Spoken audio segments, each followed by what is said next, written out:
Welcome to our physics lesson today. My name is Purity Anzelimo, and our topic of today is quantity of heat in book 3. So in our lesson today, we continue with the quantity of heat as our topic, and we move on from where we left during our previous lesson. Now, during our previous lesson, we looked at the specific heat capacity,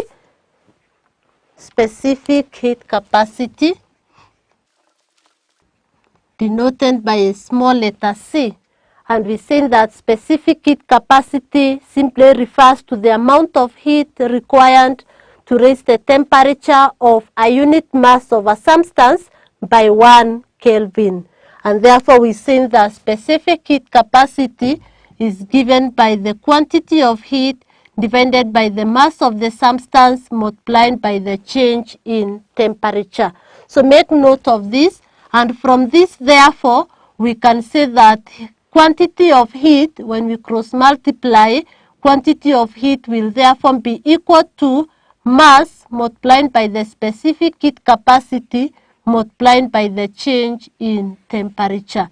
So we are going to make use of that formula. Make note of it. So quantity of heat is mass times specific heat capacity multiplied by the change in temperature from the definition of specific heat capacity.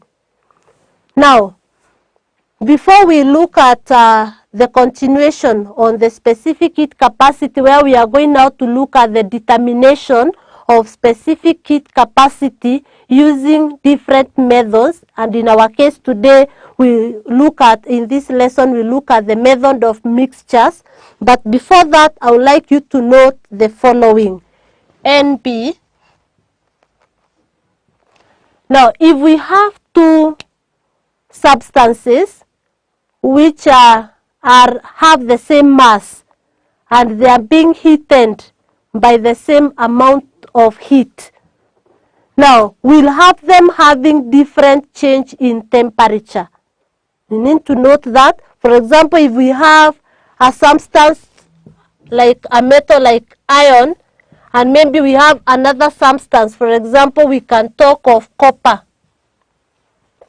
Now, when these two, let's say they are of the same mass, let's say the mass of iron that we are heating is maybe 10 kilograms. And also the mass of copper that we are heating, let's say, is also 10 kilograms. When we subject it to the same amount of heat, they acquire different temperature changes. And this is because they have different heat capacities. So I want you to note that. So we are saying that that if two substances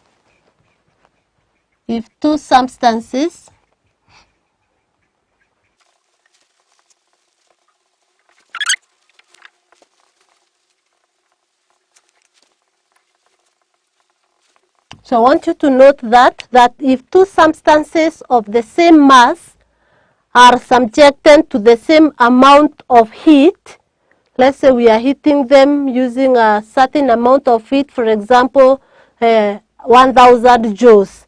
We are saying that they will have different temperature changes due to their different specific heat capacities. Hopes that is clear, because these two substances have different heat capacities, and therefore, even if we subject them to the same amount of heat, they will going to experience different temperature changes. For example, if we talk of inchi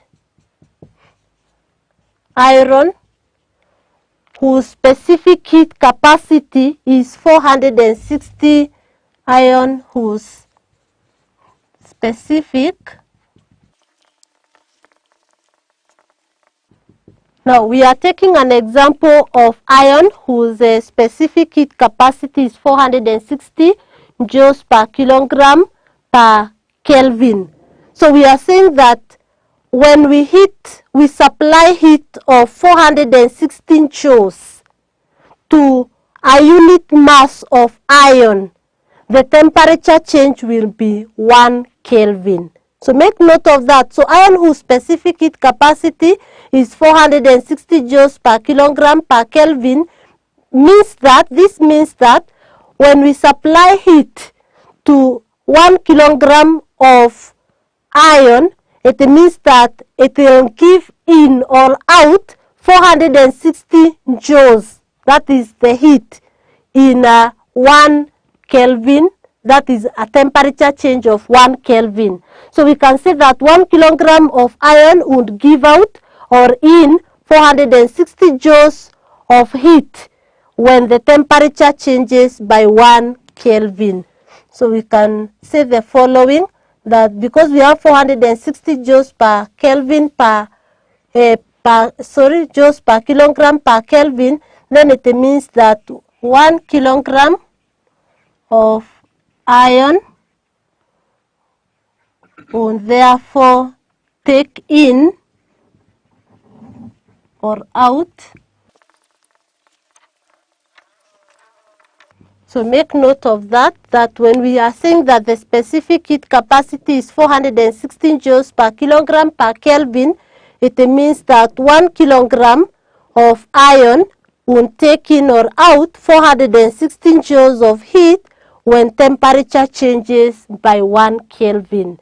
And this qualifies what we are saying, that when two substances of the same mass are subjected to the same amount of heat, they are going to have different temperature changes due to their different specific heat capacities. So if we have another metal, for example copper, the specific heat capacity will be different. So meaning that in this case, for example, where we are saying 1 kilogram of iron taking in or out 416 joules. So in case maybe we have another substance or another material, then it is going to take in or out a different amount of energy depending with the specific heat capacity. So 1 kilogram of iron from this will take in or out 416 joules of heat when temperature changes by 1 Kelvin. Hoping that that is well understood, you can be turned to explain what that means. So during our lesson, now we want to look at how we can determine the specific heat capacities. So we want to look at methods of determining specific heat capacities. Methods of determining specific heat capacities for different substances. So methods of determining specific heat capacities, and in this we'll now will be able to I'll explain an experiment that we can use to determine the specific heat capacities of different materials. So by the end of this lesson, you should be in a position to explain that experiment and then also be able to calculate the specific heat capacity. So I want us to start with the method of mixtures. We start with the method of mixtures. Now, in the method of mixtures, here we want to mix a relatively hot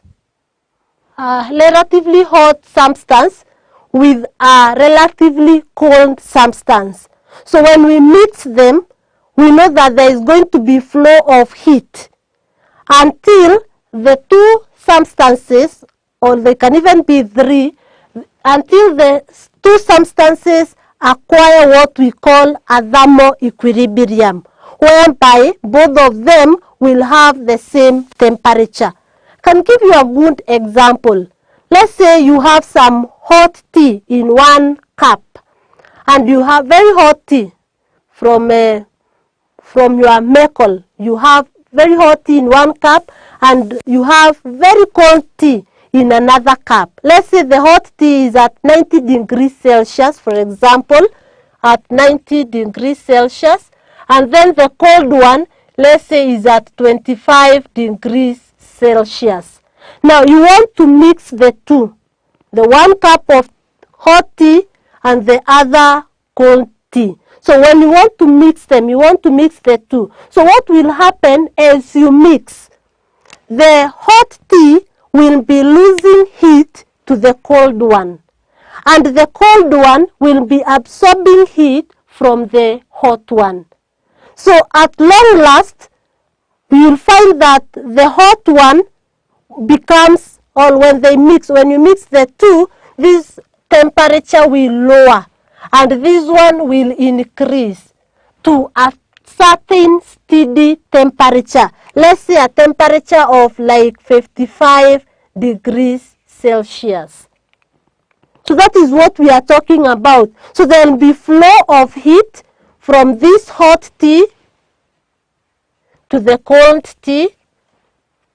So the cold tea will be absorbing the heat as the hot one loses. And it will come a time whereby the tea will be at a uniform temperature. So that is at 55 degrees Celsius.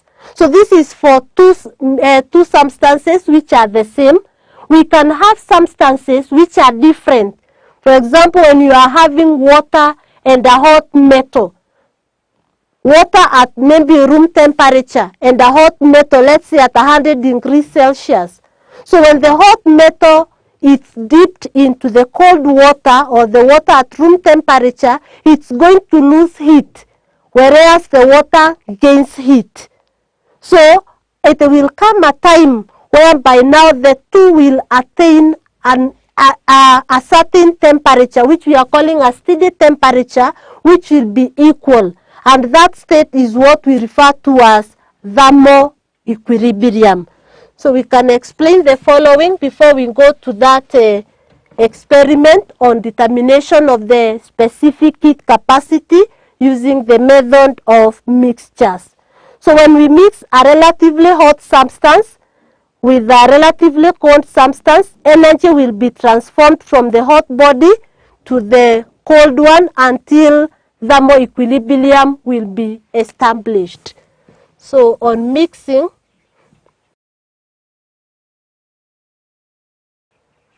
so we are saying on mixing a relatively hot substance with a relatively cold substance, heat flows from the hot body or from the hot substance to the cold one until thermo-equilibrium is established. So at thermo-equilibrium, there is no net heat flow because the two substances will have achieved the same temperature, and therefore if we hand the hot metal and the cold water, if both of them now achieve a steady temperature, let's say of 50 degrees Celsius, then it means that there will be no net heat flow, and therefore we say that thermo-equilibrium has been achieved. So we want to move ahead and explain on that experiment that we can use to determine the specific heat capacities of different substances. Now in the method of mixtures, majorly we are going to use an instrument we refer to as a calorimeter. So we are going to use a calorimeter which will help us in the method of mixtures, and I'll be explaining why we use a calorimeter and what is a calorimeter. So we can look at the precautions to minimize. So in this we use a calorimeter. Calorimeter is used in the method of mixtures in the determination of the specific heat capacity. Now, we need to know the following about the calorimeter, that the calorimeter should be number one, that calorimeter or that instrument that we are using, which we are going to have a diagram for, should be number one, highly polished. Now we learned that in heat transfer book 2 that the shiny surfaces are poor emitters of heat. So when we use a highly polished calorimeter, it's to minimize heat loss to the surrounding. So all this that we are having here, the highly polished calorimeter, we are saying is to minimize. This is to minimize heat loss to the surrounding.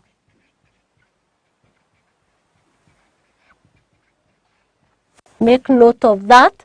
Then again, the calorimeter number 2 should be heavily lagged. Heavily lagged. We also learned about lagging in heat transfer, where we say that lagging is covering the good conductors of heat with insulators to minimize heat loss. So it is again heavily lagged, again to minimize heat loss. So this one is also to minimize heat loss. And finally, the calorimeter should have, in this case now, the calorimeter should be highly polished, should be heavily lagged, and should have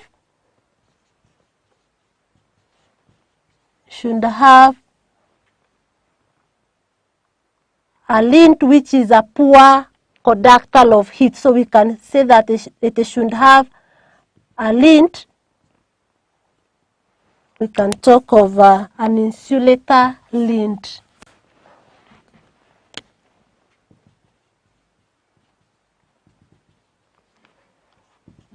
That is a poor conductor of heat. So again, the reason as to why it should have a lint which is a poor conductor of heat is again to minimize heat loss. So this one is again to minimize on heat loss. And that's why we go for the calorimeter, because the calorimeter can be used to minimize heat loss when we are conducting the experiment or this practical on the method of mixtures, because it has the following features. It is highly polished, it is heavily lagged, and it has an insulating lint. So this is how our calorimeter looks like. And this is what we refer to as a calorimeter. It's not a complex instrument. So this is what we have as our calorimeter. It can be a copper calorimeter. It can also be made of aluminium, like mostly the ones we use in the laboratories. The school lamps are made of aluminium. So here we are saying this is now our lagging material. This is the lagging material to minimize the heat loss.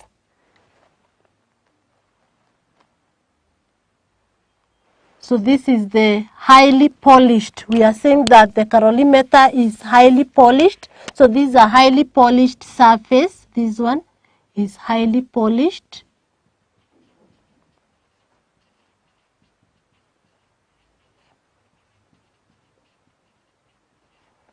Then we are saying that it has a lint.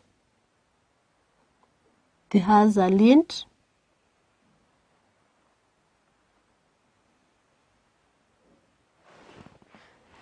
This is the lint, and the lint has two openings. One for inserting the thermometer. This is our thermometer.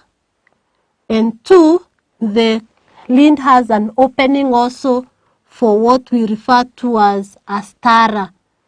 It is used to stir the content. So this is our thermometer, and this is what we are referring to as our stirrer. So that is what we have for the calorimeter. We have the stirrer, the thermometer, the lagging material is there. We have that as our calorimeter. So this is simply what we are calling the calorimeter.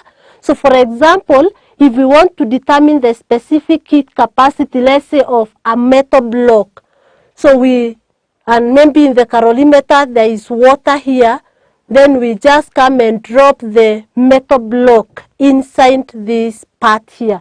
This is our calorimeter, and we'll be explaining how do we use it to determine the specific heat capacity. So I want you to note that that's the calorimeter. It is used to minimize heat loss to the surrounding when we are conducting that experiment on determination of the specific heat capacity. So this part here is highly polished to minimize heat loss, because we have seen that the polished surfaces or the shiny surfaces are poor emitters and also poor absorbers of heat. Then we have a lagging material here. We use a poor conductor of heat, like the asbestos material is a poor conductor of heat, so it is used again to minimize heat loss. Then we have lint, which is a poor conductor of heat, again to minimize heat loss. So in this calorimeter, we have seen that we have these two openings here, one for the stirrer. A stirrer is just used to stir the content, whatever is inside the calorimeter, and we have a thermometer for checking the temperature of the content. So we want to move ahead and look at how can we now use all that to determine the specific heat capacity, let's say, of a metal block. And I would like you to follow closely.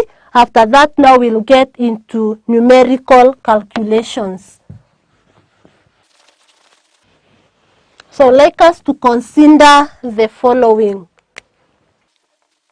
In our case, I want us to determine the specific heat capacity of a metal block. So we consider the following in the determination of the specific heat capacity of a metal block. So we can have first that one, so that we can know what we want to determine. So determining the specific heat capacity of a metal block. And as I've said, I want us to consider the following. Now, in our case here, we'll consider a copper calorimeter. I've seen the calorimeter can be copper calorimeter. It can be made of aluminum also, or any appropriate metal. Aluminum is cheap, is also easily available. So in our copper calorimeter, this is our lagging material. Then here we have our lint, which is a poor conductor of heat. This is our lint. So in this experiment, we want to determine the specific heat capacity of metal block. So we consider that this copper calorimeter has water. It contains water. We have some water here at a certain temperature. This is water. Remember, we still have our stirrer here, which will now be used to stir the content. Again, we have our thermometer here. And in this experiment, we assume that the heat loss is negligible, because we have tried as much as possible to minimize on heat loss. So that is what we have. So here we are having a metal block. This is our metal block. This is the metal block, which is being transferred from an oven, and then it is dropped here. It is dropped into the calorimeter. So we can have the metal block dropped into the calorimeter. So we can have it this way. This is our metal block. The metal block. So that is the consideration that we have. So here we are having our calorimeter. This is the calorimeter. And in the calorimeter, we have water. This water is at a certain temperature.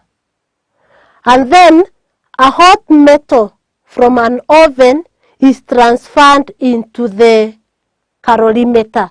So we want to, when we have been given the specific heat capacity of water, we want to see what are the measurements that should be taken for us to be able to calculate the specific heat capacity of the metal block. So we want to consider what are the measurements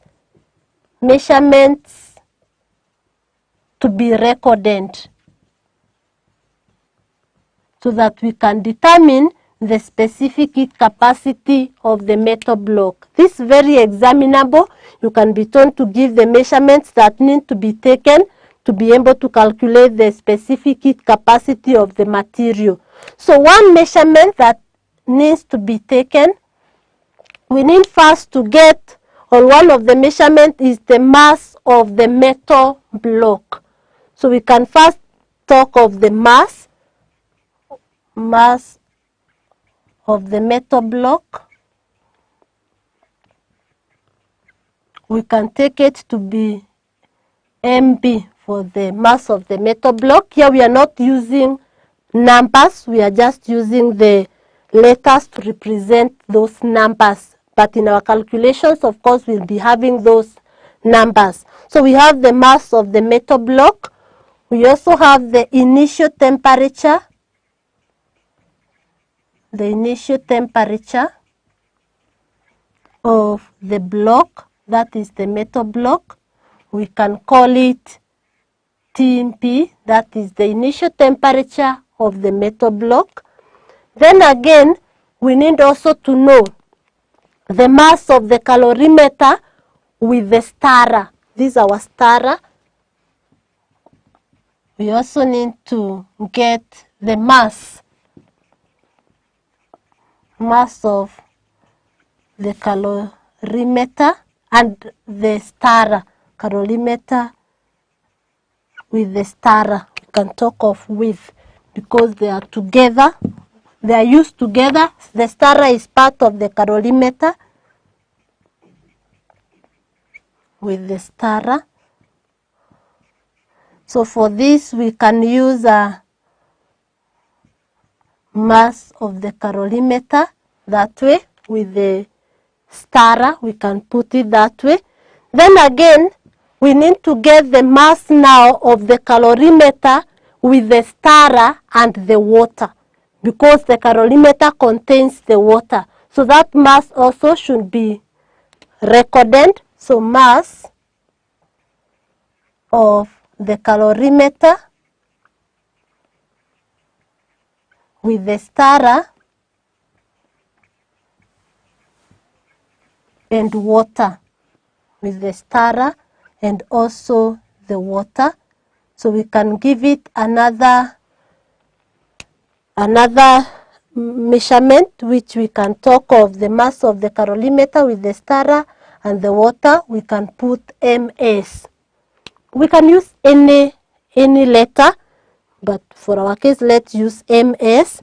Then we move on. What other reading do we need so that we can calculate the specific heat capacity of the metal block? We also need the initial temperature of water. And this initial temperature of water is the same as the initial temperature of the calorimeter, because the water is in the calorimeter. So we need to get the initial temperature,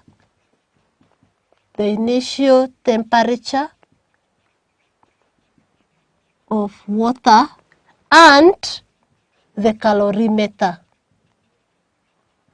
The initial temperature of water and the calorimeter, we can talk of it being TW for the water and the calorimeter. So that is what we have. We also need to, from this, we also need to get, we have gotten the initial temperature of the water and the calorimeter. Now, when this metal block will be put inside this calorimeter, there will be change in temperature here. Because this water initially it's at this temperature and the block is at this temperature. So when they are mixed together, when the block is put in the water, they will now attain a steady temperature. So we can talk of the final temperature of the content, final temperature of the content, which is a steady temperature. We can call it the TF for the final temperature of the content. So that is what we have, and these are now the measurements that we need for us to calculate the specific heat capacity of the metal block. So we have seen one, we need to know what was the initial temperature of the metal block. Number two, what is the mass of the calorimeter with the stirrer? Number three, what is the mass of the calorimeter with the stirrer and the water? We have it there. Then we also need to know what is the initial temperature of the water and the calorimeter, because they are the same temperature. We get it. Then the final temperature of the content. That is now the metal block, the water, and the calorimeter. They will attain a certain temperature, that is TF. So that is what we have. So we get now into calculations and see how we can use these measurements to calculate. So calculations. So we want to get the specific heat capacity of the metal block. So before we engage the formula, we also need to know what is the mass of this water. So one of the calculations that we need to take is the mass of water. What is the mass of water? We have not calculated the mass of water. We only have the mass of the calorimeter with the stirrer, then the mass of the calorimeter with the stirrer and water. So from this we can be able to get the mass of water by taking the mass of the calorimeter with the stirrer and water minus the mass of the calorimeter with the stirrer alone. So we are going to have the mass of water as this, ms, minus the mass of the calorimeter with the stirrer, which is mc. So that is what we have for the mass of water. Now, in this experiment, assuming that the heat loss is negligible, so note that NB, assuming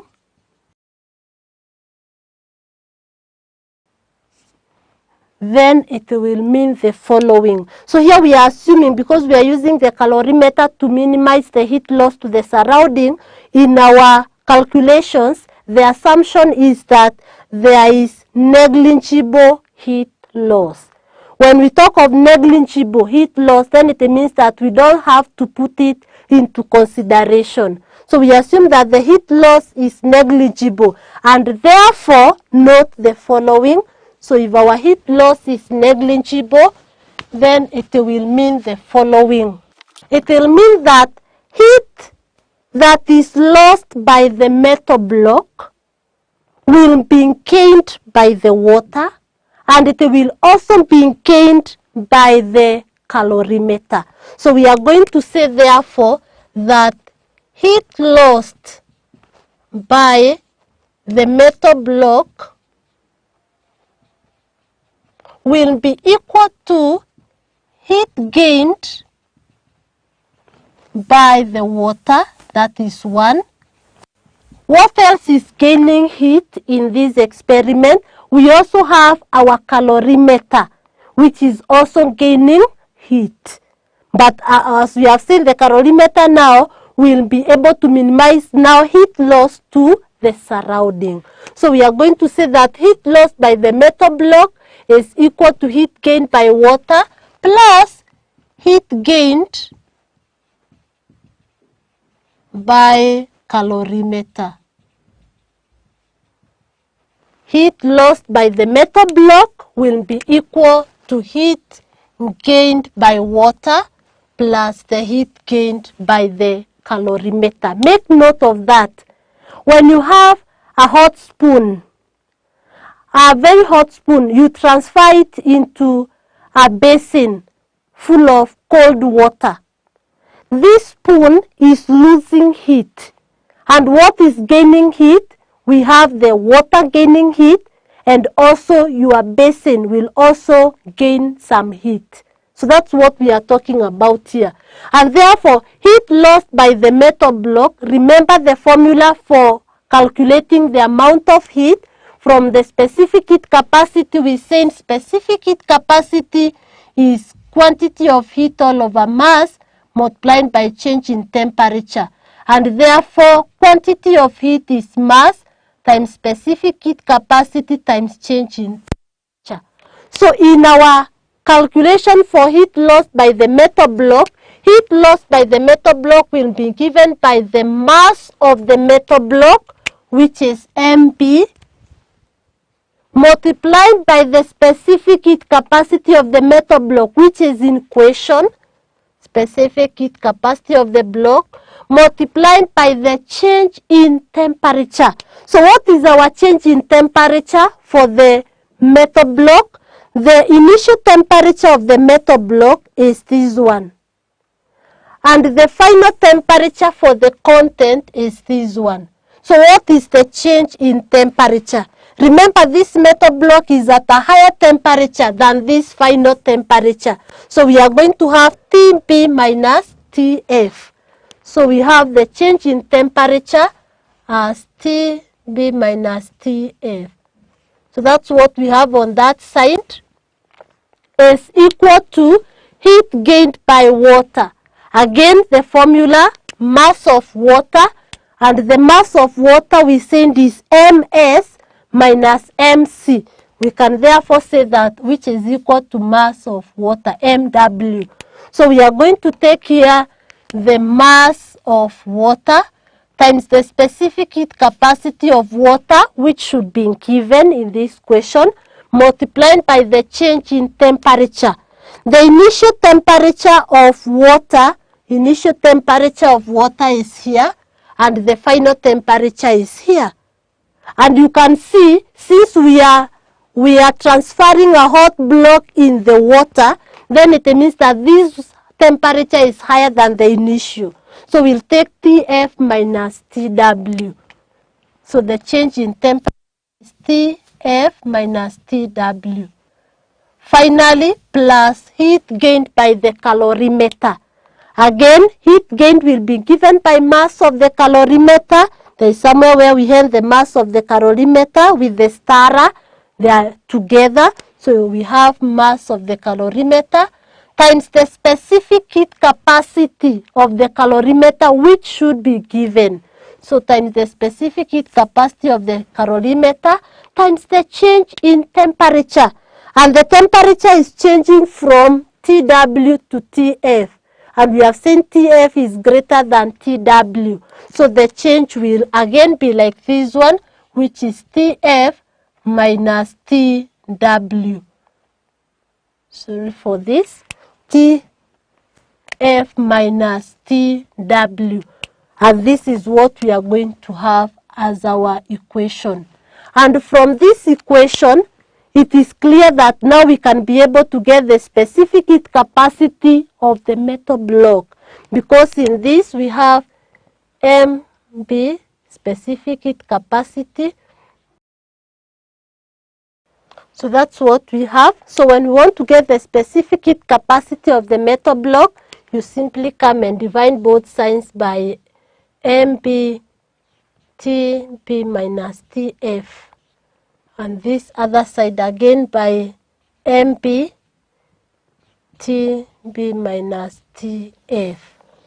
And when this cancels, we'll have this and that cancels, and therefore the specific heat capacity of the metal block will be given by this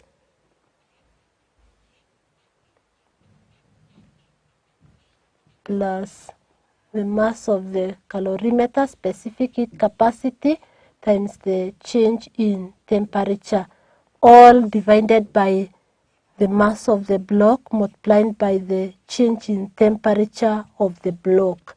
And all this letters are representing numbers, because in the question now we'll be given the mass of the block, we are given the temperature of the block, we are given the final steady temperature, so we'll be able now to substitute with values. So that's an experiment to explain how we can get the specific heat capacity of a substance. And in our case here, we are taking the substance to be a metal block. It must not only be for solids. We can also use it for liquids, as I was explaining with the T.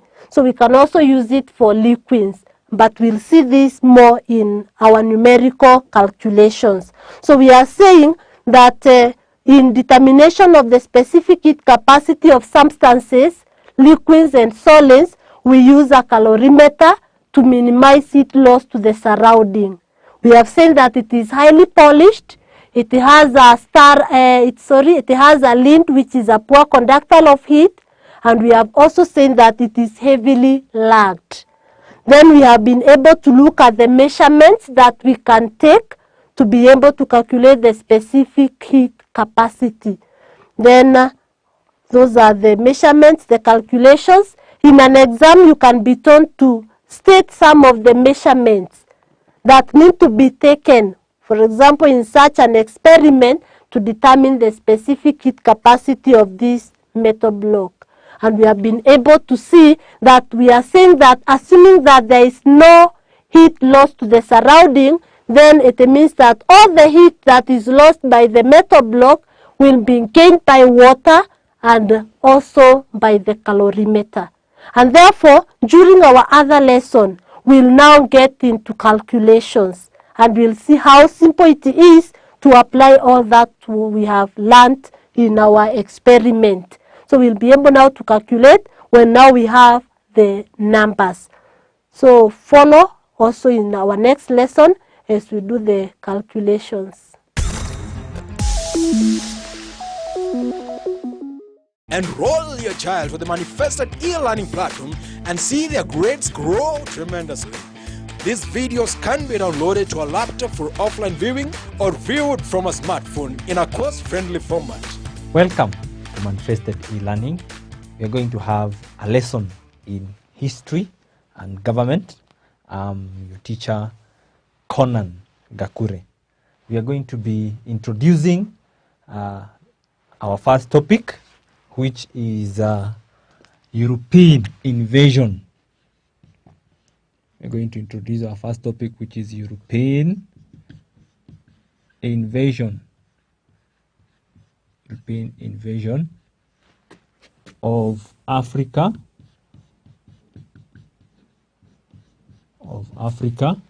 And the process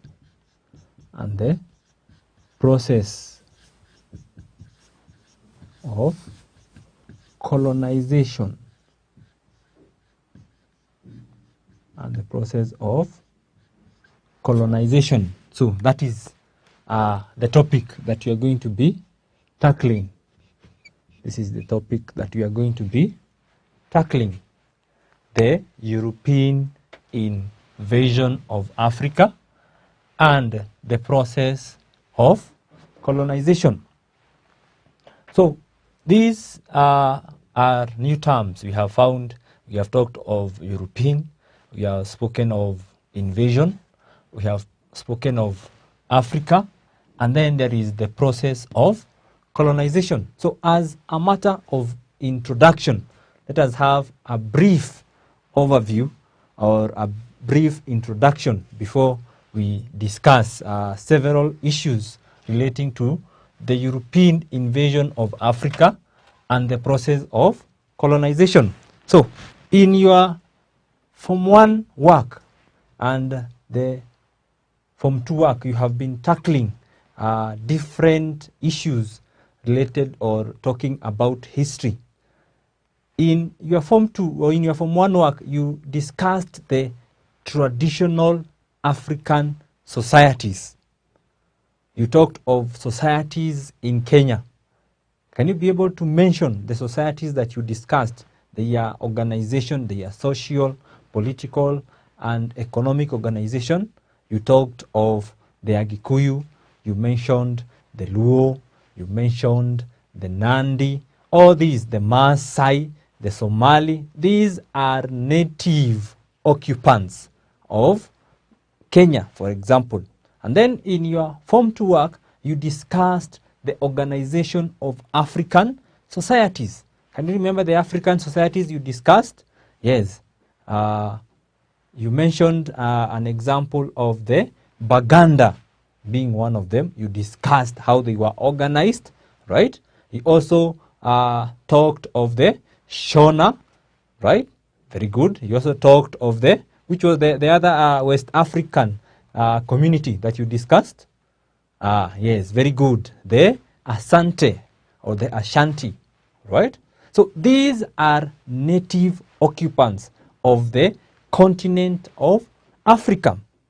But at some point, the African continent was exposed, or there were visitors or people from other continents came to visit the continent of Africa. Some of them stayed here, while others starting different activities, that some of which you have already discussed. So let us discuss a few of them. In your Form 1 work, you discussed contacts, the topic on contacts between East Africa and the outside world. Can you remember the earliest visitors to the East African coast? Who are the earliest visitors to the East African coast? Yes, very good. So you talked of Arabs, very good. You talked of Syrians, you talked of the Greeks, very good. You also talked of which other communities? The Chinese, very good, right? Which other community did you talk of? You talked of the people from the Maldives Islands, right? Very good. All those were visitors. They were not natives of the African continent. They just came into the African continent. So they, as they came, they had to go back to their continent or back to their motherland. These exposed the continent of Africa to other people. So towards the 18th, right? So those were just the earliest, the very earliest people. So, but in the 18th and 19th century, the African continent, right? Africa as a continent experienced more visitors into its into its borders. There were more people. So in the 18th and the 19th century, yeah, that is a point that you should note. In the 18th and the 19th century, Africa had more visitors. Africa had more visitors. So they came in large numbers, right? Most of whom now we are talking of the Europeans, that is apart from the Asian continent, because the earliest came from the east, the far east. Those were the earliest visitors, especially to the East African coast, right? So when we talk of now Africa as a whole, in the 18th and the 19th century, we experienced an influx of Europeans, that is the people who came from the from the continent of Europe, right? So those examples, can you mention the visitors, for example, to the East African coast who came from Europe, right? We had the Portuguese, right? The European, we had the Portuguese. These are Europeans, right? We also had the which other? We had the French. Very good. Which other? We had the British. The British coming to the coast, right?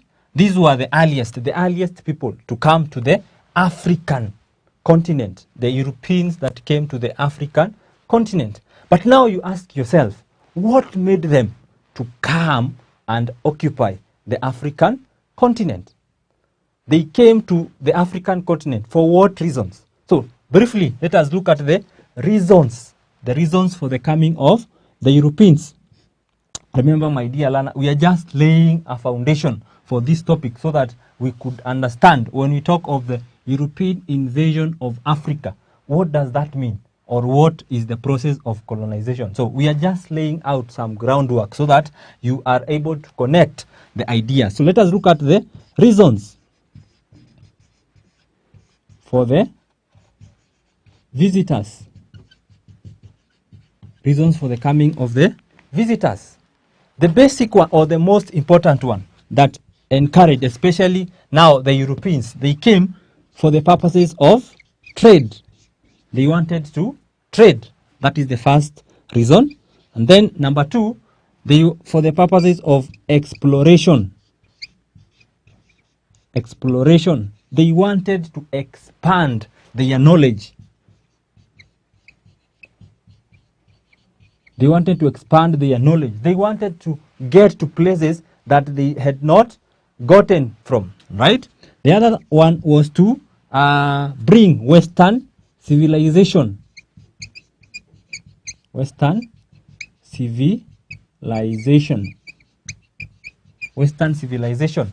This was in terms of education. They wanted to bring their education. They came to start schools.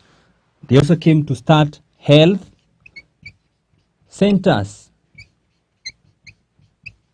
their medicine, so that they could treat the diseases, most of which were very common in Africa. And then lastly, or the other major reason for them to come to visit the African coast was to spread Christianity. Spread Christianity. Here we are talking of matters to do with religion and beliefs, right? So remember, the Africans, as we discussed in the social organization of the African communities, we had our own religion, we had our own belief system. But now the Europeans came and spread what we talk of Christianity. What we are talking today as the Christian faith was brought by the Europeans. So when these activities are happening, when these visitors are coming to the African coast, they discovered that Africa is very rich. Africa is able to get, or there are so many resources in Africa that really motivated them to want to get more and more share of the African continent. So as they came to the coast, the initial exploration or the initial movement of these visitors, the Europeans, was restricted to the coast. But the more they came to the African continent, they were interacting with people from the interior of Africa. And they discovered to the interior, or to the inside, or to the most interior places, there are resources. There were raw materials, there were minerals, right? There was very good environment that people could settle in. So their desire to venture into the interior of Africa grew. So towards the middle of or towards the middle of the 19th century, most of them came down, or they were attracted to come and get portions of Africa. So that brings us to the beginning of our process. They came and had a process of invading or coming down to Africa. What we are referring to, the process of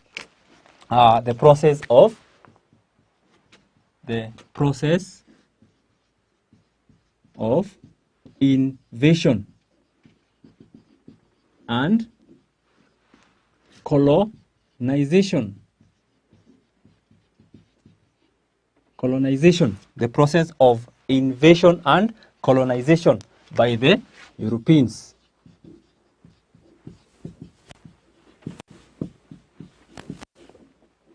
My dear learner, I want you to note, I've said when they were coming initially, they were just coming to trade, explore, learn about the environment, and spread their own civilization through education and bringing medicine, right? And then to spread their religion. But the more they came, they discovered there are more resources inside the interior of Africa. These resulted to the process of invasion and colonization. So we ask ourselves, what is to invade and what is to colonize? So when you talk of invasion, it is the process, right? The process of acquiring a territory or a country or a nation, right? So when you talk of invading, so they went to the traditional societies who had their own way of doing things and they invaded them. They wanted to possess that area because of the richness it had, because of the minerals, because of the good source of water that they had, and among very many other reasons that we are going to discuss as we go on. So that began the process of invasion. So as the Europeans came, they wanted to invade, right? They invaded the traditional societies and their organization. So apart from invading, right, they had to colonize. So we talk of colonization. We talk of colonization. So when we talk of colonization, it is the exercise of power, right? It is the exercise of power. It is the exercise of power. So in these areas or settlements that they came and invaded, remember, they are not just open. They are not just blank. There are Africans living in these areas. But now when the Europeans came, they decided to take control of these settlements. That is now what we are calling colonization.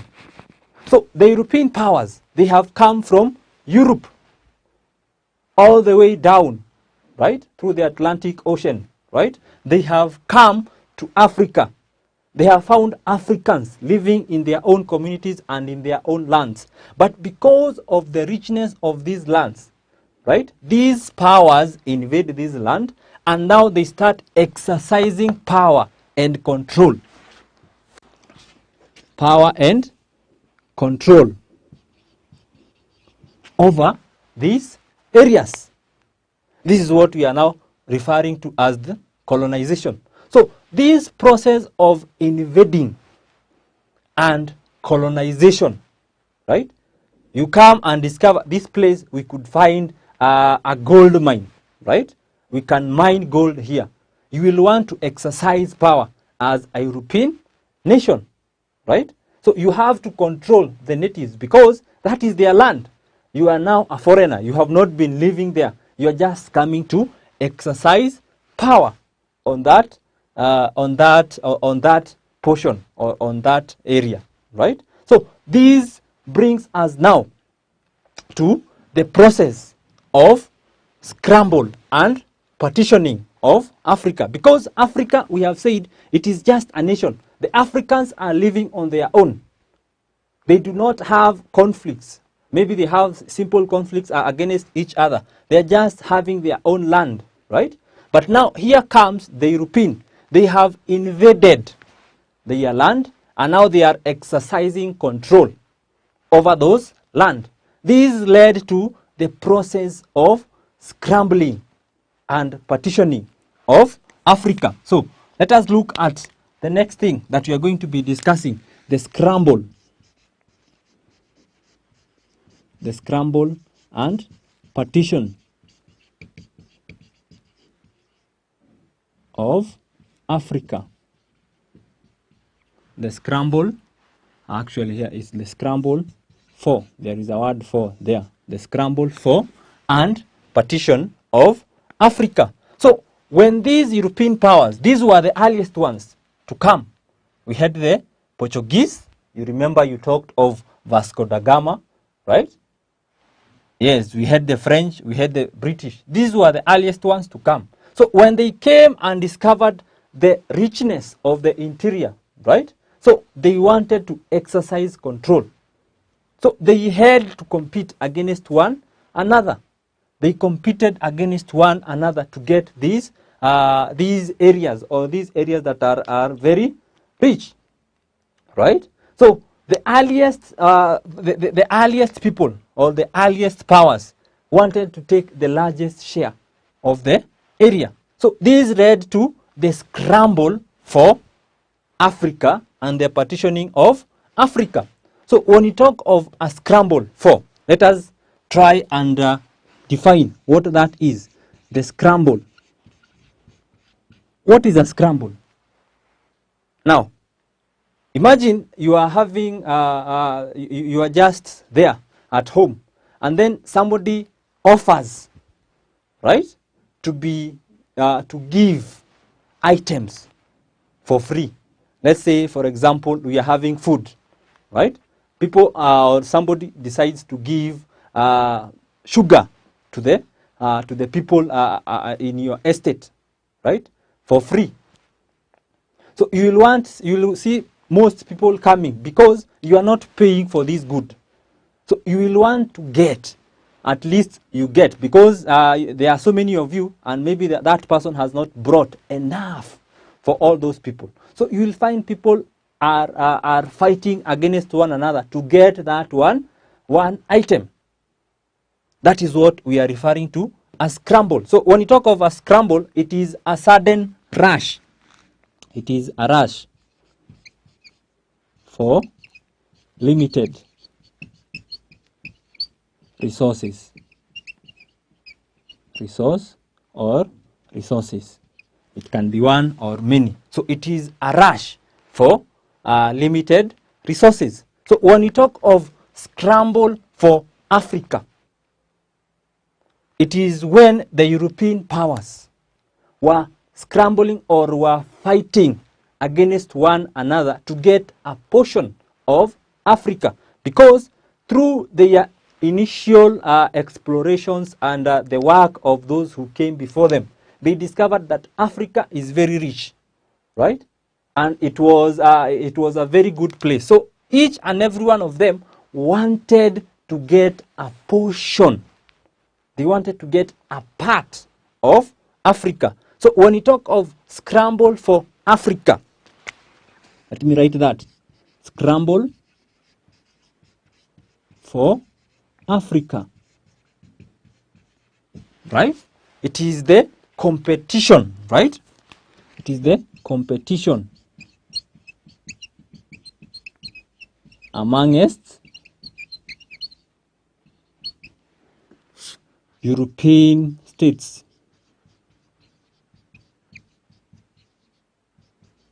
Amongst European states to get a portion of the African continent. To get a portion of the African continent.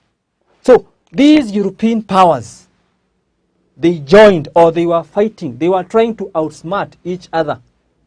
They were trying to flex their muscle to see each and every one of them has gotten part of Africa. So that is what we are referring to as the scramble for Africa. It was the competition amongst the European states or European powers, right, to get a portion of the African continent. That is the scramble for Africa.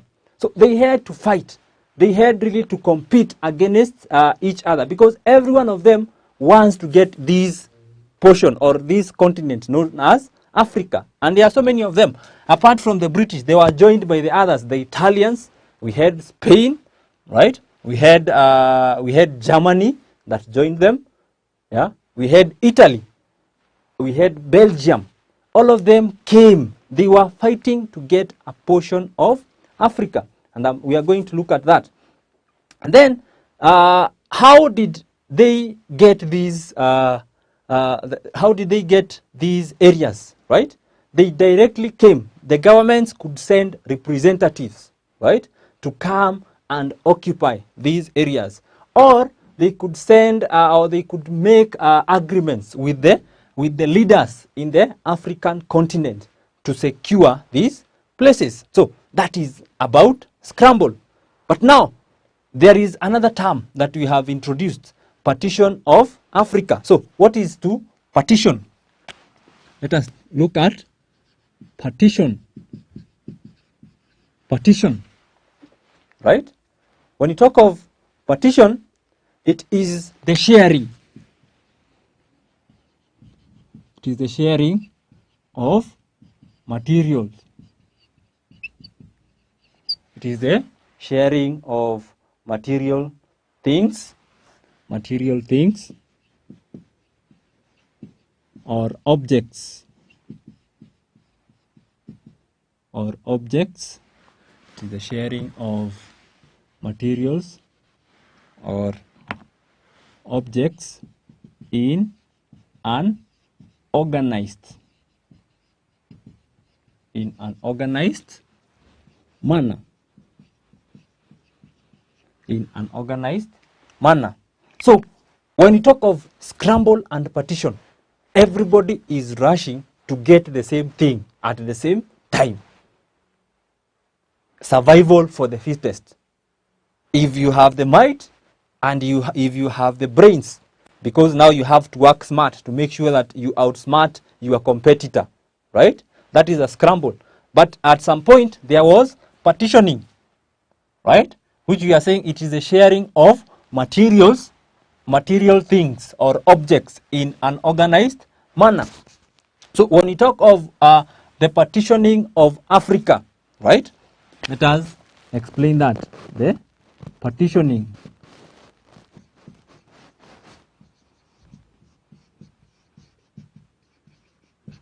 The partitioning of Africa. This is the process where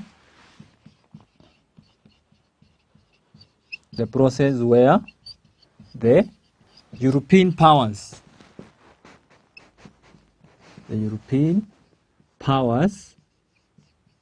shared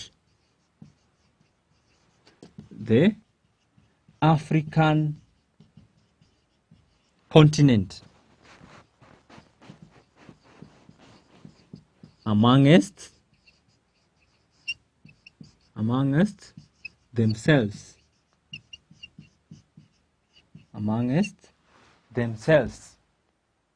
Right?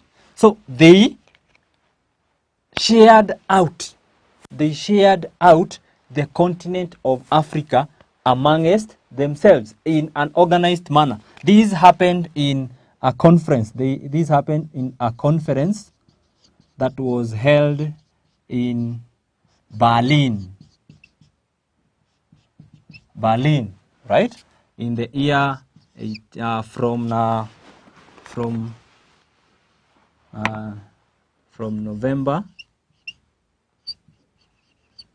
November 1884 to the February 1885.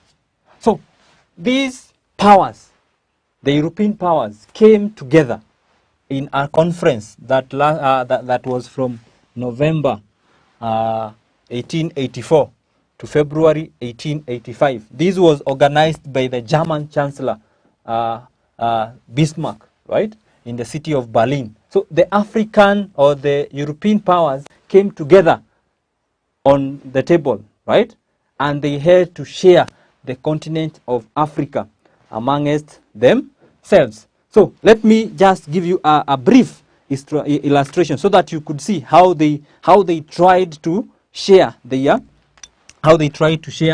continent amongst themselves. So let me try and draw the continent of Africa, right? The continent of Africa and how they shared it amongst themselves. So just a brief, just a rough illustration of the continent of Africa. Yes, it looks something closer to that. Here we have the Suez Canal. And the Suez Canal.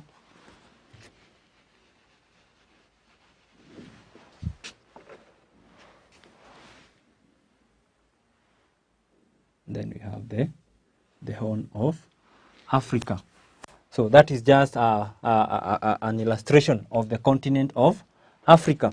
So these European powers in this conference, the Berlin Conference, they shared out the continent of Africa amongst themselves, right?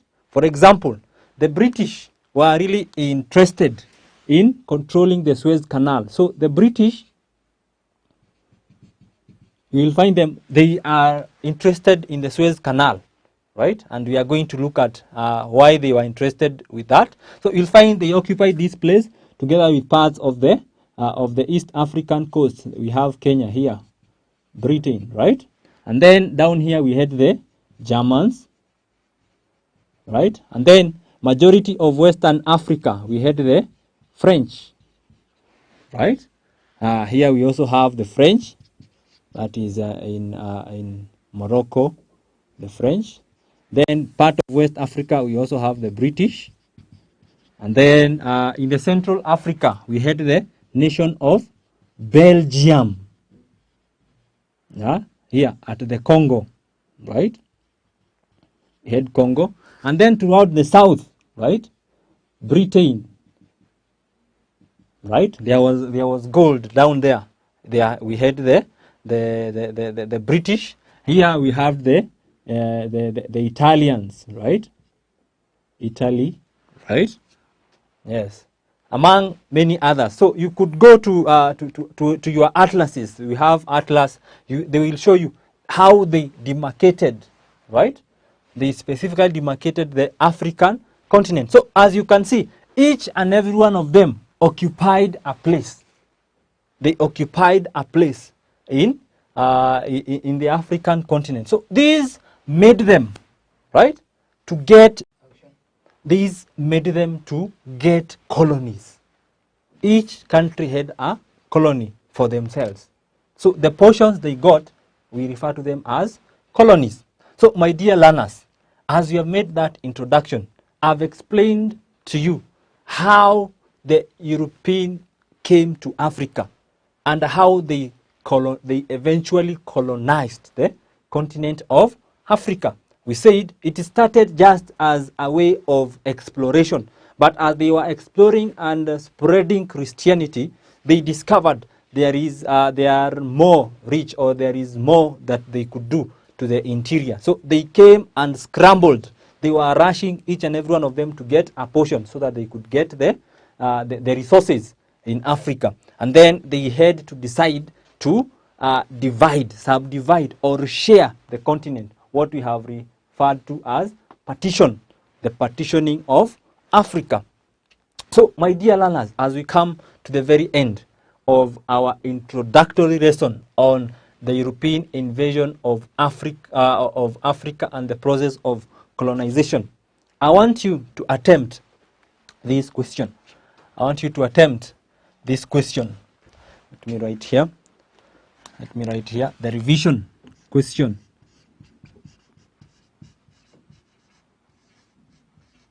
The revision question for you.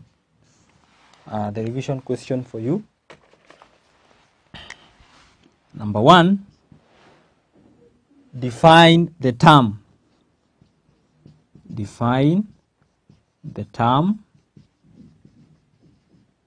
Scramble. Define the term scramble. And then number 2, give the meaning. Give the meaning of partitioning. of Africa.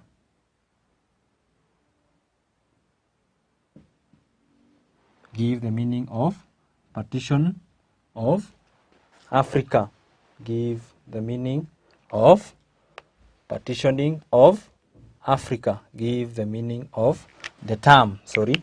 Give the meaning of the term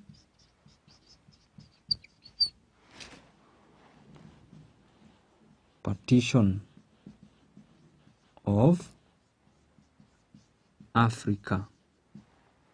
The meaning of the term partition of Africa. So, my dear learners, once you are able to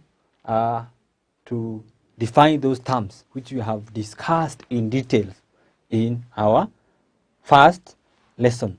So, until our next lesson, it's bye-bye for now. Thank you for choosing to study with us. For more information, you can call us on 0724 173845.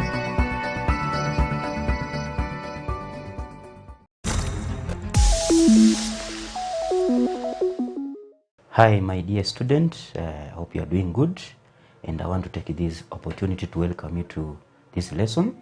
We are talking about reader activity, and in this lesson, we want to look at nuclear reactions. Remember, in the earlier lesson, we were able to see that during radioactivity, when a particle is undergoing radioactivity, it emits three types of radiations, namely alpha, beta, and gamma rays. So we were able to see the properties of each of those particles, and when it comes to alpha particles, we saw that one of the property is that when writing a nuclear equation using alpha particles, we said that alpha particles are represented with a helium atom with a mass number of 4 and atomic number of 2.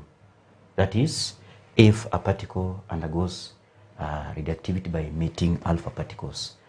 For beta particles, we saw that if you're writing a nuclear equation, you use an E electron with a mass number of 0 and atomic number of -1. So, my dear candidate, I want us to see how we write a nuclear equation. So, before we look at examples, I want us to understand this, that anytime a particle emits, anytime alpha particles is emitted, there is a change in both atomic number as well as mass number. So this is what I mean by that. When an atom decays by emitting alpha particles, when a particle decays by emitting alpha particles, this is what happens to the mass number. The mass number of the new particle, mass number of the new atom,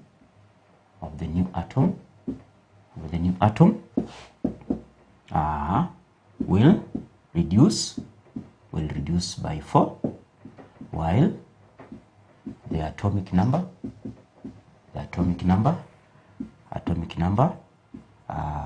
will also reduce, but it will reduce by 2. That means if you're writing a nuclear equation when alpha particle is emitted, so for the new particle you reduce the mass number by 4 and you reduce the atomic number by 2. When it comes to beta particles, when they are emitted during that process of disintegration, then the mass number does not change. Mass number remains, but what changes is the atomic number. The atomic number is normally increased by 1. So atomic number increases by 1.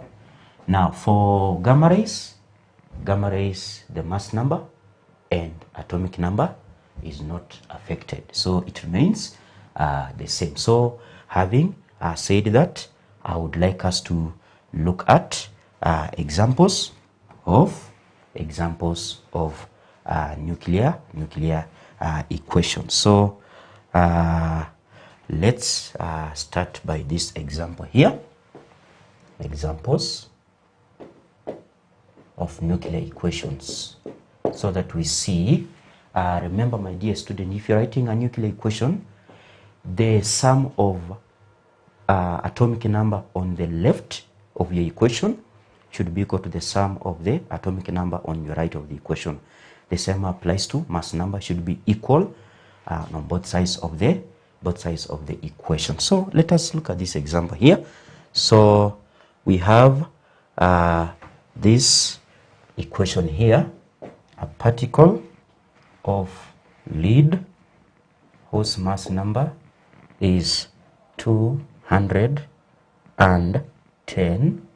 atomic number 84, decays by emitting beta, not beta really, but alpha particle.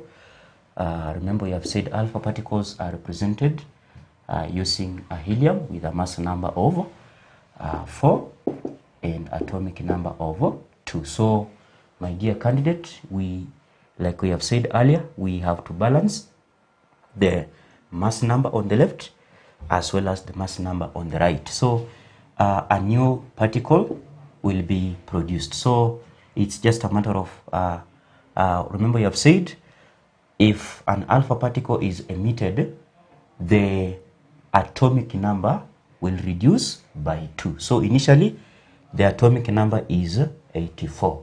So we shall reduce 84 by 2, and that will give you 82. And then this is the atomic number. Then the mass number, we have said, will reduce by 4. So initially it was 210. So you reduce it by 4, you will get 206. So my dear candidate, you realize that if you add the atomic numbers on the left of the equation, it should be equal to the atomic number on the right of the equation. So on the left, atomic number 84. On the right, this is 82 plus 2, that will give you 84. Mass number on the left, 210. Mass number on the right, 206 plus 4, that will give you 210. So this is what is called a nuclear equation. So don't forget, if an alpha particle is emitted, we reduce the mass number by 4 and the atomic number by 2, like that. So another example of a nuclear equation: suppose a beta particle is emitted. How will the equation look like? I want us to consider this particle here, represented by letter TH. This one has a mass number of 232 and an atomic number of 88. So we have been told that this particle decays by emitting a beta particle. Remember, you have said if a beta particle is emitted, the mass number does not change, but the atomic number will be increased by 1. So so we are going to have a new particle like that, and then in the process there is emission of a beta particle, which is represented in a nuclear equation with that. So the new particle will have an atomic number of what? Remember, you have said we increase the atomic number by 1. So on the left it is 88. On the right we increase it by 1. That will give you 89. Then what about the mass number?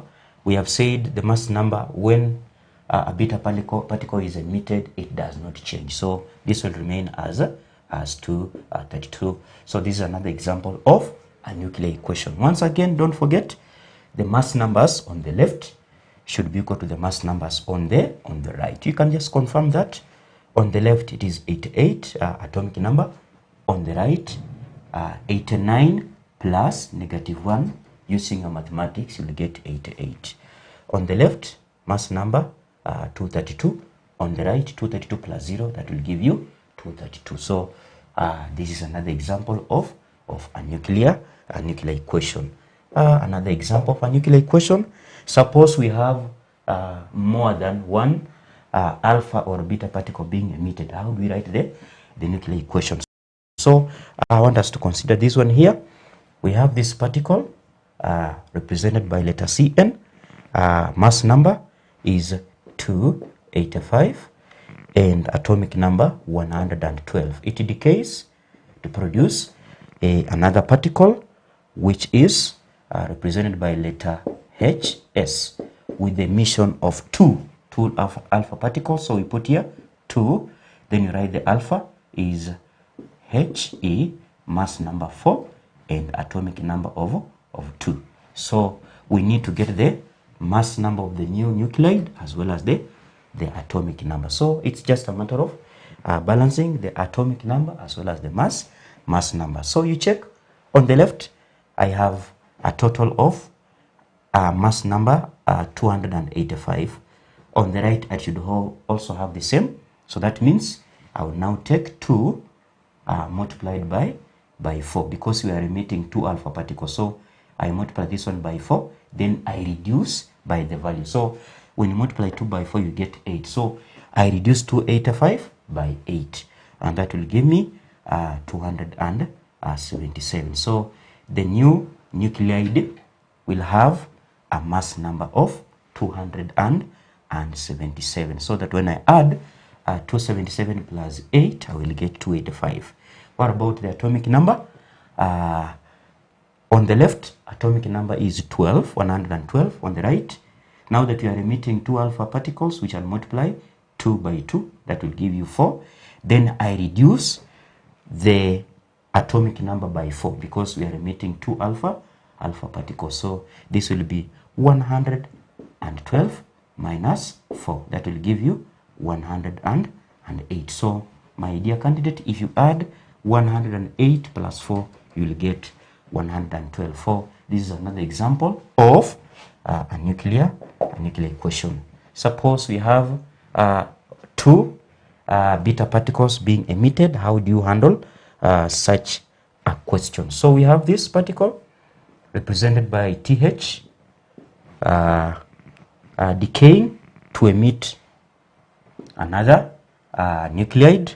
So initially this one has a mass number of 212 and an atomic number of 96. So it decays by emitting, we have been told, 2 beta particles. So we are going to put 2, then beta represented by mass number 0, atomic number negative 1. So we are supposed to make sure that the mass numbers on the left are equal to the mass numbers on the right. So mass number on the left 212, on the right we are supposed to get this value here. So we are going to take 0 multiplied by 2, that will give you 0. Then I reduce this 212 by 0, I will still get 212. And then come to atomic number. On the left it is 96, then it means I should also have 96 on the right hand side. So now that we are emitting, there is emission of 2 beta particles, which I'll multiply 2 by -1, that will give you -2, and then you increase this value by 2. So we are going to take 96 plus 2, the one we are getting here, and that will give you 98. So that means the new nuclide will have an atomic number of 98 and a mass number of 212, like that. So these are examples of what you are calling nuclear equation. So I want us to look at something that is related to that, and that is called radioactive decay series. Radioactive decay series. So when we talk about a series, it means decay is happening in several steps. We have seen a nuclide that is unstable will undergo radioactivity to produce a stable nuclide. So it happens sometimes that the new nuclide might be radioactive and unstable. So in that case, it will undergo further decay until we get a new stable nuclide. So as a result, it will lead to several chain reactions. and that is what you are calling radioactive decay series. So this one happens when a radioactive substance undergoes several decay processes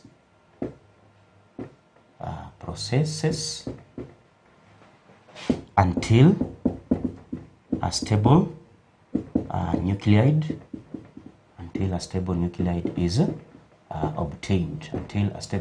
is obtained. So I want us to consider this radioactive decay series here.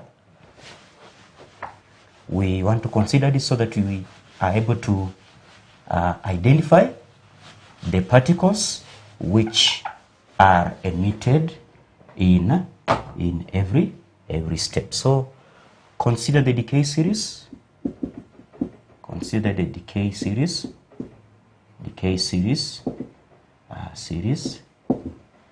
Below.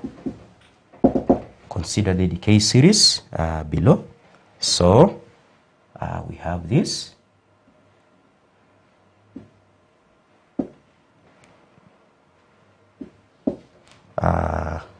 Decaying to produce this.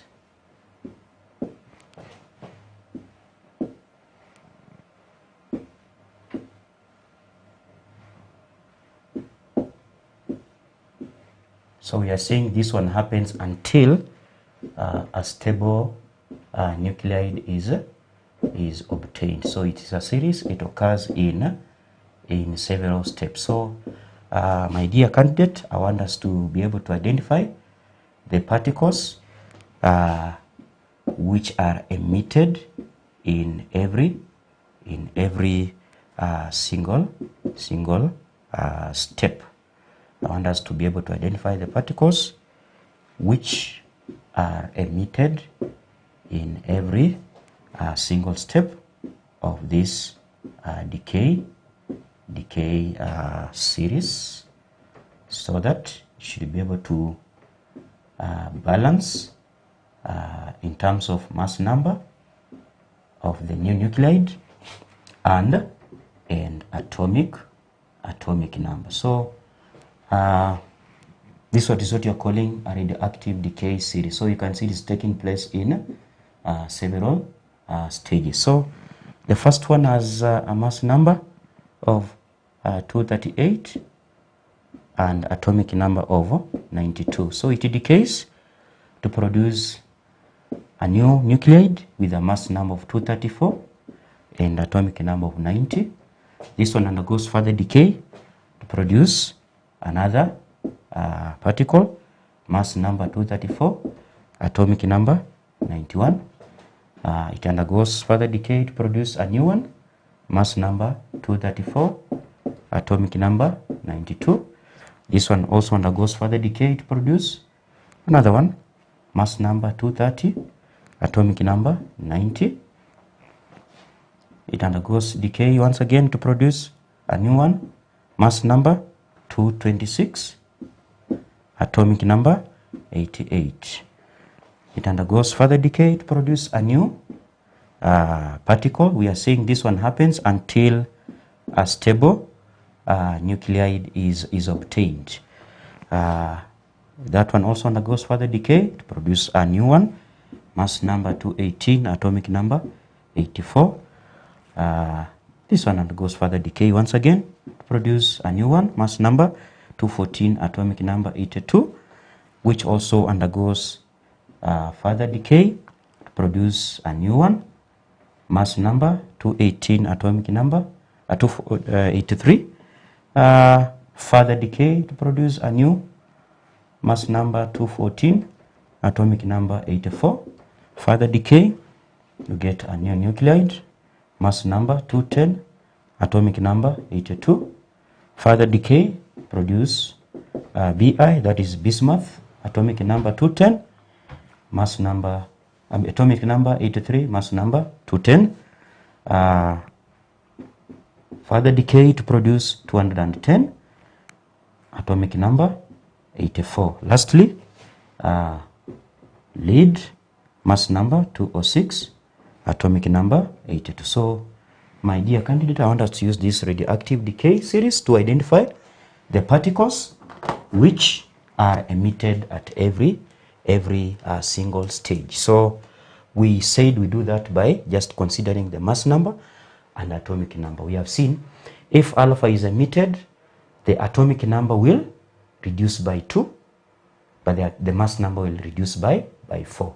For beta, mass number does not change, but atomic number is increased by 1. So we just check the mass number and atomic number. So considering the first part, you can see the atomic number has been reduced by 2 from 92 to 90. The mass number has also reduced by 4 from 238 to 234.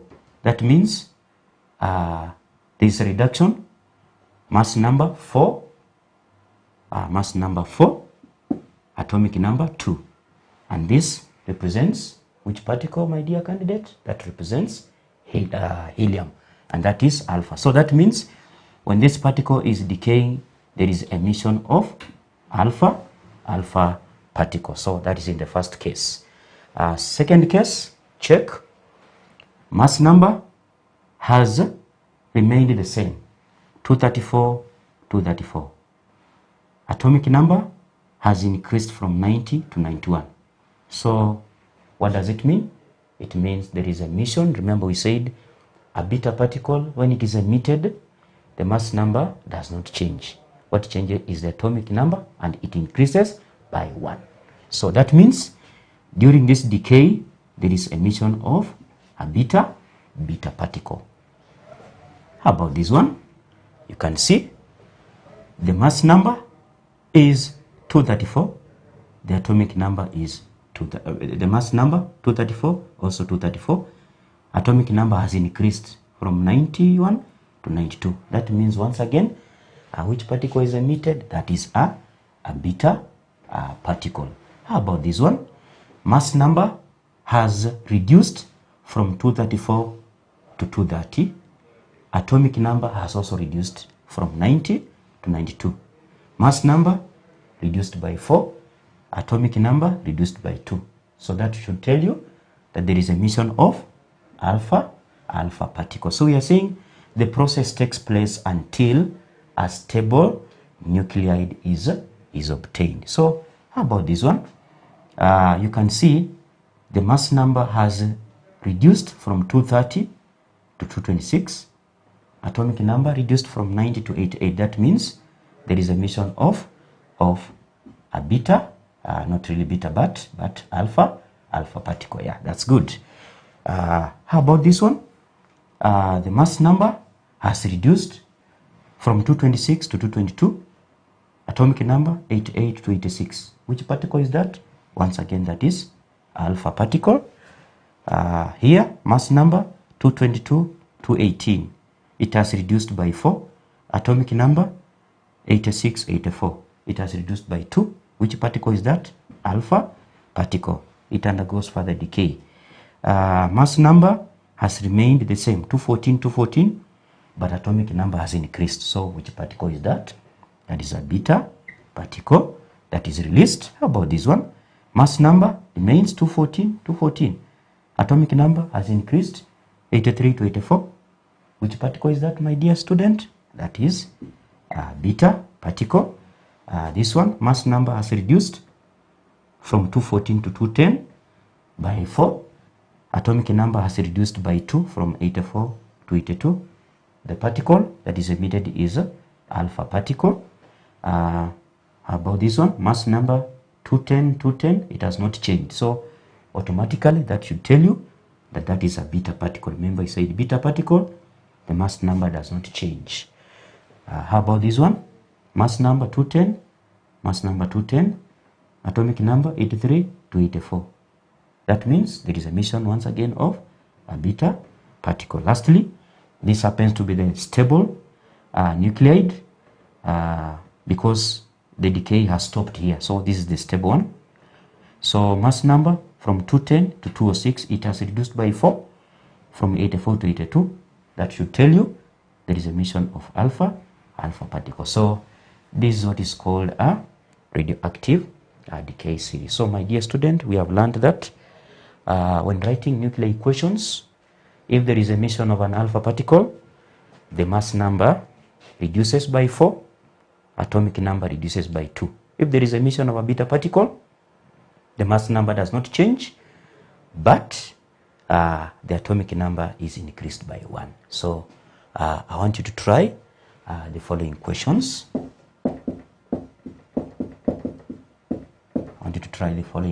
So the first question is as follows. Complete the following nuclear equations.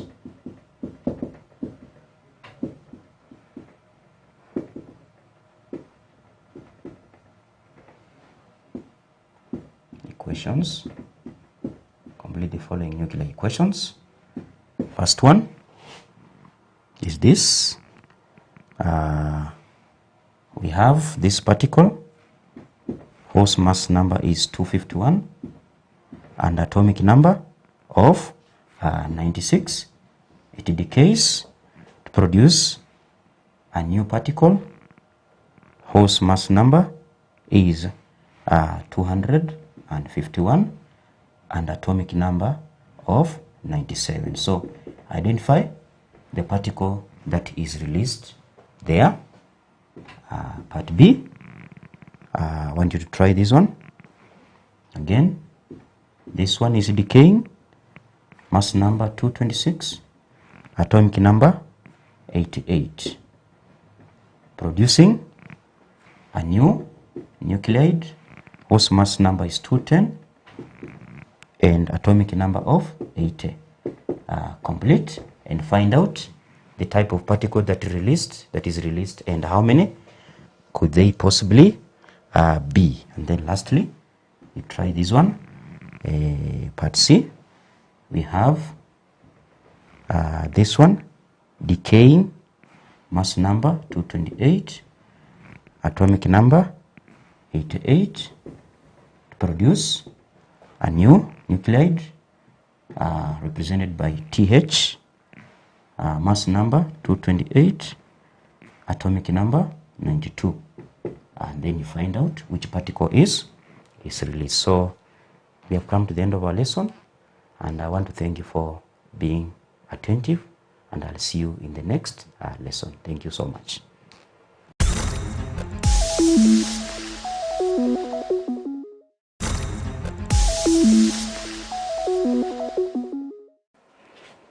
Welcome our learners. I hope you're doing well. Today we're going to talk about prepositions, and these are just words that we all know, but they're used to show position, they show the place, they show the direction. All right, so we have prepo. This is not a new topic. I'm sure you've encountered it in Form 1. You've also encountered it in primary. So these are just the same words, but now we're looking at functions, okay?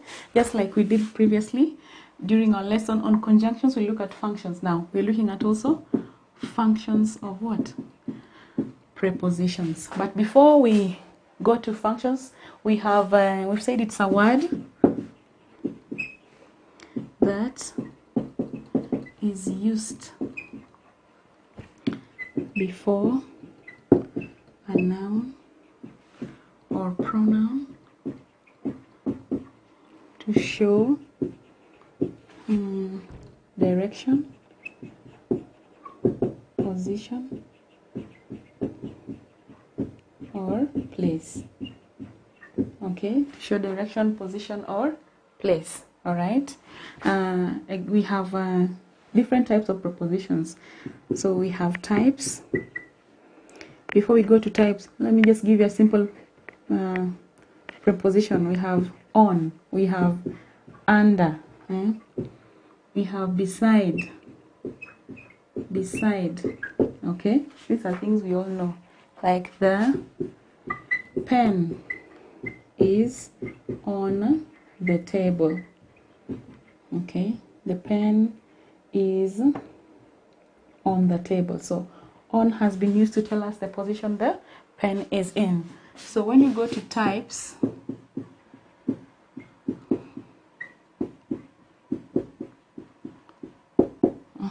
we have simple prepositions.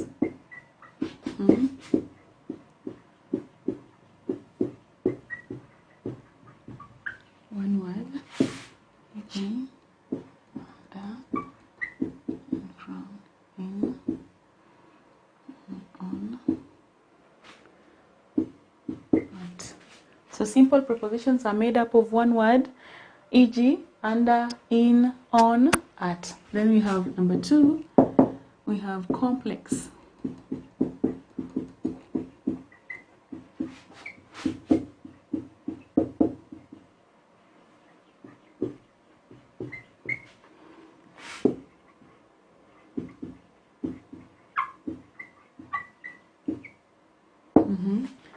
Complex prepositions are made up of 2 or more words, e.g., in front of, by means of, in accordance with. Okay, we have complex prepositions that are made up of 2 or more words, e.g., in front of, by means of, okay, in accordance with, and many more that can occur within 2 or more words, but the function is to tell us where something is, or maybe position, or the means that something used. All right, now let's go to functions now. Functions of prepositions.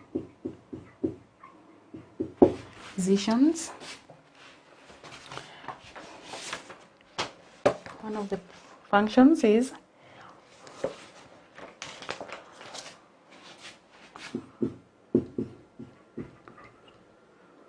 they show position. Okay, they show position. I include, for example, below, on, under, on top of,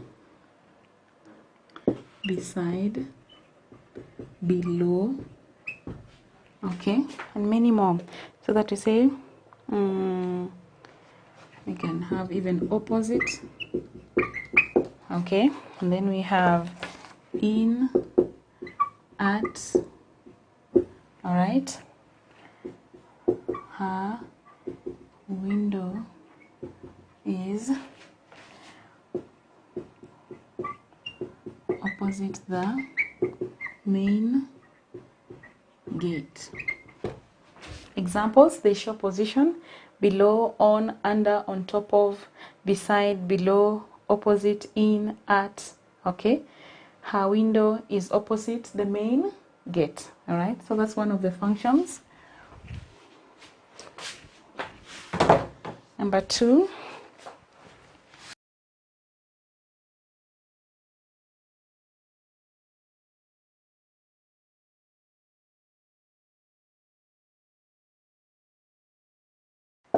okay, so they show cause or purpose.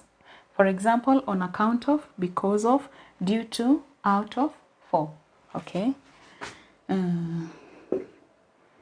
we were exempted from the exam due to the heavy rains. So we were exempted from the exam due to the heavy rains. Another function,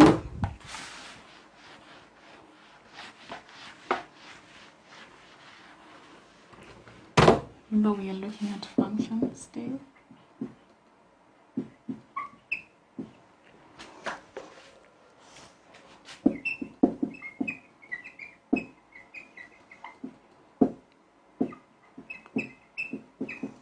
Okay, for example, with, without, by, from, out of. So that we have, we shall travel by train. Okay, so it's used to also show means or source, and those examples that show that, those prepositions that show that are with, without, by, from, out of.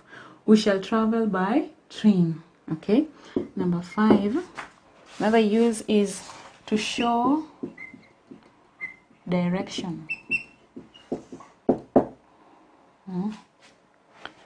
Direction, e.g.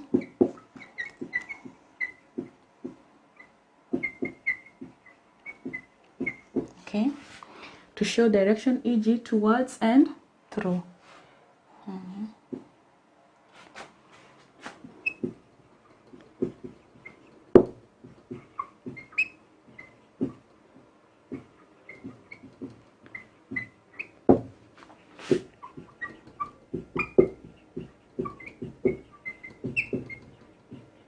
Okay, number 6.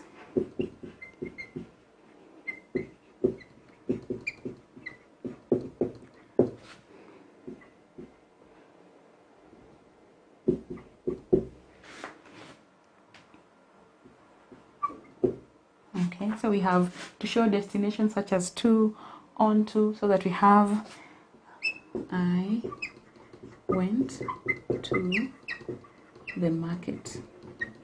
Okay, I went to the market. Okay, and the last one.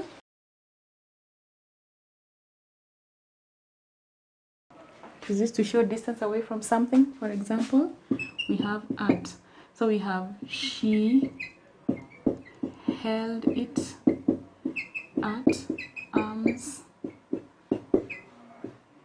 length. So she held it at arm's length. All right. So all those are uses of prepositions. We've looked that they can show direction, they can show destination, they can show cause and purpose, time, they can show the place at which something is, the position, the means, but the source. Okay, these are not things you don't know. These are things you already use, but now when we use them, okay, we know that we are looking at prepositions in their usage in sentences. All right, so let me give you one short exercise to practice on the same.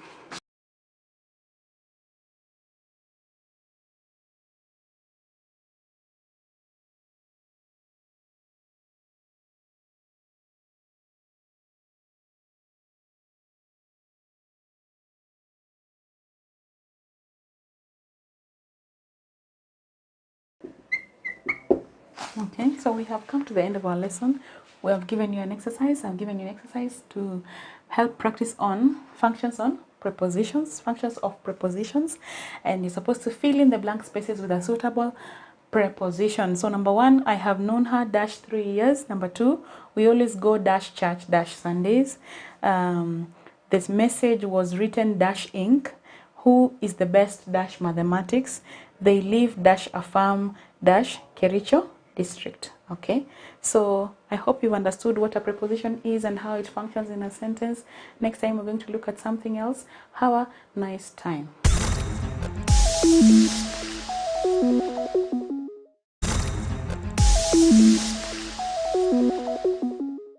How are you, my student? Welcome to Manifestant e-learning platform. My name is Purity Anzelimo, your teacher of physics today. And in our lesson today, we continue with the cathode rays and the cathode ray tube. That's our topic. So the cathode rays and the cathode ray tube. And in our lesson today, we'll continue with the parts of a CRO. That's what we looked at during the previous lesson. We are looking at the parts of a CRO, or simply the cathode ray oscilloscope. That's what we are looking at. But maybe before we look at the cathode ray oscilloscope, we can do a recap of what we have been covering on the cathode rays. We looked at the properties of the cathode rays, and we said that cathode rays, we can give the properties. We said one, that the cathode rays are charged. And what is the charge? They have a negative charge, and that's why we say that they can be deflected by both the magnetic and the electric fields. Then we also say that the cathode rays possess energy. They possess energy, that the cathode rays, and that's why when they are focused on the screen, we are able to see the spot. And we say that this kinetic energy is converted into light energy, and that's why the screen of the cathode ray tube will glow when the cathode rays get to the screen. And that's why it is not heated, because the kinetic energy is converted into the light energy. Then we also say that these cathode rays travel in straight lines. And this can be shown by when we place an opaque object between the cathode and the screen. We are able to see a shadow which is cast on the screen. So meaning that the cathode rays will travel in a straight line. So we want now to move on and look at the cathode ray oscilloscope. We begin on the cathode ray oscilloscope. The cathode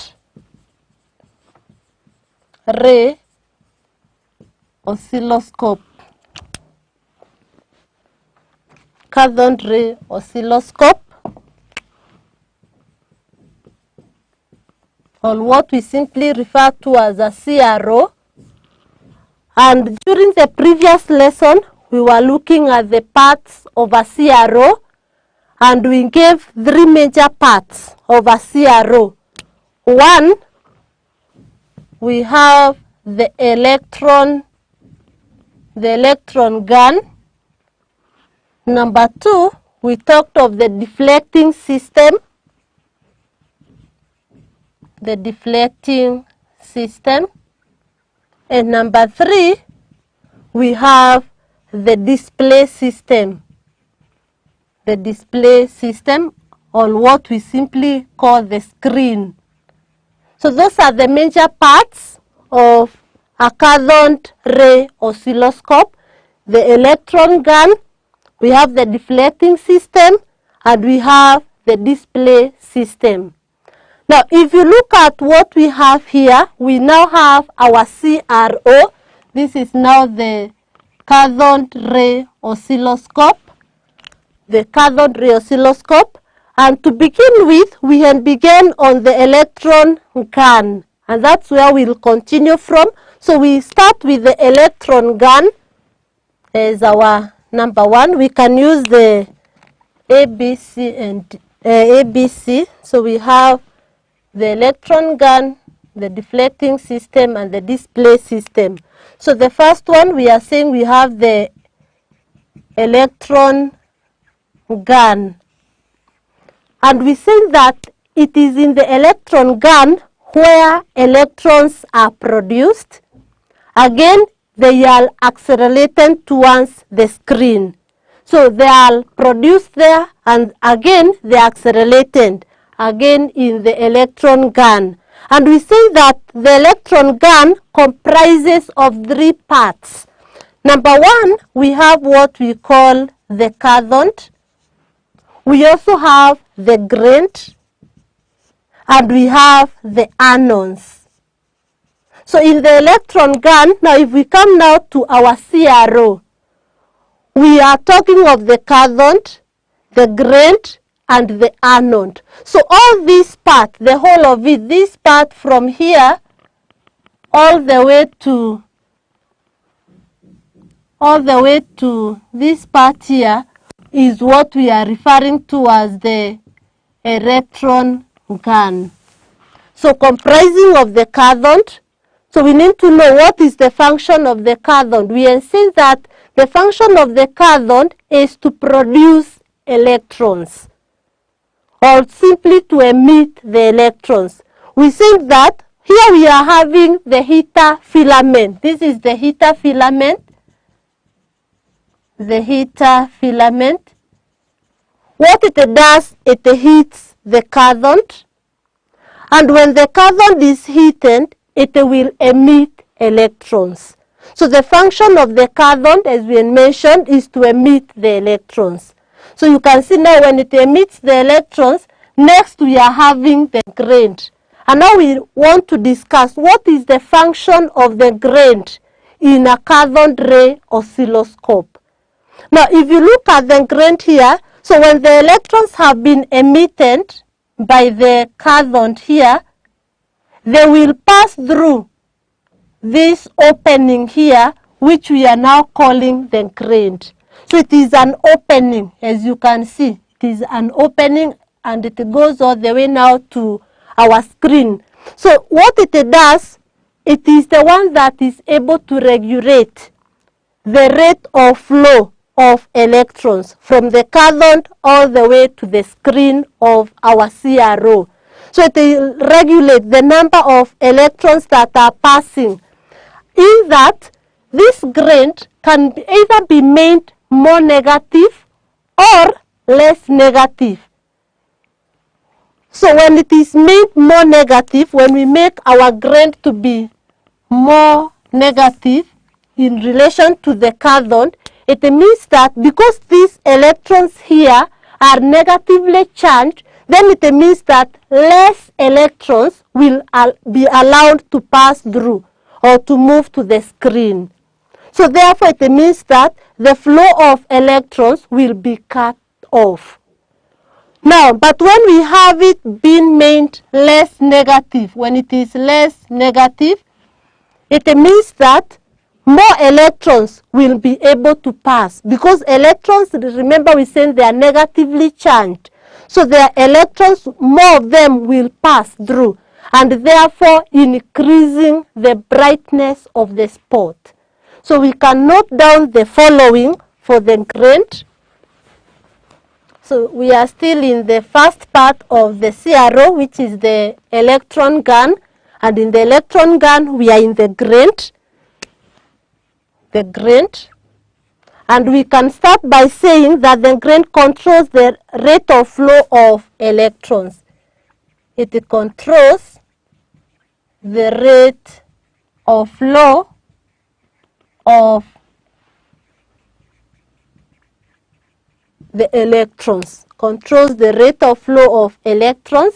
And we have said when it is made more negative, it means that the number of electrons which will be moving to the screen will be cut down. But when it is less negative, it means that more electrons will be able to pass. And therefore we are saying that hence the brightness of the spot on the screen. So it will control the rate of flow of the electrons, and therefore hence the brightness of the spot on the screen. So the more the electrons will be allowed to move when it is less negative, the more the brightness of the spot. Because we saying that these they move, they'll come and they'll converge on they are focused on the screen. This is our screen here. So the spot is here. So we are saying the more the electrons that will be allowed to pass through, the more the brightness of the spot on the screen, or that will be formed on the screen. Then we can also say that it is used to control the intensity of the beam. Yeah, they used to control the intensity of the beam. It is used to control the intensity of the beam. It is used to control the intensity of the beam, and we are saying that when it is made less negative, more electrons will cross over, and when it is made more negative, the number of electrons that is passing will be cut down. So we can say that when made less negative, more electrons cross over. And then when made more negative,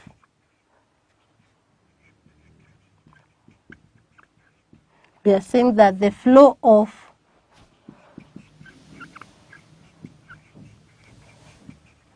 electrons is cut down. Because we are comparing this now with the charge of the electrons. So because the electrons are negatively charged, then it means that when now the grain is less negative, it means that there will be more attraction of those electrons, and therefore more electrons will cross over. Then we are saying that when that grain is made more negative, meaning that there is some kind of repulsion, because again the electrons are negatively charged, then it means that the flow of electrons is cut down. So that is on the grain. So it is the grain which will control the brightness of the spot which is falling on the screen. You can be told to explain how it is going to control, how it's going to determine the brightness of the spot on the screen. So you explain it by talking of when it is made less negative or when it is made more negative. And that is the function of the grain here. So it is a part in the electron gun. We have discussed about the cathode, whose role is to produce or to emit the electrons when it is heated by the heater filament. Then we have the grain, which we have said it is able to control the rate of flow of electrons. That's what we have said, it controls the rate of flow of electrons and hence the brightness of the spot on the screen. So we have another part in the electron gun. We have another part which we are calling the anode. So we can discuss the anode. So you can see all this part here connected to the positive terminal, that is now the anode. So we want to see what's the role of anode, the anode in a CRO. So the anode. Now, we talked of the anodes. We seen that in the electron gun we have the cathode, we have the grain, and we have the anodes. Now, we usually have two anodes in a CRO. And the function of the anodes, number one, is to attract. Number one is to attract the electrons. It attracts the electrons. Because now they are in different potentials, the terminals are not the same. For the anode is positively charged, and we know that the electrons are negatively charged. Then it means that it is able to attract the electrons. Because we say that in the law of electrostatic changes, like changes will repel and like changes will attract. So we have the anode which attracts the electrons. Number two, when these electrons have been emitted here at the cathode, then they are controlled, their rate of flow is controlled by the grain and they travel. So it is now the function of the anode to accelerate the electrons to the screen. So the other function is to accelerate the electrons to the screen.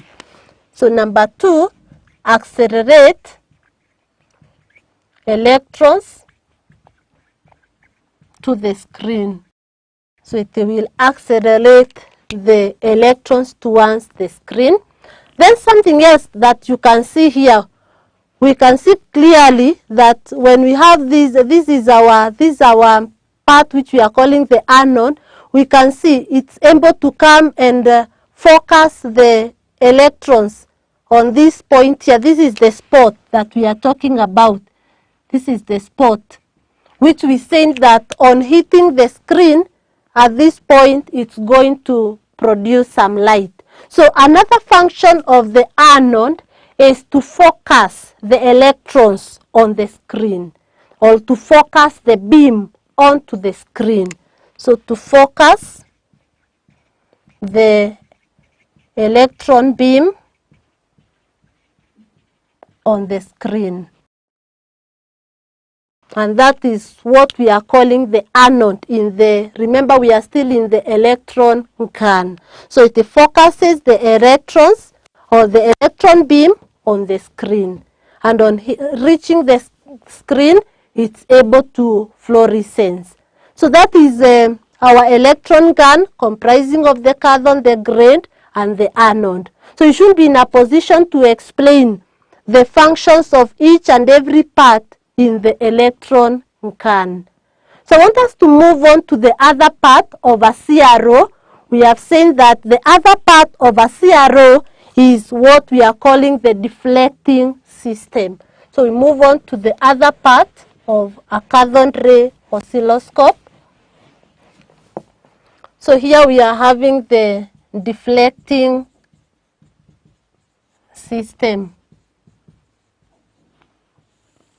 The deflecting system. Now if you look at our cathode ray oscilloscope, at this point here, from now where we have the electron gun, we have this part here, from here all the way to this part here. We have some plates here, these are plates here, and we have others here.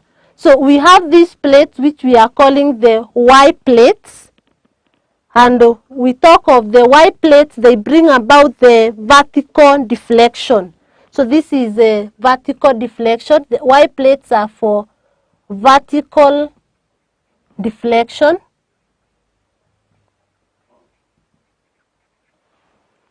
Then we have these other plates here, which we are calling the X plates. Again, for the X plates, now we have them for the horizontal deflection.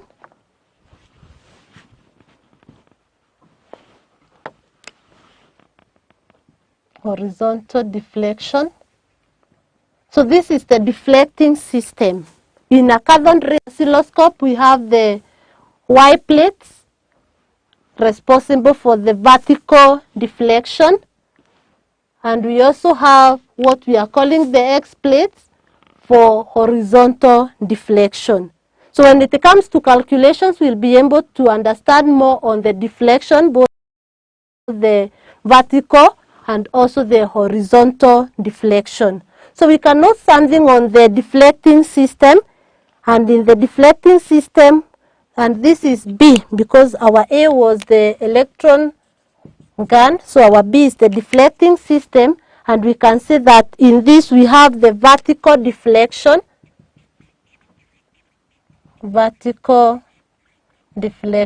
which we have seen is by now the Y plates. Then we have number 2, the horizontal deflection, which is now by the X plates. So that is what we have. And I would like you to note the following NB. As you can see in our CRO here, in the X plates, we have the time-base knob. So you note that the time base is connected to the X plates.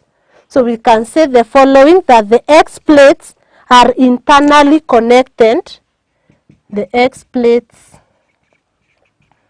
are internally connected to the time-base circuit. Which applies a sawtooth voltage, that is to the X plates. So we'll apply again this when we've been doing our calculations. So we are saying that the X plates are internally connected to the time-base circuit, as we can see there, and it applies a sawtooth voltage. When we talk of a sawtooth, this is what we mean. It applies a sawtooth voltage to the X plates. And then we can also say that the spin, so you need to know that it's very examinable. You can be asked where the time-based circuit is connected in a CRO. We have seen it's connected in the X plates, on what we are saying, we are calling in the horizontal deflection part, which is the X plates. Then we can also say that the spin with which the electron beam sweeps is adjusted with the help of the time-base knob. So the spin with which the electron beam, we are saying that is determined, or it's adjusted, sorry, not determined, but you can adjust it. It's adjusted by what we are calling the time-based norm. So that is it. So the speed with which the electron beam will sweep, because we are saying that it produces the sawtooth voltages. So when we have our voltage here, we have our positive, our negative here, against time in seconds. We are saying that the speed with which now the electron beam will sweep will be adjusted with the help of the time-based norm. And we are saying that this time-based norm is connected to the X plates. So that is our other part in the CRO, that is the deflecting system. So these two, we have now our deflecting system. So in the deflecting system, it comprises of the vertical deflection by the Y plates and also the horizontal deflection by the X plates. So we are remaining with one part of the CRO.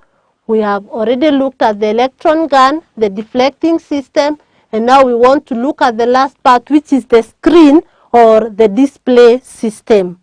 So we have our last part, part C, which is now the display system.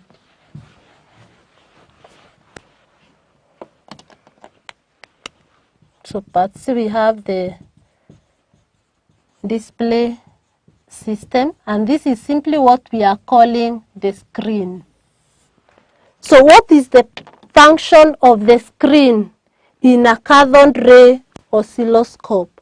As you can see clearly, this is where the spot is being formed. So we can say that the electron beam is focused on the screen. So the spot is formed on the screen. So it is where the spot is formed, that is in the production of the cathode rays. So we can say that and inside that screen is coated with a material which we refer to as phosphor, that is zinc sulfide. And the reason as to why we use zinc sulfide is because it is going to glow or produce light. It glows when now the cathode rays or the electron beam hits the screen. That is the zinc sulfide. So it is coated with phosphor which glows or which fluoresces. That is when it is struck by the electrons. So we can start by saying that it is coated with phosphor, that is the zinc sulfide. So when those electrons, after they have been focused by the anode to the screen, then we say that it is going to glow. And that's how we can show that they are cathode rays, by the glowing of the screen. So again, we can also say that we can see clearly here that the inside of this screen, the inside of the screen is coated with graphite. And we want to know the reasons why we use graphite to coat the screen. So we can say that the inside of the screen,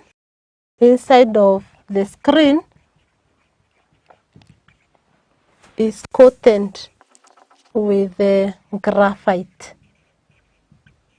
It is coated with graphite, and we can now look at the functions of graphite in the screen. Functions of graphite in that screen. So you can see the coating is graphite, and we know that graphite will conduct the electrons. So one of the functions is the earthing purpose. So it is for earthing. And when we talk of earthing, it will enable the flow of electrons to the earth. So this is for the conduction of electrons, to earth or to the earth. So that is what we refer to as earthing, as learned previously. So we have one of the functions of the graphite, that is earthing, to conduct now the excess electrons to the earth. Then number 2, it is also used for shielding the beam from external electric field.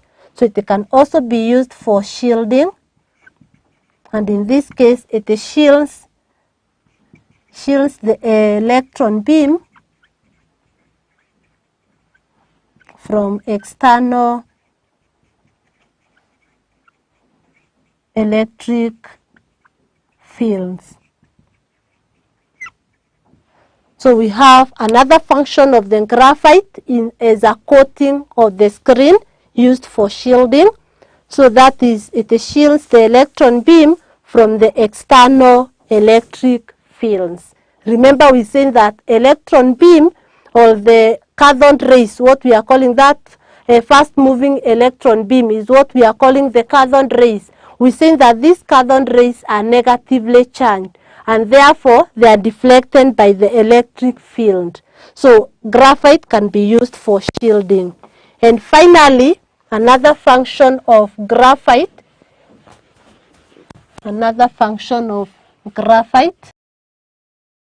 this graphite can also be used to accelerate. It helps in accelerating the electrons towards the screen. So we can say that it accelerates the electrons towards the screen because it has the same potential as the anode.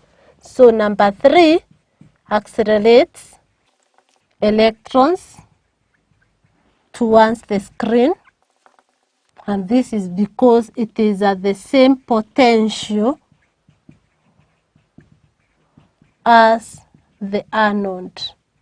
Remember, the anode is positively charged and it has the same potential as the anode, then it is able to accelerate the electrons towards the screen.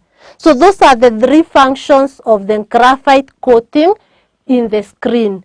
So that is, we have said number 1, graphite is used for shielding. It is able to shield the electron beam from the external electric fields. Then we have also seen that this graphite coating on the screen can also be used for earthing, whereby it allows the conduction of electrons to earth. Then number 3, we have also seen that it is also used in accelerating. It also helps in accelerating the electron beam towards the screen, since it is at the same potential with the anode, or our anode here. And the function of the anode, one of them is to accelerate the electron beam towards the screen. So those are the parts of a CRO.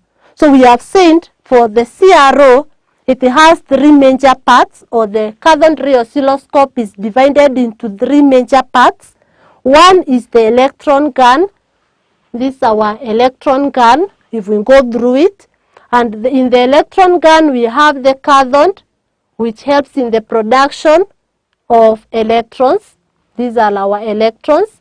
Then we have the grid, which is able to control the rate of flow of electrons, and hence the brightness of the spot.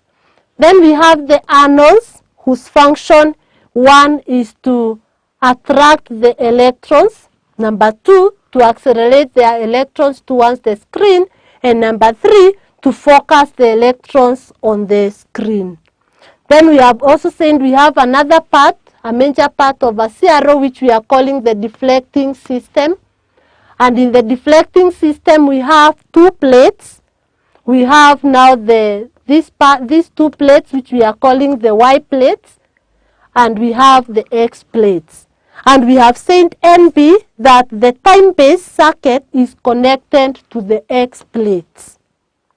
Then we have also said that we have, after now the deflecting system in the CRO, we have the last part, which is now the display part. So from here, this part here, we are going to have the display part, and this is now the screen, or what we are calling the display system. And we have seen that the screen is made of a material like phosphor, which is able to glow when it is hit by the electrons, or when high energy electrons hit it. So it is able to produce light. And we have seen again the screen is coated with graphite, and we have been able to list down the three main reasons why graphite is used to coat the screen. So that is on the CRO. So during our next lesson, we'll actually be looking at the uses of a cathode ray oscilloscope. So here is the assignment for our lesson. Note down these questions. An exercise.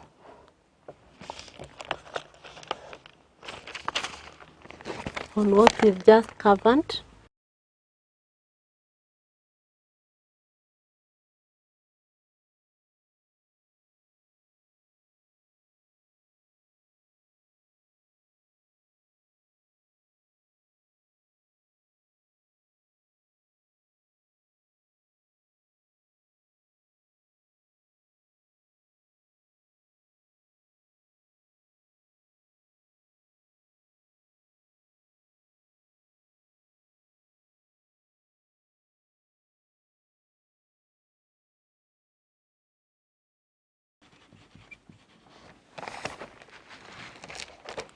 So those are the questions. Name three components of the electron gun in a cathode ray tube. That's the first question. Then here the figure below shows a cathode ray tube. Remember we said a cathode ray oscilloscope is a development of a cathode ray tube. So when you asked about a cathode ray tube, still refer to the cathode ray oscilloscope. So a metal plate is placed between the anode and the screen. So you can see we have the metal plate here between the anode and the screen. So state with reason what would be observed on the screen when the cathode rays are produced. Roman 2, state the effect on cathode rays produced when the anode potential is increased. When the potential of the anode is increased. Then question 3, describe how the electrons are produced in a cathode ray tube. State and explain the function of the current. And number 3, state what would be observed on the screen if an alternating current voltage is connected across the Y plates. So ensure that you answer those questions to see whether you've been able to understand the lesson that we have just concluded. Thank you. Till we meet next.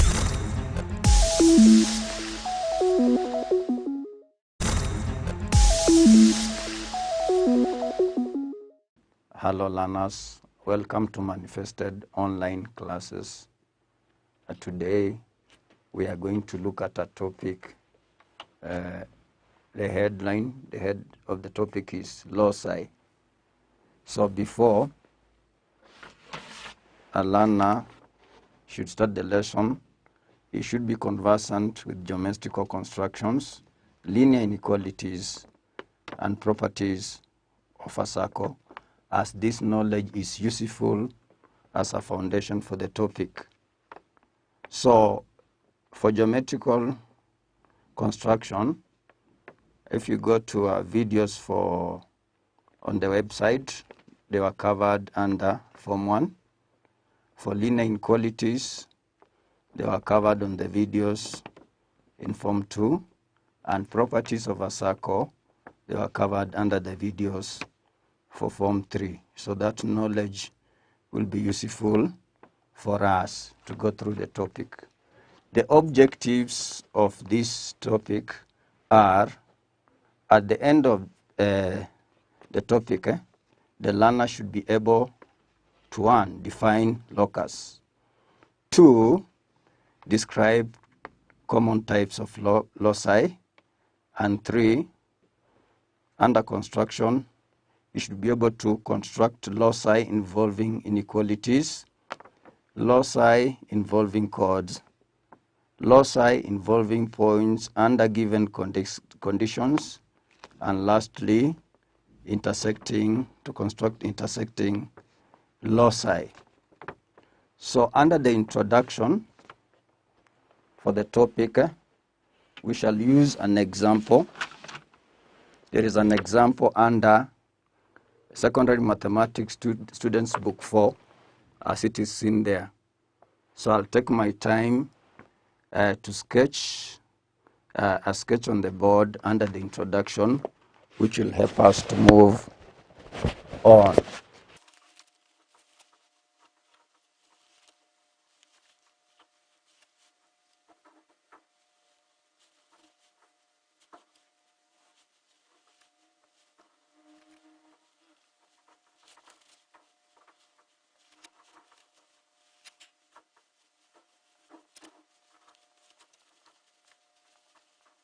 So if you look on the board, we have a very practical example of a door. We know when we open a door, we know how you open a door, it has to swing. So we have the door as it is shown there. So I'll show the hinges. There's a hinge there, P, hinge Q. So it's maybe a door entering a building. So you are told as you open or close it, it is swinging through an angle of 60 degrees. So when you close the door, the door would be moving.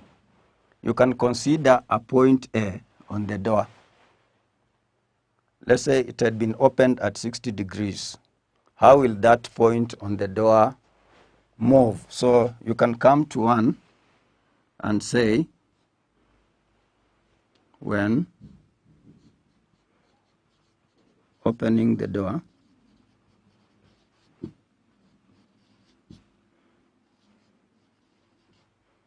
the point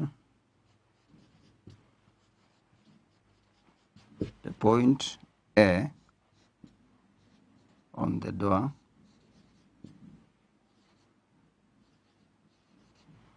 will swing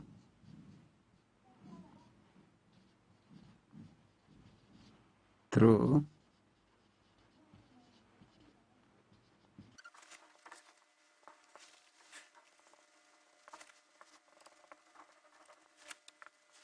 Yes, so to explain that, we have one. When opening the door, point A on the door will swing through an arc EA. Therefore, point A will trace an arc EA. So we've looked at a point on the door. In point 2,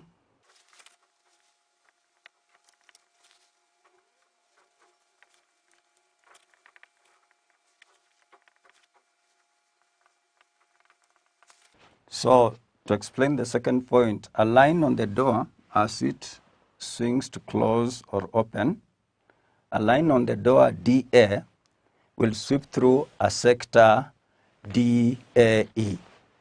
When I talk of a sector, it will create an area. So it will sweep through an area or a sector E, D, E, A. And 3,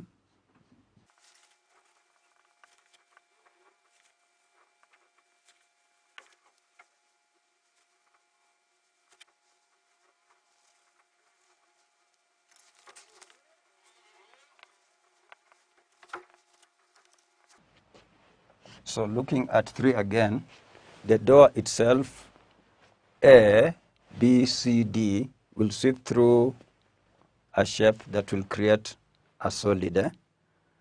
That solid, if you look at it well, it is a fraction of a cylinder with a sectorial angle of 60 degrees. Having seen the 3, it will be able to give us a proper definition of a locus. Locus is singular, loci plural. Like if there are 3 of them, those are loci. But if it is 1, it is a locus. So we shall then go to the definition of a locus, what a loci or locus is. Locus is therefore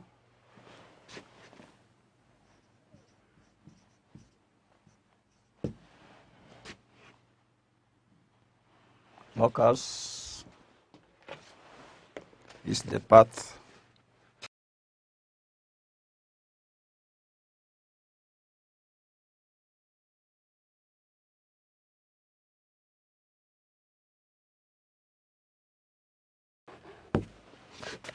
so that gives us the definition of a locus. That's why I had to go through the first explanation, the second one, and the third one. So a locus is defined as the path, area, or volume traced by a point, line, or region as it moves according to some given law or laws. That is why in the first point we used, the first explanation we used a point. In the second one we used a line.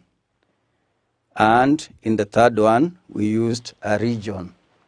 A region defined by A, B, C, D. That is why it generated a volume. So that gives us the proper definition of a locus. So as earlier said, locus is one, loci are many, the plural. So having gone through the introduction, we are yet to look at some practical, we have some practical observation that can enable us to look at actually what a loci or locus is.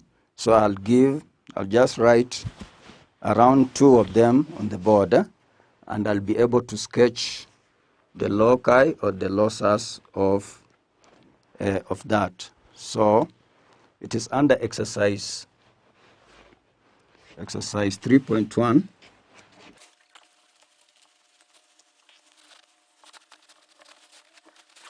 It is exercise 3.1. Exercise 3.1 from the students' book 4, as seen.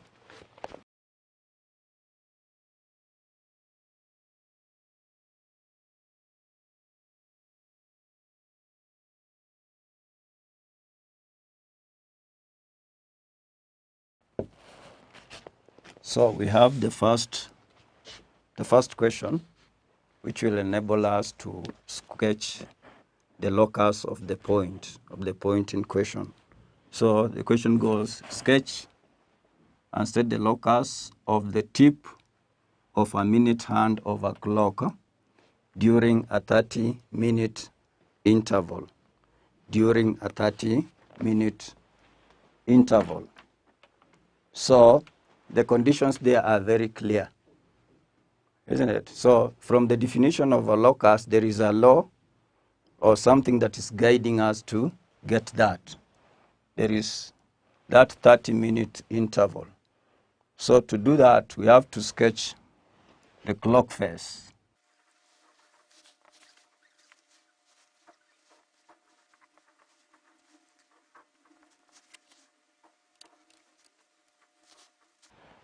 So if we have a clock, usually the minute hand is longer than the hour hand. So this is the minute hand. So if it has to go through the 30-meter interval, it has to sweep, because we know if you're at 12, when you get at 1, those are 5 minutes.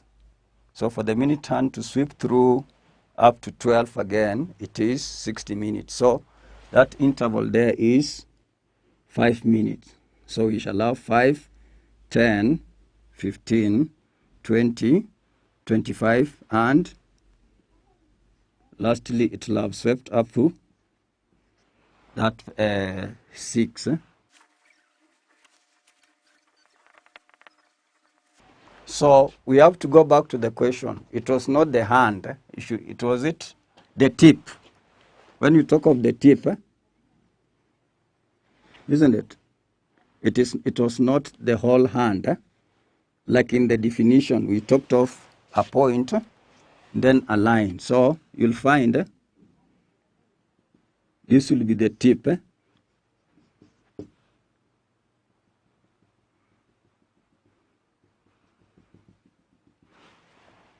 You be very careful. It is the tip. a tip is like a point, isn't it? So during that 30-meter interval, if that was our originating point A of the tip, you can come and say here it is the final, A prime will be the final position of the tip after 30 minutes.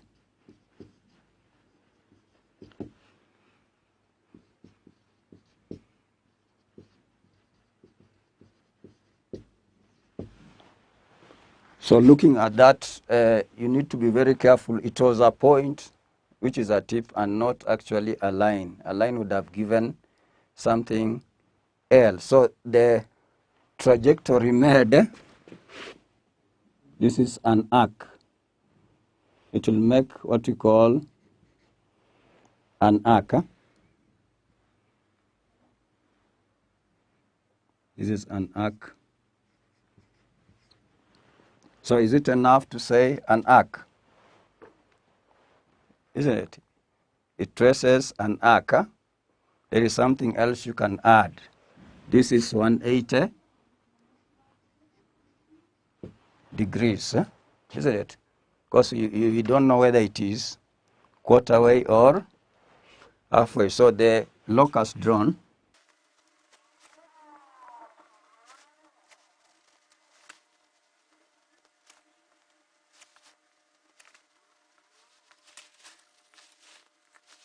so the locus of the tip will be an arc semicircular in shape covering 180 degrees. So having done that, we shall also look at the next question, number 2 of the same exercise. Number 2, where you are told you state and sketch the locus of the minute hand.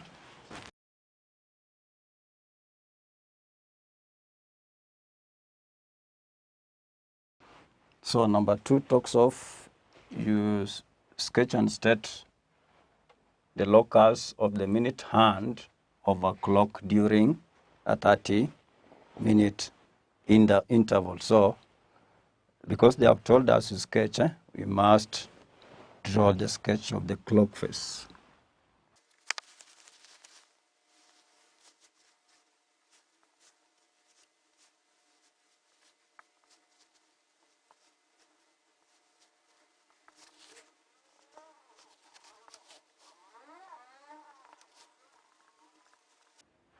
So with the sketch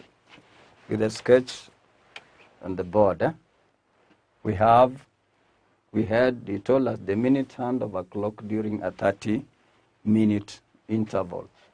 So it starts here, 5 minutes, 10 minutes, 15 minutes, 20 minutes, 25 minutes, and finally 30 minutes.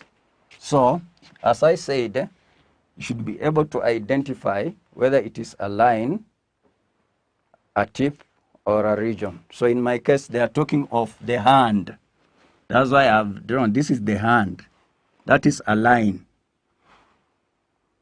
from the center of the clock up to the tip. So it is actually a line sweeping through. So it will be not the same as the tip. So if you look at this region, it will be able to, you'll have that region or area and indicated as region.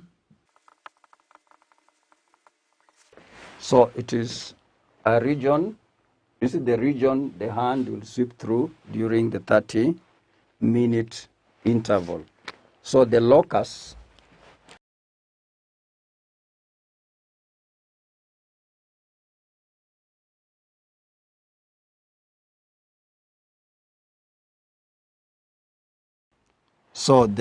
of the minute hand will be a sector or an area half of a circle. So having come to that point, before I give the assignment, we shall do a recap of what we've learned in this lesson. In the lesson, we defined what a locus is. And we said a locus is defined as a path, area, or volume. It is a path, area, or volume traced by a point, a line, a region, as it moves according to some given law or laws. So if you look at our example, we mainly tackled two of them, where we have a line, where we had a tip in the cloth, and a line which was associated to the minute hand. Isn't it? So like in the first example, we had a tip. Isn't it? It is a tip indicated by a point. So the point will give a path. In the second example, we have had a hand. You can see the hand sweeping through that area. So in the third case, we would have had a region sweeping. The region would have been A, B, C, D, the whole door sweeping. But in our subsequent lesson, we are going to tackle the third one, which involves a region that will generate a volume. So having come to that point, I'll give you an assignment, number 3 and number 4, which you'll have to work out during your own time. So let me write them on the board.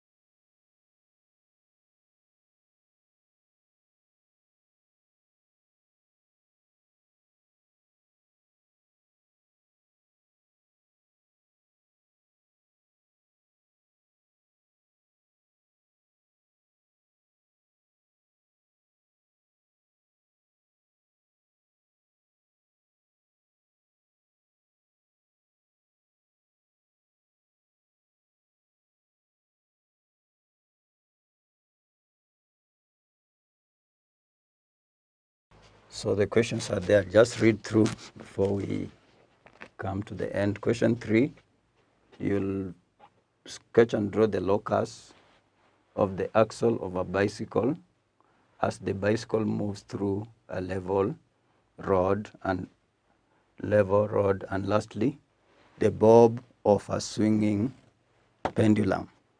So having come to that point, we shall at least be able to do the questions well, having gone through the definition. So have a nice time as you go through the work, and bye.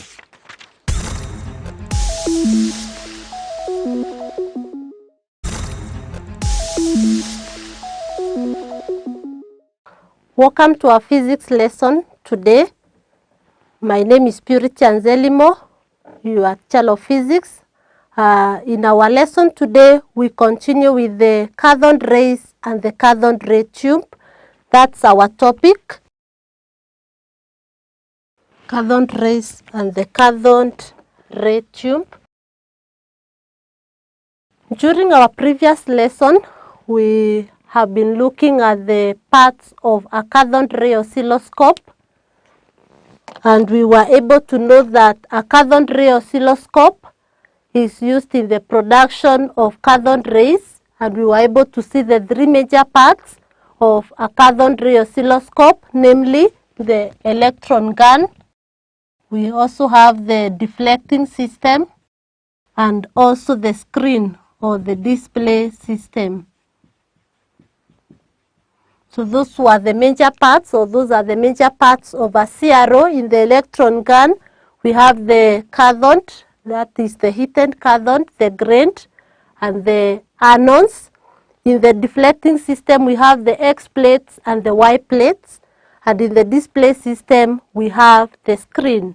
So during our lesson today, we continue with the cathode ray oscilloscope, but now we want to look at the uses of a CRO.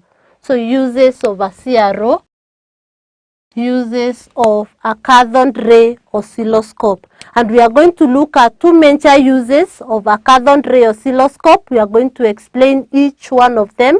So one of the uses of a cathode ray oscilloscope is used as a voltmeter. So number one, used as a voltmeter. A cathode ray oscilloscope is used as a voltmeter. We know from the topic current electricity, we know that a voltmeter is a device that is used to measure voltage. So we have the CRO being used to measure voltage. So we are going to explain how. Then again, we can use a CRO to determine the frequency of an alternating current signal, used in determining the frequency of an alternating current signal. So we will also explain how a CRO can be used to determine the frequency. Remember, we know what frequency means. When we talk of frequency, simply refers to the number of complete oscillations in 1 second. So it can also be used in determining the frequency of an alternating current signal. So I want us to start with the first one. We have seen that a cathode ray oscilloscope can be used as a voltmeter. So CRO is a voltmeter. Our CRO as a voltmeter. And we are going to see that the cathode ray oscilloscope will have many advantages over the voltmeters that we use, the ordinary voltmeters that we have. So when we are using the cathode ray oscilloscope as a voltmeter, when the time base is switched off, with the time base switched off, when we have our time base switched off, then we also have the X plates being at X plates at, and then we have the voltage to be measured, connected, and voltage to be measured, connected to the Y plates. So this is what we are going to have. So when we have the time base switched off, remember we said that the time base is connected to the X plates, and now we want to, and the X plates are at, and then we have the voltage to be measured, connected to the Y plates. Then we are going to have that the voltage, these are the Y plates. Remember we said there are two. So the voltage will be given by the displacement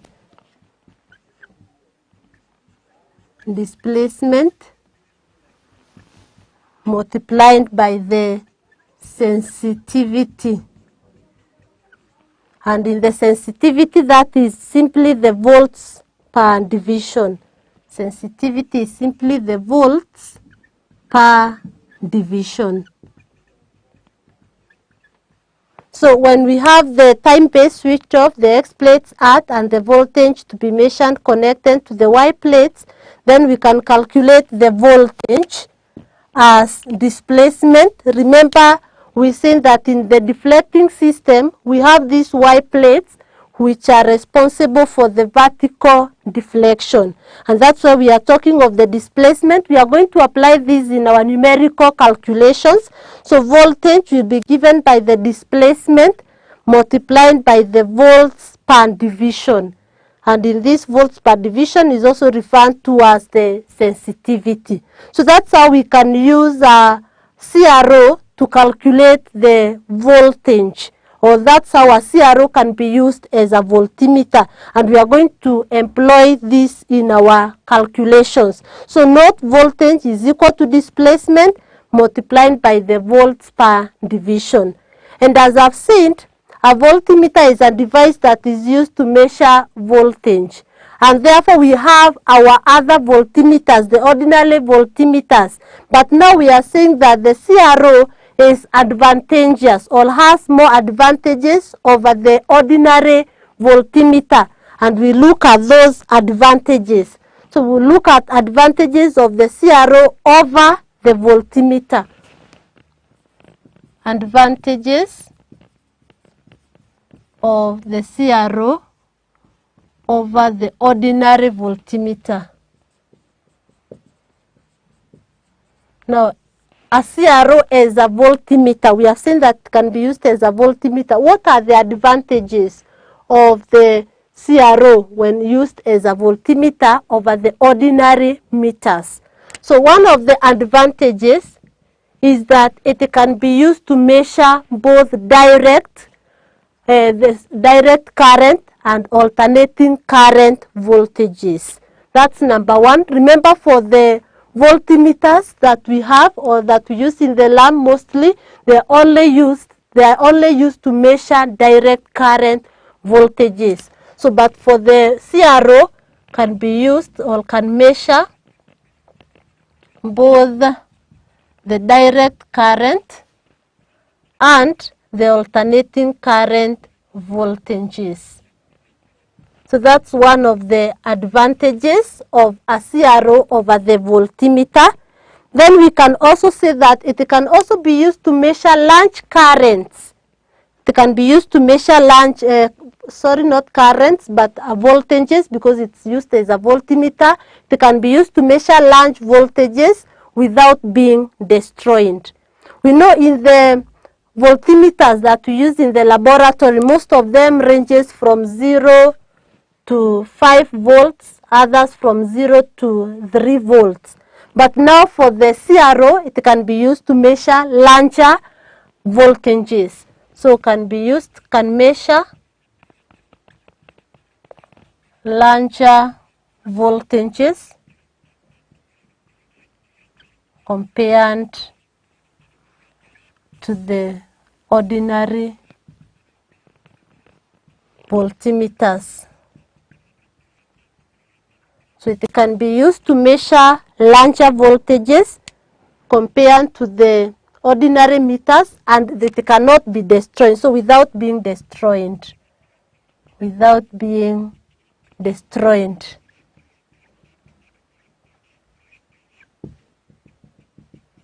That is another advantage of a CRO over the ordinary voltmeters. Then we know very well when we are using the voltmeters, that is in electricity,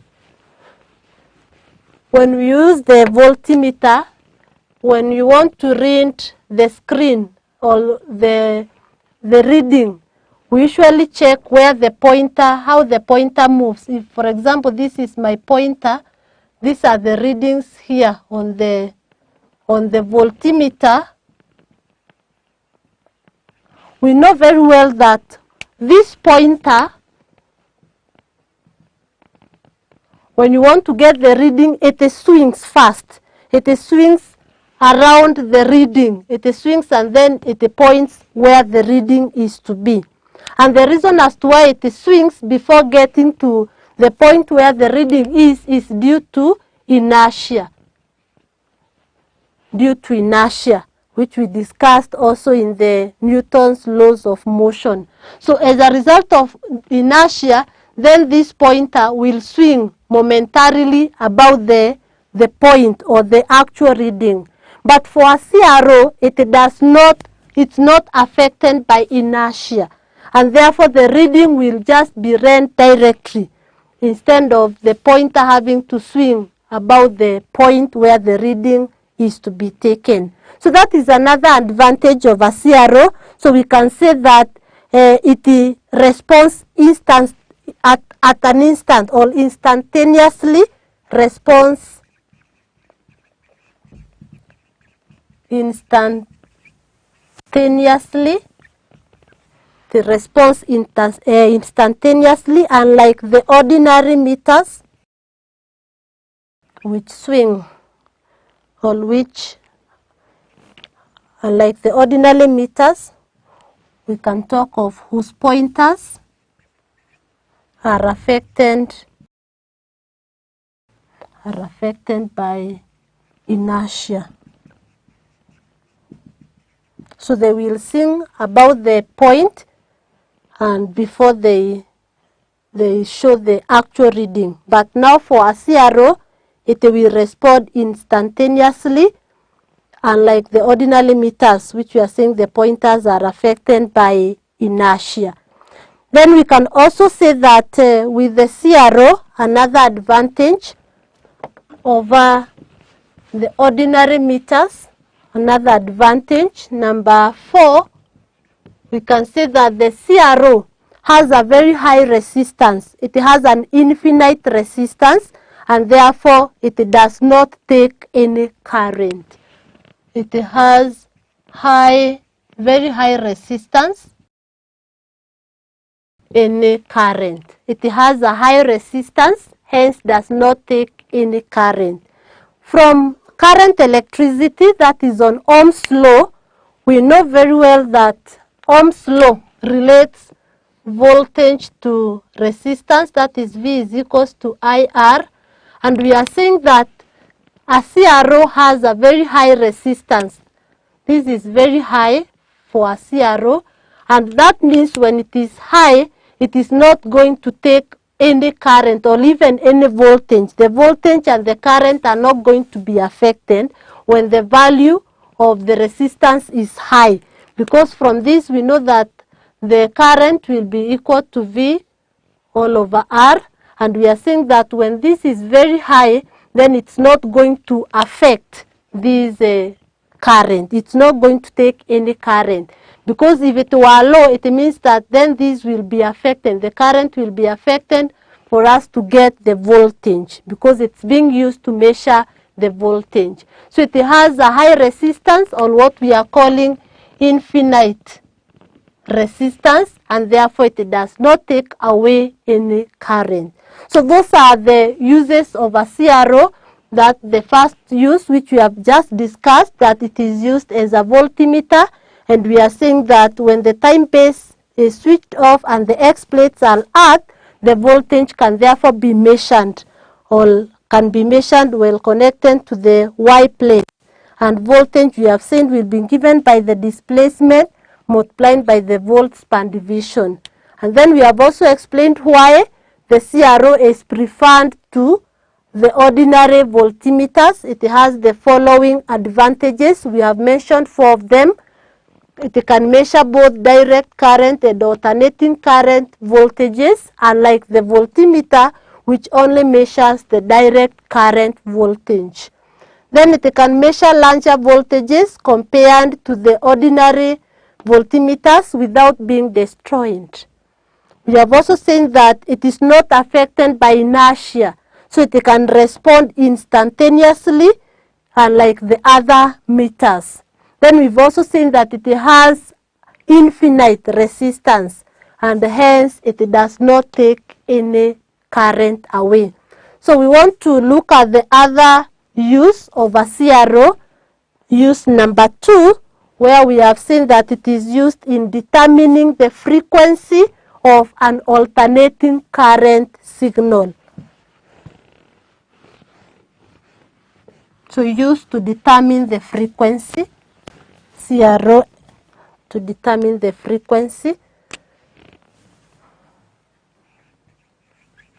used in determining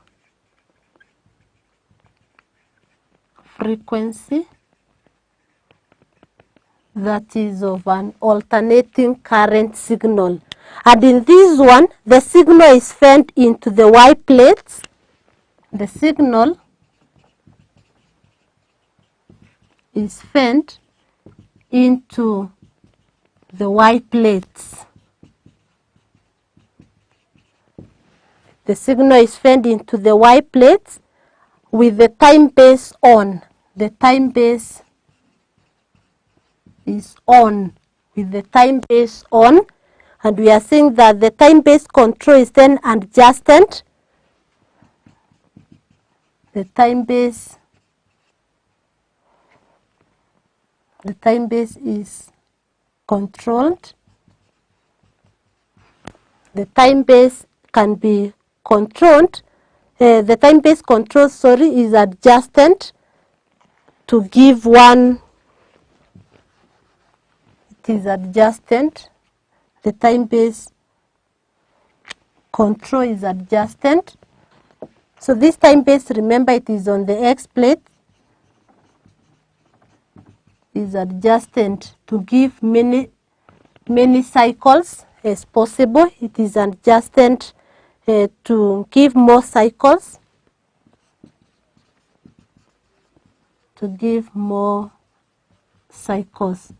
So remember, in this, we are going to have the formation of the cycles. We can have it here.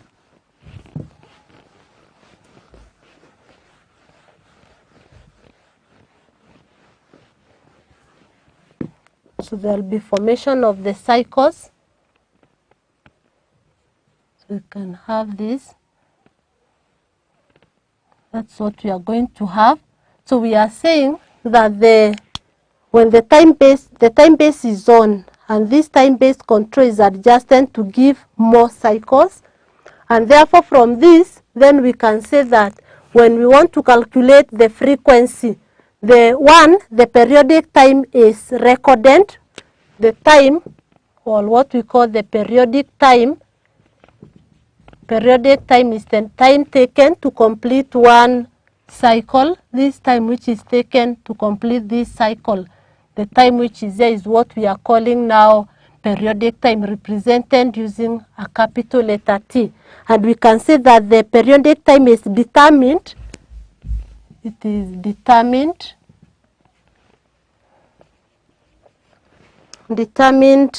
by relating the trace of the signal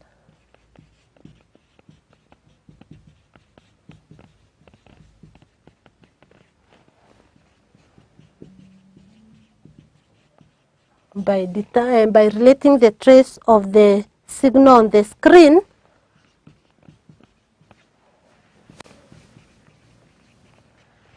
screen with the time base setting.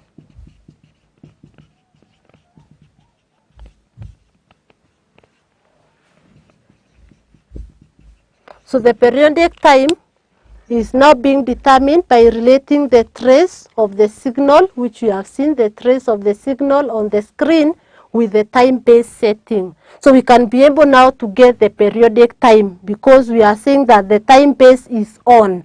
So when we get the periodic time, then we can now be able to calculate the frequency F, by the formula. Frequency is simply the reciprocal of the periodic time, T.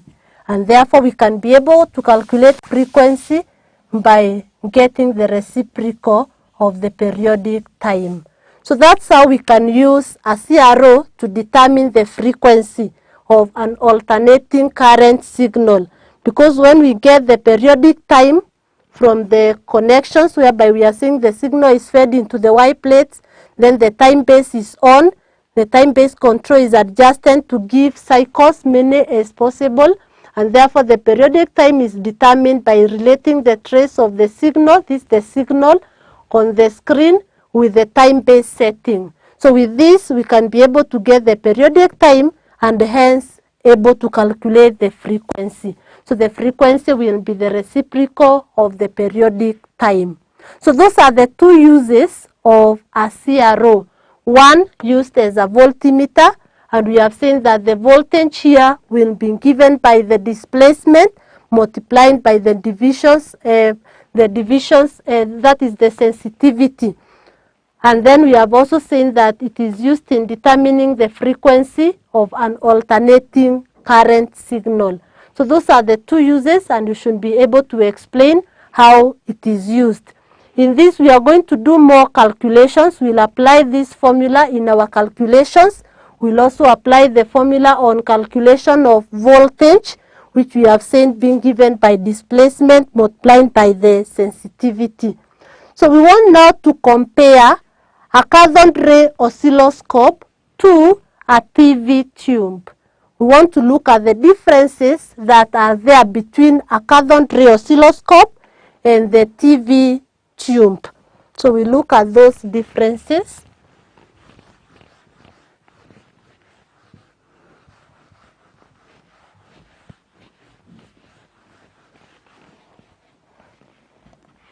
So differences between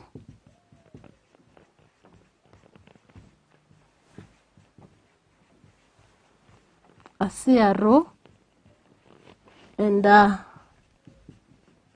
television tube. So what are the differences between the two? Differences between a cathode ray oscilloscope and a TV tube. So we can just have a table. On one side we can have the TV tube, and on the other side we have the CRO. So this is our TV tube. Then on the other side we have the CRO. So we want to see what are the differences between a cathode ray oscilloscope and a television tube. So one of the differences for a television tube, the deflection here, the deflection is by magnetic field. Whereas in a CRO, the deflection is by electric field.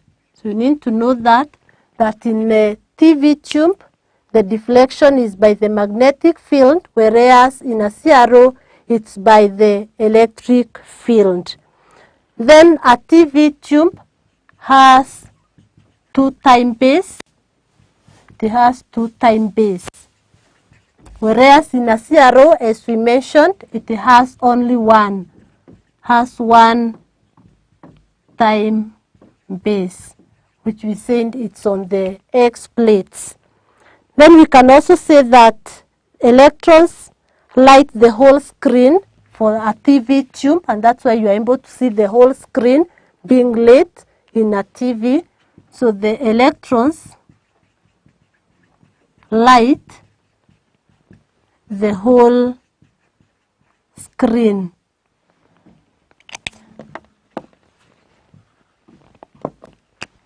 The whole screen.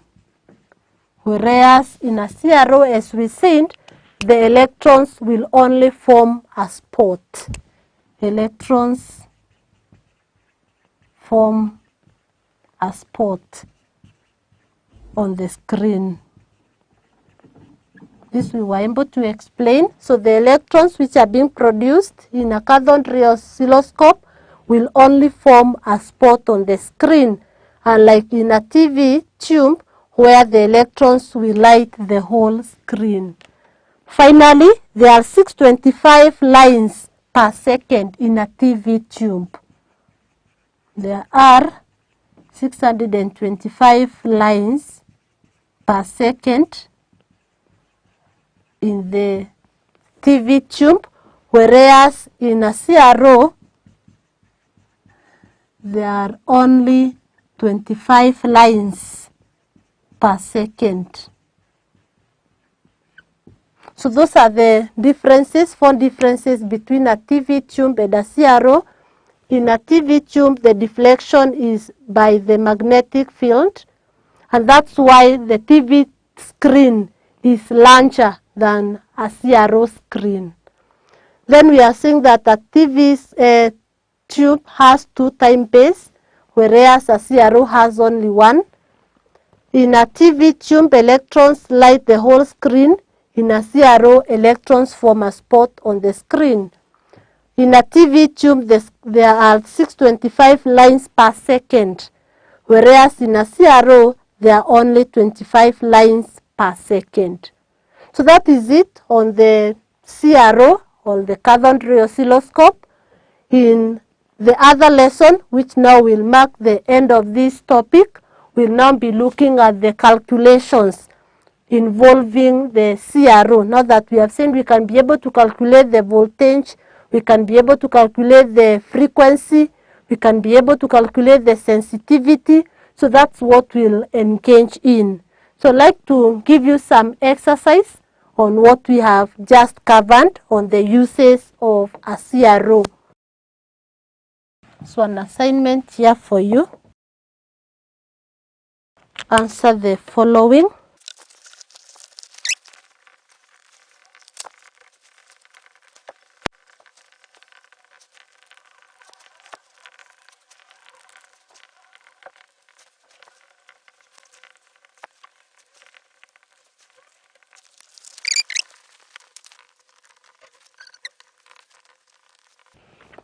So that is the exercise. So we are told in question number 1, state one difference between the deflection systems of a cathode ray tube and the TV tube, which we have just explained. Then number 2, the beam of electrons is subjected to a strong magnetic field which is perpendicular to the path and into the paper. Sketch on the same diagram or on the same figure the new path of the electron. Then number 3, when using the cathode ray oscilloscope to display waveforms of voltages, state where the following should be connected. 1, the voltage to be displayed on the screen. And number 2, the time-based voltage. So that's the exercise. It's good that you answer those questions. And during the next lesson, we'll now look at the numerical calculations involving the cathode ray oscilloscope. Thank you. Enroll your child for the manifested e-learning platform. See their grades grow tremendously. These videos can be downloaded to a laptop for offline viewing or viewed from a smartphone in a cost-friendly format. Karibu sana mwanafunzi. Tuko pale pale katika masomo ya mtandaoni ya manifested. Hapo awali tulikuwa tumeshashughulikia ushairi, tukaangalia baadhi ya istilahi zinazotumika katika mashairi. Lakini leo hii nataka tuweze kushughulikia mambo mawili. Hivyo basi lengo letu la leo ni kwamba kufikia mwishoni wa hiki kipindi uweze kuelewa kategoria mbili za mashairi na sifa zake.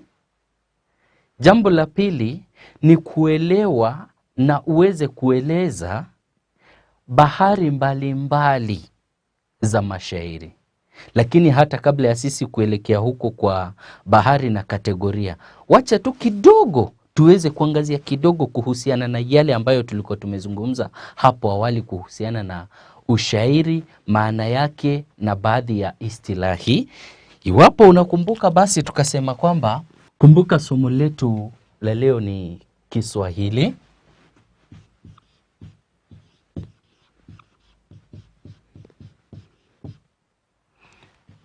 Bado tuko katika mada kuu ambayo ni ushairi.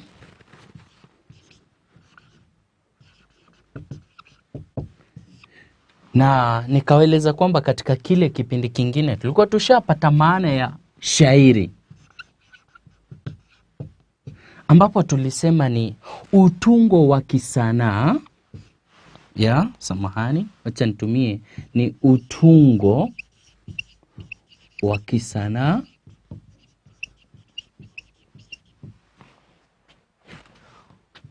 wenye lugha teule. Lugha teule, naomba kufuta tafadhali. Unaotumia lugha teule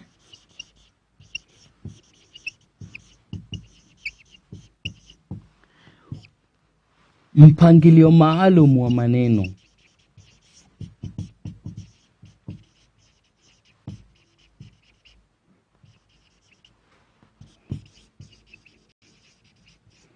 Unaotumika katika kuwasilisha ujumbe.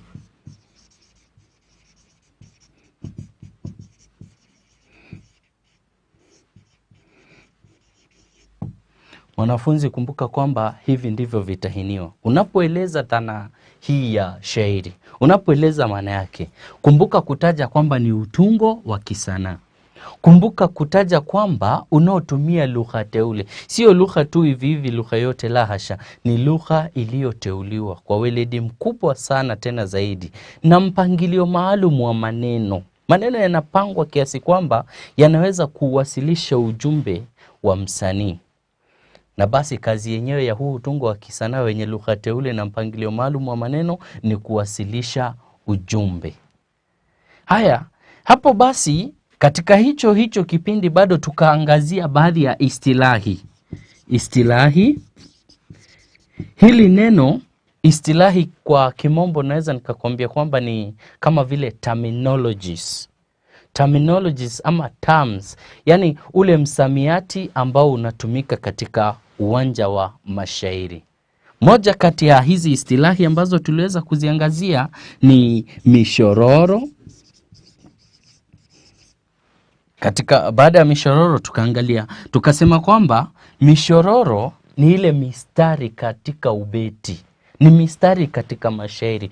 Umeangalia shairi tu ukaona kwamba limeundwa kwa mistari. Kuna mstari wa kwanza, wa pili, wa tatu, wa nne. Yani hiyo ndio ambayo tunaita mishororo. Hii mishororo ikiwa miwili, mitatu, minne, mitano inaweza ikaunda beti. Ya? Ukiwa mmoja utaitwa ubeti, zikiwa nyingi zitaitwa beti. Aya, tukaangalia tukaona kwamba mishororo hii pia inaweza ikawa na vipande. Kimoja tutakiita kipande, vikiwa vingi viitwe vipande. Na tukaona kwamba hivi vipande vinaweza kuwa kimoja, viwili, vitatu ama vinne katika mshororo mmoja. Ambapo tulisema kwamba kipande cha kwanza kitaitwa ukwapi, cha pili kiitwe utao, cha tatu kiitwe mwandamizi, cha nne ukingo.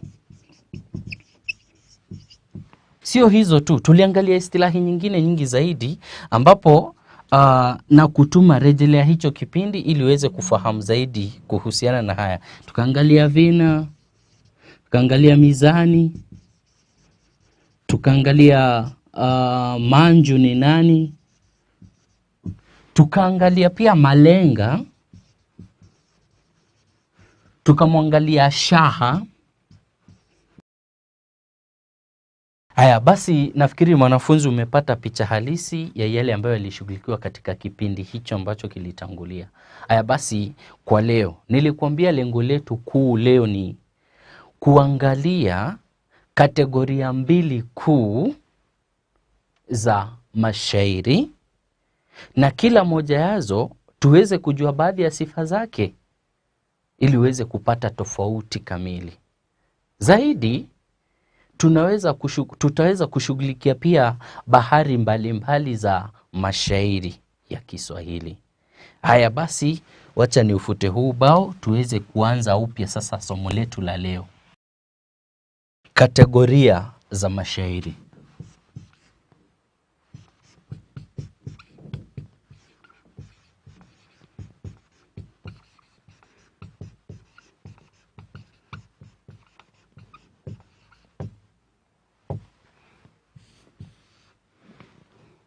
Msikilizaji, mwanafunzi, hili neno kategoria nafikiri unaona kwamba limetoholewa tu. Kategoria kutokana na neno category, unajua kategoria ina maana ya aina. Hivyo basi tunazungumzia tu aina za mashairi. Isije kuwa ngumu kwako kuelewa kwamba tunazungumzia aina za mashairi. Mashairi yamegawika mara mbili kwa kigezo cha wakati na muundo wa nje. Kwa kigezo cha wakati na muundo wa nje. Aina ya kwanza ni haya mashairi tunayoyaita mashairi ya jadi. Mashairi ya jadi. Pia haya mashairi utapata pia yanaitwa mashairi ya arudhi. yana neno jingine, yanaitwa pia mashairi ya kimapokeo. Kimapokeo ni mashairi ya arudhi, ni mashairi ya jadi, ni mashairi ya kimapokeo. Haya mashairi ni ya jadi, ni ya arudhi, ni ya kimapokeo kwa ajili ni mashairi ambayo yanafuata, ni mashairi yanayofuata kanuni au arudhi za utunzi wa mashairi. Wacha tu niandike kidogo hapa hivi kwamba ni mashairi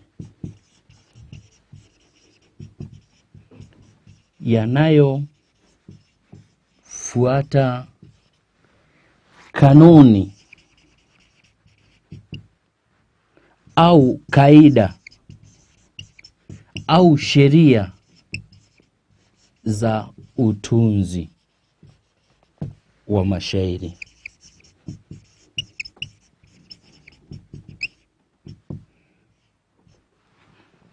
Au kanuni, kaida, sheria za utunzi. Mashairi yoyote ambayo utapata kwamba yametungwa kwa kuzingatia kanuni, kaida, sheria za utunzi wa mashairi, hizo ama hayo mashairi ndio ambayo tunaita mashairi ya jadi, mashairi ya arudhi, au ukitaka mashairi ya kimapokeo.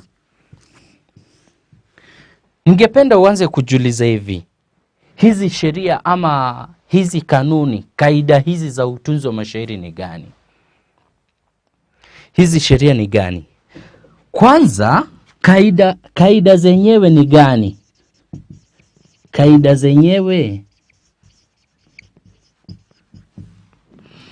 zenyewe ni gani?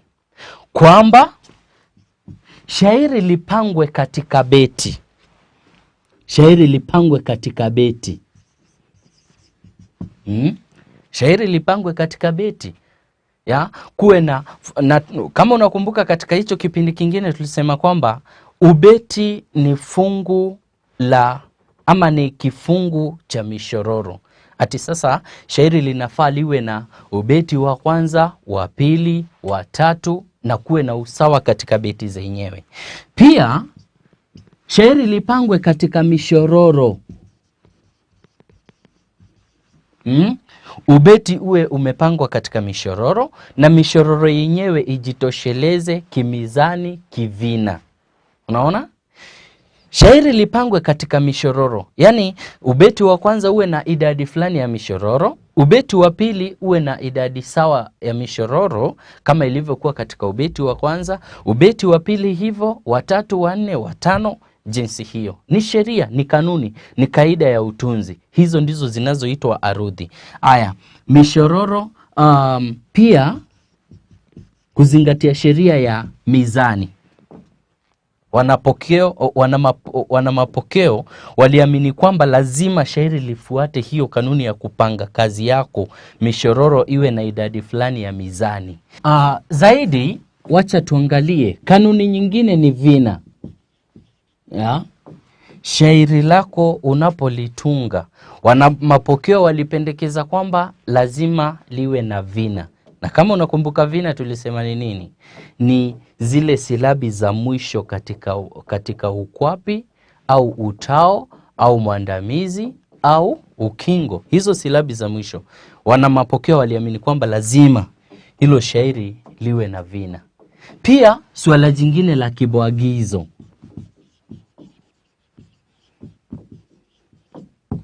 Mwanafunzi, msikilizaji, mpenzi wa mashairi ya Kiswahili, hivyo basi unapotunga shairi la kimapokeo, hakikisha kwamba umefuata hizi kanuni.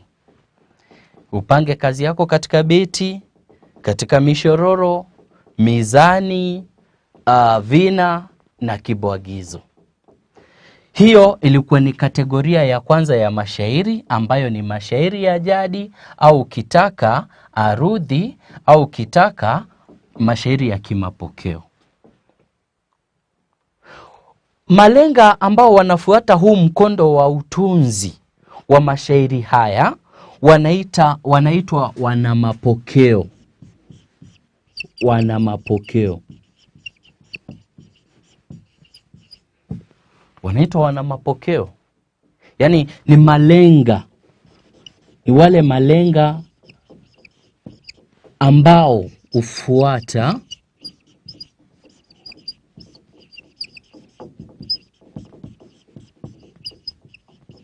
mkondo wa kutunga mashairi kiarudhi.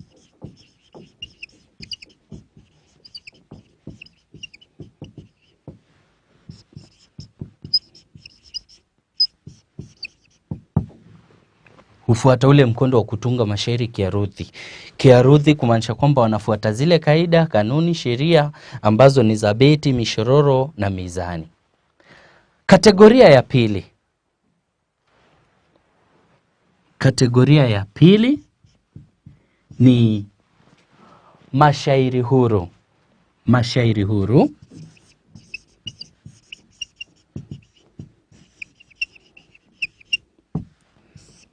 mashairi huru. Angalia neno kwamba ni huru. Ya? Wakati huu mwingine tulisema kwamba ni mashairi yanayofuata kanuni au kaida au sheria. Haya mengine unasikia ni mashairi huru. Basi bila shaka unajua kwamba ni huru kiasi kwamba huyu mtunzi, huyu malenga anayetunga haya mashairi ako huru kuwasilisha maudhui yake, ujumbe wake, bila ya kubanwa na kanuni yoyote ile. Yeye si lazima beti zake zikawa na idadi sawa ya mishororo, si lazima kazi yake ikawa na vina, si lazima kazi yake ikawa na mizani ambayo inatoshana katika kila mshororo. La hasha, huyu ako huru. Na basi haya mashairi huru unaweza ukasema kwamba ni mashairi yanayotungwa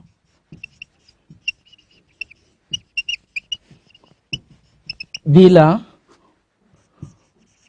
kufuata kanuni au arudhi. Na ndio maana unapata kwamba kuna baadhi ya wataalamu mbalimbali unapata kwamba wako na visawe vya hili neno mashairi huru. Basi utapata kwamba pia huitwa, utapata linaitwa mapingiti. Yana utasikia yanaitwa pia mashairi ya kimapinduzi, ya kimapinduzi. Utasikia pia yanaitwa zuhali, masivina na kadhalika. Hivyo ni visawe vya mashairi huru. Ningependa uweze kuelewa kwamba haya mashairi huru huwa yana sifa yake ya kipekee. Unapata kwamba ubeti mmoja unaweza kuwa na mshororo wa kwanza uko na mizani 13, mshororo wa 3 uko na mizani 6, mshororo wa 4 una mizani 17, mshororo wa 3 wa 5 una mishororo 4. Yaani kumaanishaje kwamba huyu mtunzi wa kimapinduzi hajabanwa na kanuni zozote za utunzi. Aya, mwanafunzi, ningependa tuweze kuangalia sifa za kila aina, kila kategoria. Tuangalie sifa za mashairi ya kiarudhi ama mashairi ya jadi. Sifa za mashairi ya jadi, ambayo pia tulisema ni mashairi arudhi ama ukitaka pia yaite mashairi ya kimapokeo. Na utapata kwamba haya mashairi huwa yanakuwa na sifa kama zifuatazo. Sifa ya kwanza ni yana urari wa vina. Urari wa vina, yani kuna ule mtiririko fulani wa vina, kuna mkondo fulani unaofuatwa na vina. Unaona, vina vinaweza vikatiririka ama vikabadilika, lakini kuna hiyo sheria ya kuhakikisha kwamba kuna ule urari ama ule mtiririko wa vina. Pia kuna sifa nyingine ambayo ni urari wa mizani katika mishororo.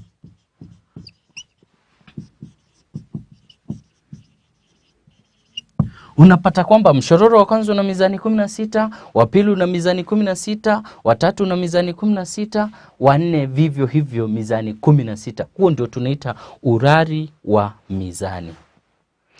Basi kuna sifa ya mishororo. Mishororo sawa katika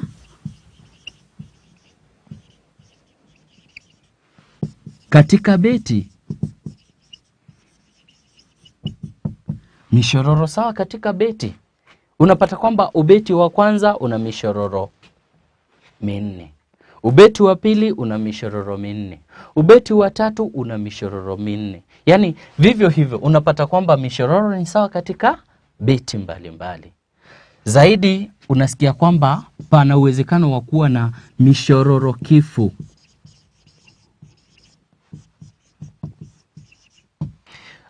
Hii ni mishororo ambayo imejisimamia kimaana.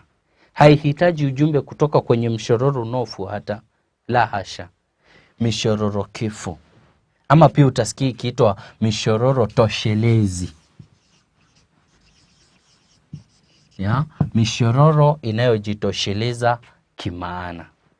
Hivyo basi, msikilizaji, mwanafunzi, mpenzi wa mashairi ya Kiswahili, nafikiri umeweza kuangalia ukaona kwamba haya mashairi ya kimapokeo, mashairi ya arudhi, mashairi ya jadi yana sifa kama zifuatazo. Yana ule urari wa vina, urari wa mizani katika mishororo, mishororo inakuwa sawa katika beti, pia kuna mishororo kifu au ukitaka mishororo toshelezi. Naomba pia nikupeleke moja kwa moja hadi kwenye sifa za mashairi ambayo ni huru. Pia tuliyaita mapingiti, iwapo unakumbuka pia tukayapa jina kama vile zuhali, masivina au pia ukaita ya kimapinduzi. Sifa za mashairi ya kimapinduzi.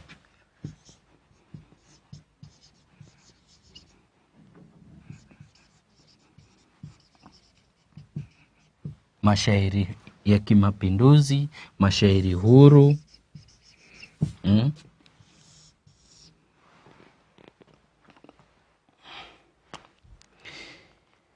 Haya mashairi ambayo ni huru, kama nilivyowaeleza pale hapo awali, ni kwamba malenga wake hajabano na zile kanuni za mashairi ya arudhi. La hasha. Hivyo basi sifa ni kama zifuatazo. Utapata kwamba haya mashairi hayana urari wa vina.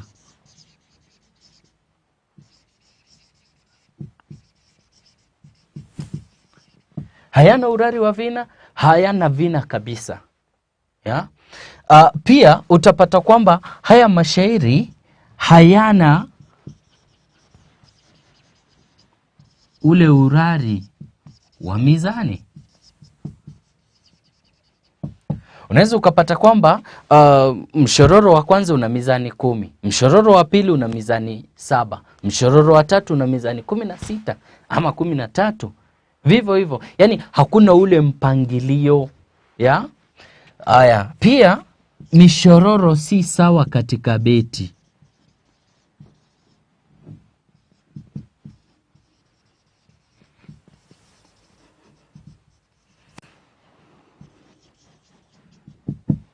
Mishororo huwa sio sawa katika beti. Ya? So nafikiri unaweza kupata baadhi ya sifa, na kuna sifa nyingine ambayo ni huwa na mishororo, huwa na mishororo mishata.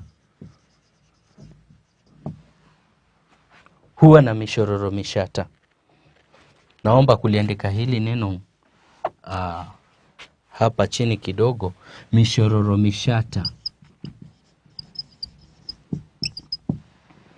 Kidogo naomba kueleza hili neno mishororo mishata. Hili neno mishororo mishata, kama unakumbuka hapo tulipokuwa tukiangalia sifa za mashairi ya jadi, tulisema mishororo yake huwa kifu au kitaka toshelezi.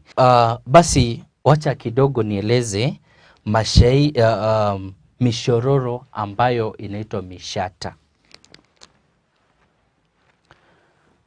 Mishororo mishata huwa ni mishororo ambayo haijakamilika kiujumbe. Ni kinyume cha mishororo kifu.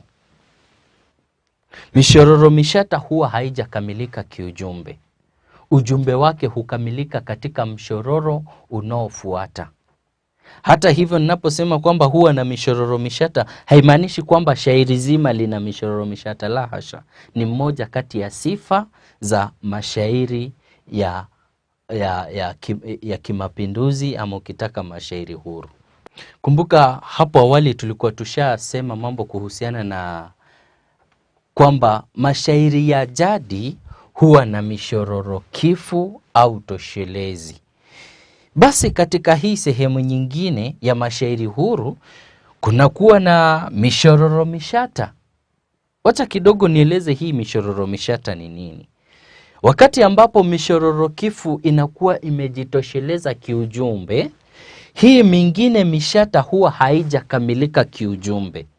Ujumbe wake hukamilika katika mshororo unaofuata. Ya? Nafikiri unaelewa hapo. Yaani ujumbe wake unakamilika katika mshororo unaofuata. Basi, na hata kama nimesema kwamba haya mashairi huru ama mashairi ya kimapokeo ya kimapinduzi huwa na sifa ya mishororo mishata, haimaanishi ati shairi lote lina mishororo iliyo mishata, la hasha. Inamaanisha tu ni moja kati ya sifa. Utapata tu kuna ile ambayo imejitosheleza, kuna mingine ambayo haijajitosheleza. Ujumbe wake unakamilika katika mishororo inayofuata. Nafikiri hapo mpaka hapo umeweza kutembea nami tangu mwanzo hadi hapa sasa ambapo tumeangalia sifa za mashairi. Mwanzoni tulianzia kwa kueleza kategoria za mashairi au ukitaka aina, ambapo tulisema aina ni mbili kuu. Aina ya kwanza ni mashairi ya jadi au ukitaka arudhi au kimapokeo. Kisha kuna aina ya pili ambayo ni mashairi huru. Pia tukasema yana visawi ambacho ni mapingiti, pia yanaitwa mashairi ya kimapinduzi. Pia utapata yanaitwa mashairi zuhali au masivina na kadhalika. Mashairi ya jadi ya kimapokeo tulisema yanafuata kanuni, kaida au sheria za utunzi wa mashairi. Basi malenga wa mashairi haya huwa amefungwa, amebanwa. Lazima kazi yake ipange katika beti. Hiyo ni sheria moja yazo. Lazima kazi yake ahakikishe kwamba mishororo ipo tena imefanana. Mizani yake ni sawa na vina na kibwagizo. Amebanwa na hizo sheria. Huyu mwingine anayetunga mashairi huru hajabanwa kwa vyovyote vile. Yeye anaweza akatunga mashairi yake bora yafikishe ujumbe, maudhui yawepo, atumie ile lugha ambayo ni teule, maneno yake ayapange kwa namna fulani ambayo itamsaidia yeye kupata ule ujumbe. Basi haya mashairi yanatungwa bila kufuata kanuni au arudhi zile zinazotumika pale. Hatukuachia hapo. Tulienda tukaangalia sifa za mashairi ya jadi, ambapo tulitaja urari wa vina, yanakuwa na ule urari wa mizani katika mishororo. Kuna mishororo ambayo huwa ni sawa katika kila ubeti. Pia mishororo yake huwa ni kifu ama toshelezi. Zaidi tukasema vipi kwamba kuna sifa nyingine za mashairi huru, mapingiti ya kimapinduzi, zuhali au na kadhalika. Tukasema vipi haya hayana urari wa vina. Si lazima kazi yako kuipanga ati lazima vina viwe vimefanana, la hasha. Pia hayana ule urari wa mizani. Zaidi mishororo huwa si sawa katika beti. Na pia kunakuwa na matumizi ya mishororo ambayo ni mishata. Hivyo basi, msikilizaji mwanafunzi. Muda wetu unatupa kisogo, na kama nilivyokuwa nimeahidi kwamba nitashughulikia pia bahari za mashairi. Samahani tafadhali kwa ajili ya muda, wacha tupate hayo katika kipindi kingine hapa katika masomo ya mtandaoni ya Manifested. Lakini sitakuacha hivyo msikilizaji, sitakuacha hivyo tu bila kazi ya kufanya. Kazi mradi kwako ni hii. Nataka nikupe swali moja tu ambalo utalishughulikia. Swali lenyewe ni hili. Kazi mradi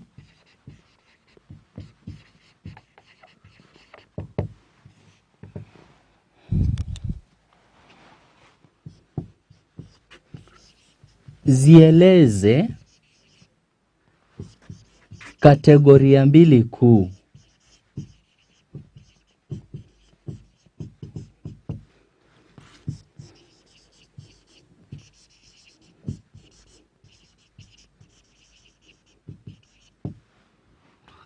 Zieleze kategoria mbili kuu za mashairi, kisha utolee sifa, utolee sifa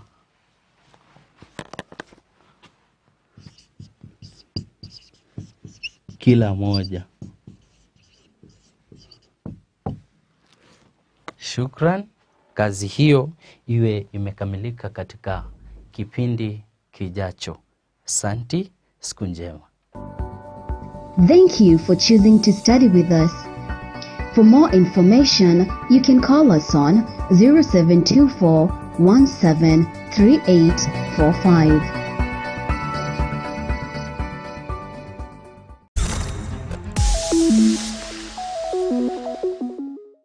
Hello learner, welcome to Manifested online classes. My name is James Kenyani. We are going to continue with our topic on loci, and in the previous lesson I'd given you some assignment to attempt which we shall work out, but I'll just do a recap by defining what a locus is. So you saw that a locus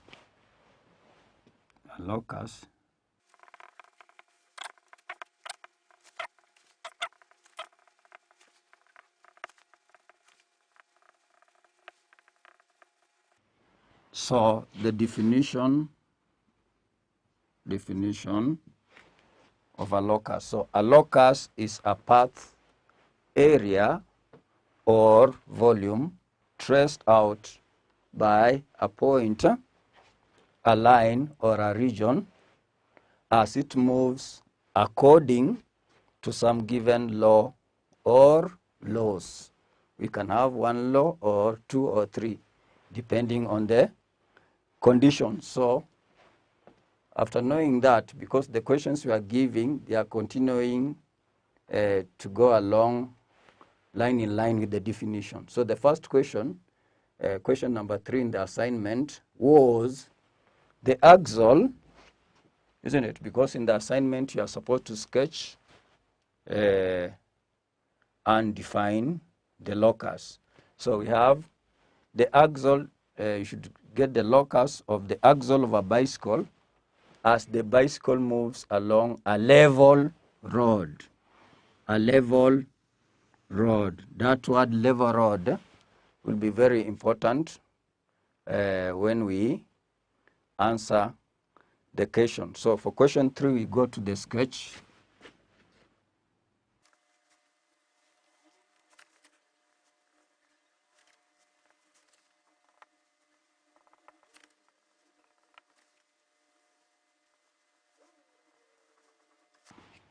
So that is the diagram for the question number 3. So number 1, we should understand what an axial is. An axial holds the wheel and it is at the center. It is where the wheel goes round. So in the bicycle, it is always fixed. It doesn't rotate as the wheel rotate. So in the sketch, you can see initial position. I just drew the initial position of the wheel, the initial position of the wheel,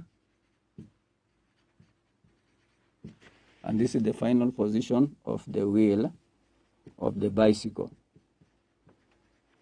Given that the road is level, given that that road is level and that axle is fixed, as the bicycle moves, the axle will maintain the same height above the level road, and its trajectory will be just a straight line parallel to the level road. That's why one of the laws or condition was a level road. So this distance between that line, so this is the line traced out.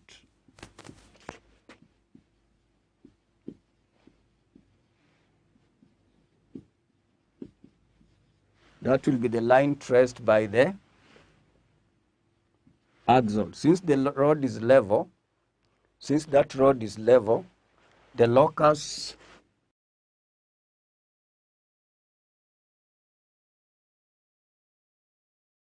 so the locus of the axle is a straight line parallel to the level road. We've got what we wanted. So be very careful about the conditions or the laws given. We needed to understand that an axle is fixed at the center of that wheel. So as the wheel rotates, the axle fixed, but its trajection is parallel to that ground, isn't it? That's why you are told a level ground. It is not bumpy. It is a level ground. So the locus of the axle is a straight line parallel to the level road.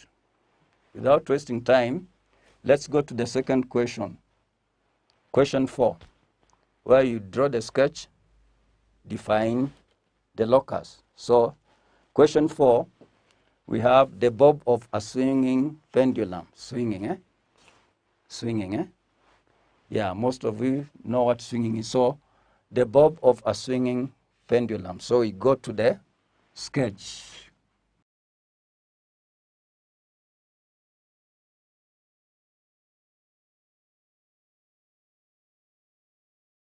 So the whole of it is a swinging pendulum. The whole of the diagram you see is a swinging pendulum. But what is the question talking about? A bob.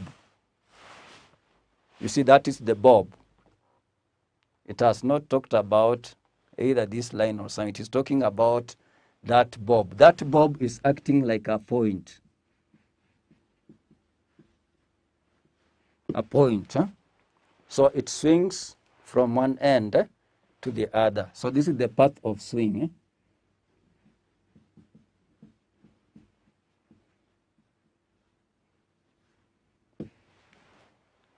That is the path of swing. So if you look at the question, the laws were there. One of it was a bob. It was the bob. So you are to note that that bob acts like a point. And when you have a swing, it goes and comes back. Those are some of the laws. It can never remain there. It will go and come back. So the path from there, the path trace, the locus of the bob is an arc. That's all. The locus of the bob is an arc. So we are continuing to define that as we do many questions. You see, in the first one, the axle, just to verify again, acted like a what? A point. So at that point, I think it will be advisable to give you more questions on the same as we continue to build up the concepts, this concept on the loci or locus.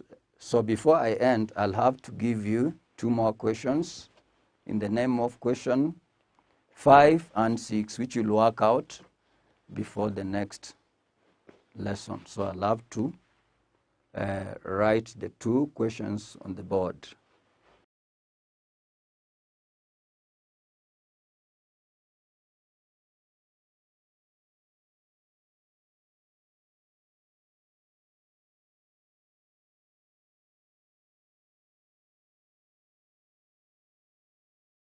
So those are the 2 questions. The first question, you sketch and draw the locus of the tip of one arm of a seesaw as it swings.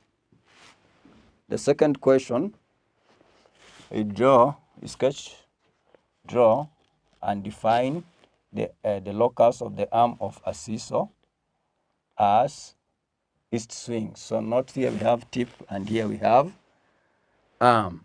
Having come to that point, I hope you'll have a good time in working out the questions before we meet in the next lesson. So have a nice time and bye.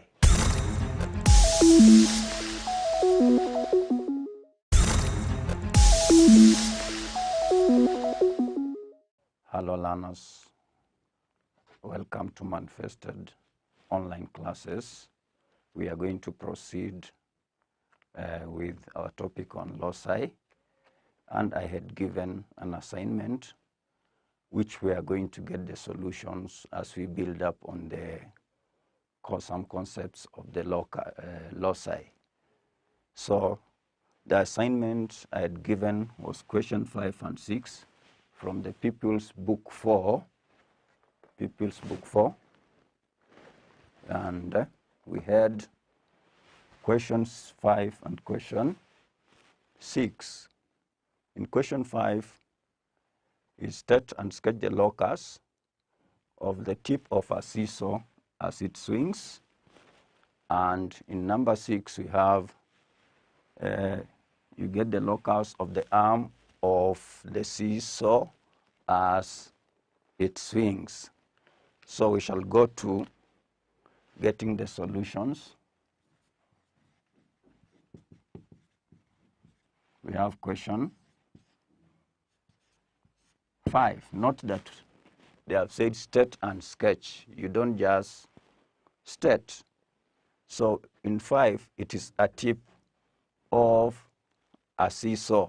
So a sketch will be very important for us to internalize what is happening there. So I'll start with the sketch for number 5.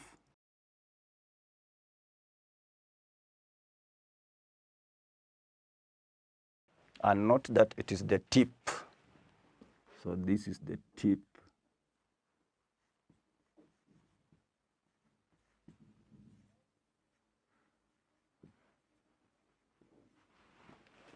So as the seesaw goes up and down, you'll find the tip.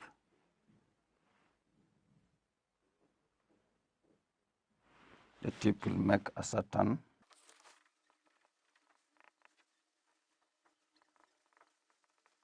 So after getting the diagram, there is a tip. So if you go to our definition, we say that a locus is the path.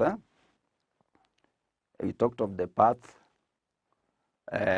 region or volume traced by a point.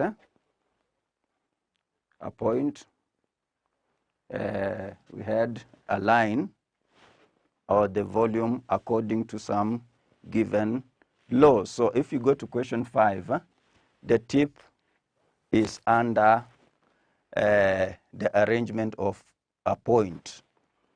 So it is a point. So if it is a point, it only traces up an arc. You'll find that is an arc. So when you are told to state, it will be the locus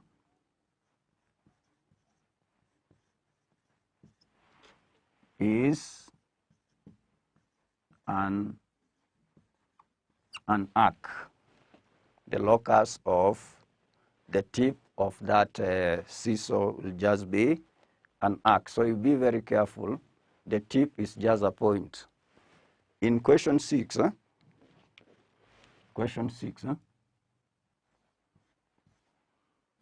it is now the arm. You be very careful. It is now the arm.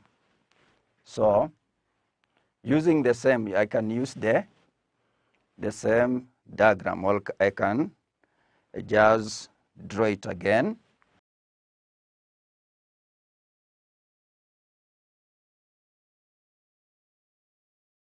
So I've indicated that that is the arm of the seesaw. And let's get its trajectory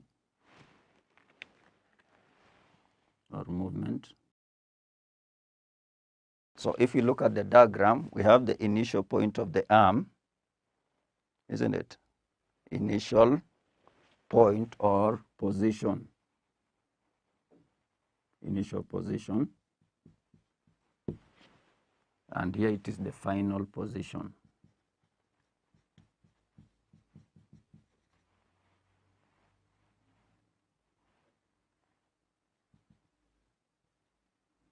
So that is the final position of that arm.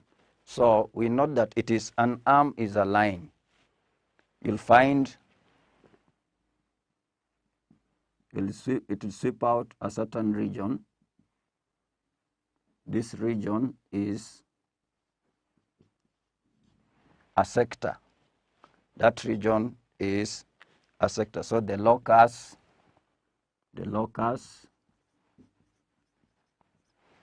is a sector.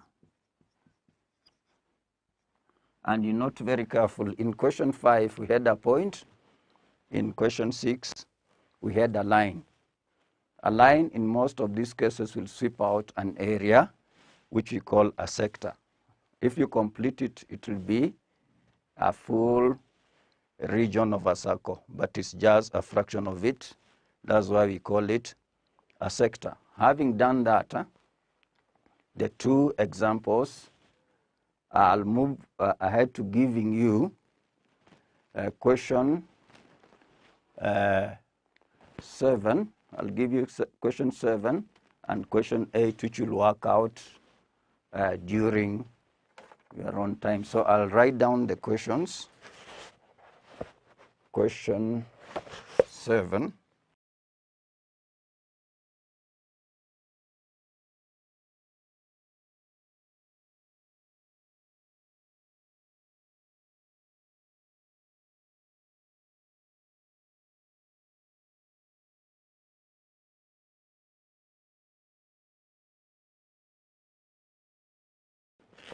So those will be the two questions you'll work out during your own time. So we have question 7, state and sketch the locus of the variable point t, which is equidistant from two fixed points P and Q. And question 8, the point P, which is always the same distance from a fixed point X. So as you work out that, note the clear definition of what a locus is, whether it is a line or whether it is a point, or whether it is a region or a plane, so that you come out the right locus. Having come to that point, I'll conclude the lesson, and I hope you are going to have an easy time solving the question as explained and as taught. So have a good time and bye.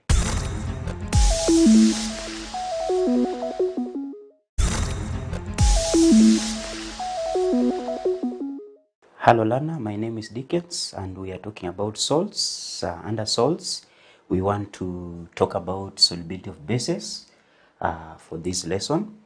And I want us to start by reminding ourselves what is the meaning of the word, this word base. So as we learned in Form 1, we said a base is a substance that reacts with an acid to form a salt and water. So we are saying a base is a substance, any substance that reacts with an acid,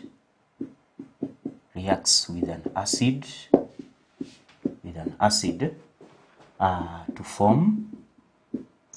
form a salt and water. That is the definition we got in Form 1. And we need to know this, learner, that bases are of two types.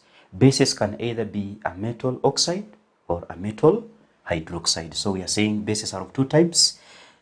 Bases can either be a base can be either a metal oxide,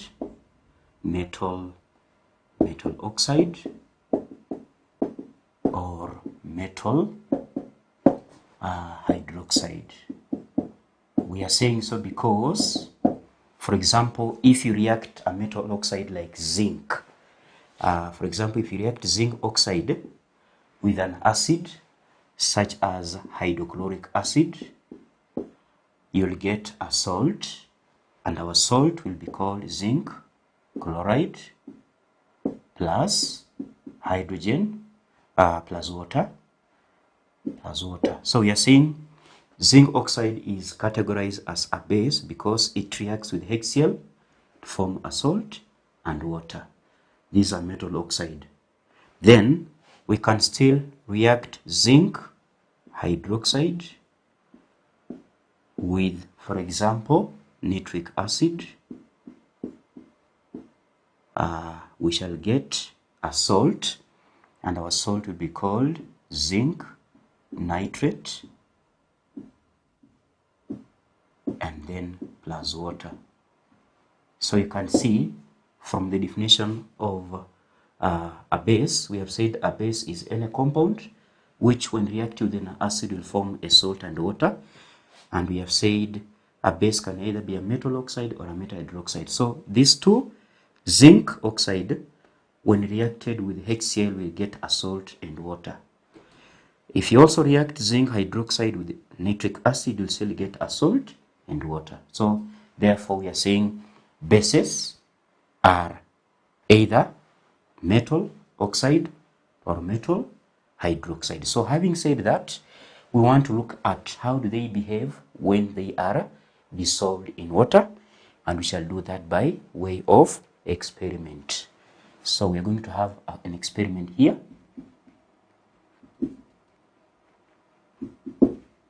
Give you brief procedure.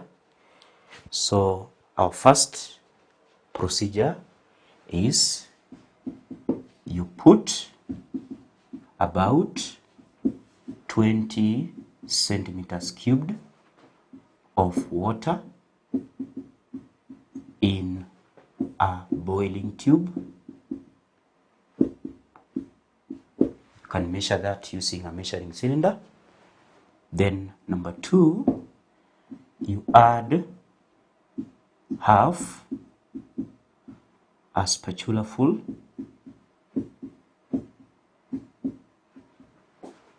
of sodium oxide,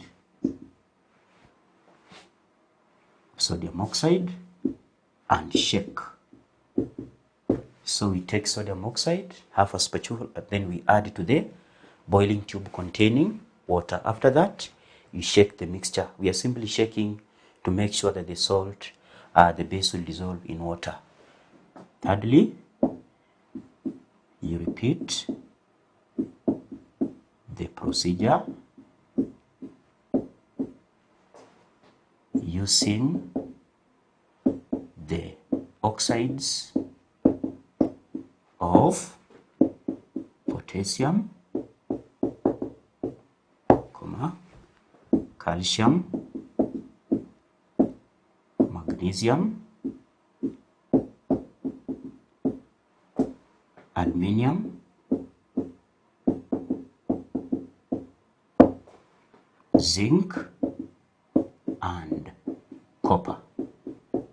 So instead of having sodium oxide, you replace sodium oxide with potassium oxide in the second experiment. You also try with calcium oxide, also try with magnesium oxide, aluminium oxide, zinc oxide, and finally copper oxide. Then our last procedure is you now repeat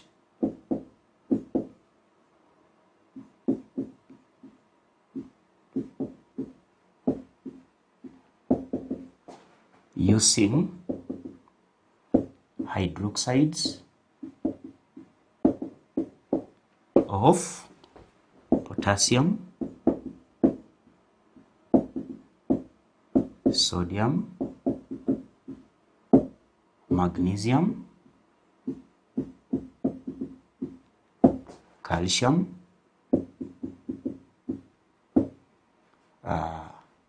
aluminium,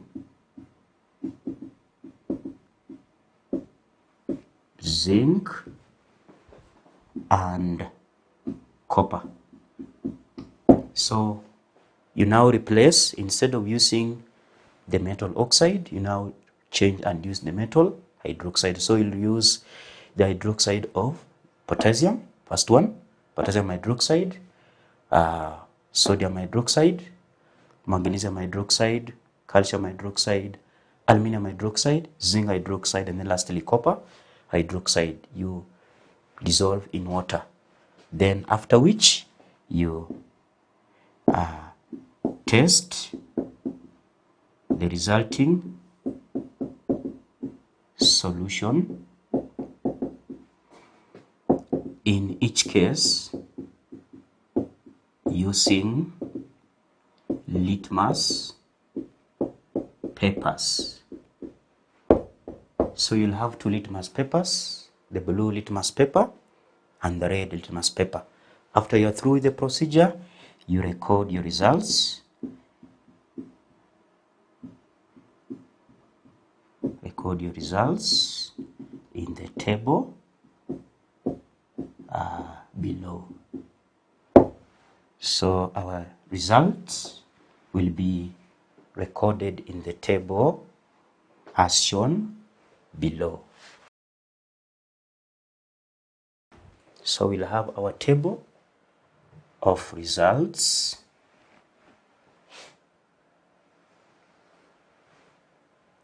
In the first column, we shall put our cation there. Then the second column we divided into two. So in the second column we shall mention here the solubility. Then here we shall have effect of resulting solution.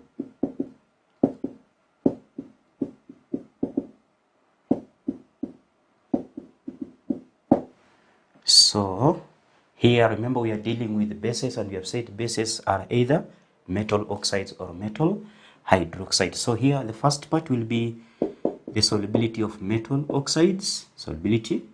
Then here we shall put the solubility of the metal hydroxide. Then here the effect of the resulting solution, effect of the resulting solution of the oxide, then effect of the resulting hydroxide. So here we shall put our cations. From the procedure, we can be able to identify the cations that we are using. Remember, we said cations are positively charged ions.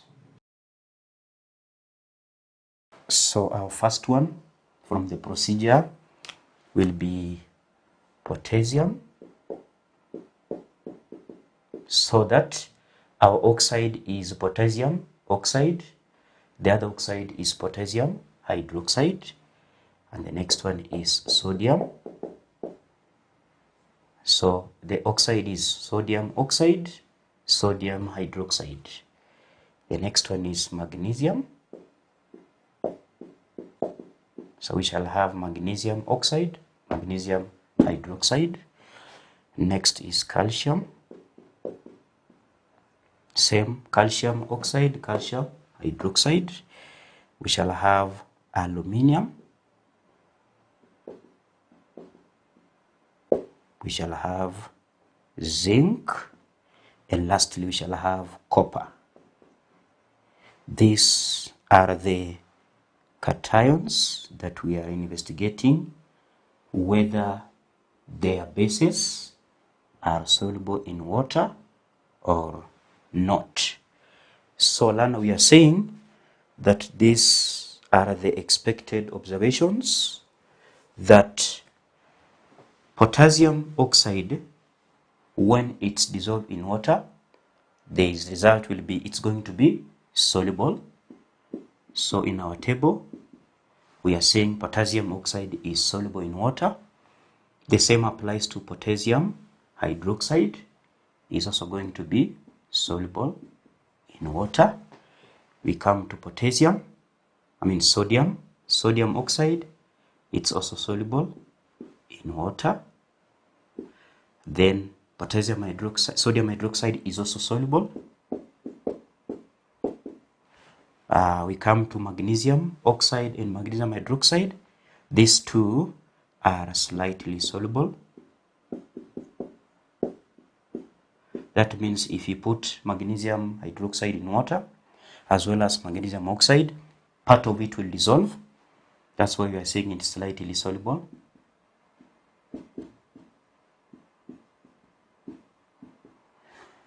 The same applies to calcium. Both calcium oxide and calcium hydroxide, it's also slightly soluble.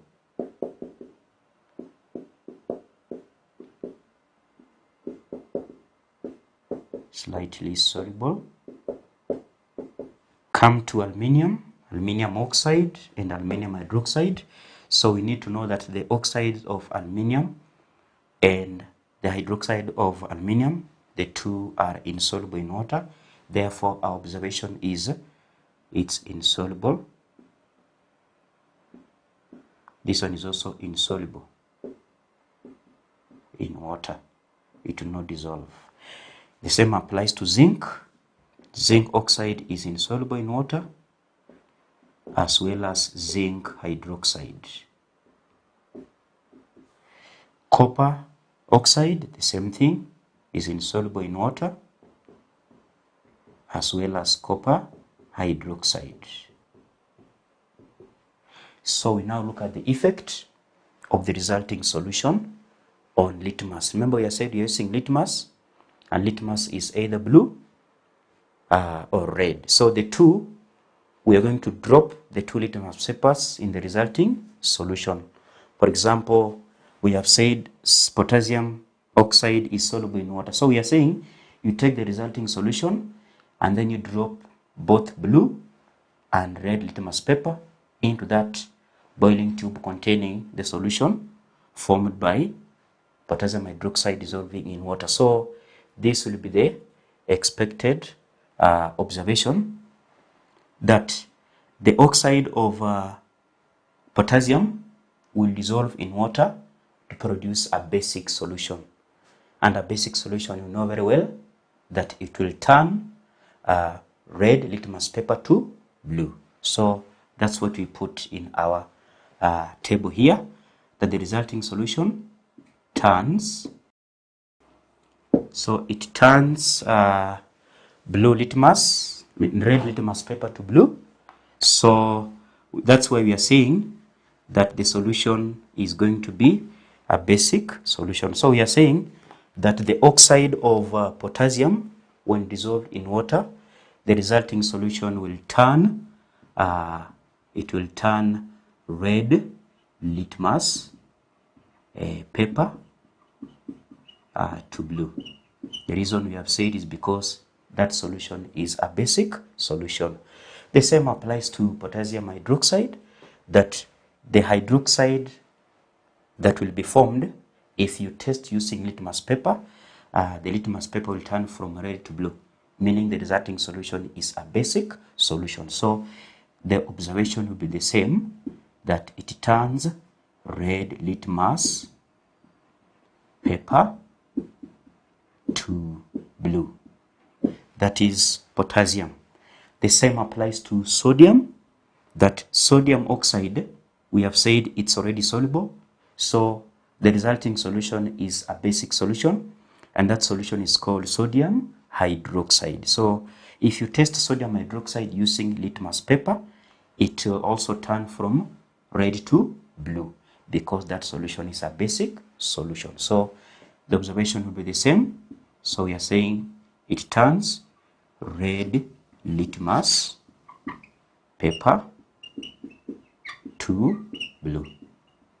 The same applies to sodium hydroxide. The resulting solution will also turn red litmus paper to blue. We have said magnesium oxide as well as magnesium hydroxide is lightly soluble. That means part of the solution formed will be basic solution.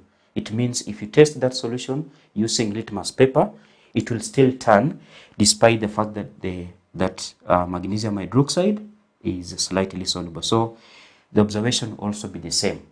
So we are saying that the resulting solution will also turn red litmus paper to blue. Also here, the hydroxide will also turn red litmus paper to blue. We are saying because magnesium hydroxide as well as magnesium oxide is lightly soluble, so part of it will dissolve. The same applies to calcium. It will also form a basic solution, and that solution we expect it to turn red litmus paper to blue. So same observations, it will turn red litmus paper to blue.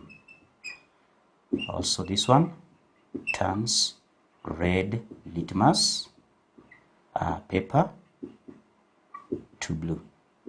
We're saying the reason is because there is formation of a basic solution. So here the basic solution formed is called calcium hydroxide. Here we form magnesium hydroxide. Here we form sodium hydroxide, and then here we form potassium hydroxide. Now that these three are insoluble, then it means we shall not form any basic solution. As a result, the resulting solution will not have any effect on litmus paper because the solution is neither basic nor acidic, because of the fact that both aluminium oxide and aluminium hydroxide are insoluble. That means we shall not form any basic solution. Therefore, the effect of the resulting solution, there is no effect. So that will be the observation, that there is no effect of the resulting solution on litmus paper. The same applies here. No effect on litmus. No effect on litmus. The same applies to zinc because the oxide is insoluble as well as the hydroxide. Therefore, there is no basic solution, and for that reason, there is no effect on litmus. No effect on litmus. The same applies to copper. We can see from the table copper oxide is insoluble as well as copper hydroxide. Therefore, we shall not form any basic solution. So no effect on litmus. No effect on litmus. So learner, we can see that we have some oxides and some hydroxides which are soluble, others are insoluble. Those which are soluble, they form a basic solution. So for the case of sodium, the reason why the resulting solution will turn red litmus paper to blue is because of formation of a compound, and that compound is called sodium hydroxide. As we can see from the equation, this is how the product is formed, that if you take sodium oxide you dissolve in water. So we're writing an equation. Sodium oxide is a solid, water is a liquid. So the sodium oxide will dissolve in water, then we shall form a basic solution, and that basic solution is called sodium hydroxide. So this is the solution that will be responsible for the turning of the red litmus paper to blue. The same applies to sodium hydroxide. Sodium hydroxide. Sodium hydroxide. It actually dissolves in water, but it will not react. So the product will still be sodium hydroxide, but in aqueous state. So this one simply means that it is sodium oxide that is dissolving in water to give you a solution, and this solution is basic in nature, the one that will turn red litmus paper to blue. The same applies to potassium, magnesium, as well as calcium. So for the case of potassium, this will be the equation: potassium oxide reacting with water, we shall form potassium hydroxide. Potassium hydroxide, which is our basic substance that will turn the red litmus paper to blue. The same applies to potassium hydroxide. Potassium hydroxide, when it is put in a test tube and then mixed with water, the potassium hydroxide will dissolve in water to give us potassium hydroxide solution. Potassium hydroxide solution, which is basic. So we are saying that the oxides as well as hydroxides dissolve in water to produce basic solutions, and those basic solutions are the ones that will give this solution basic properties. As a result, the solution will turn red litmus paper to blue. So learner, we have come to the end of our lesson, and I want you to try the following questions. Remember, we have been talking about solubility of bases, and we have seen that some bases are soluble in water while others are insoluble. Those which are soluble dissolve to produce a basic solution. We have seen that from the equations. So you try these questions. So our first question is, state oxides which are soluble and insoluble. That's our first question. You'll try that. Second question, state oxides, oxides but hydroxides. State hydroxides which are soluble and insoluble, of course, in water. And then lastly, state the effect of the resulting solutions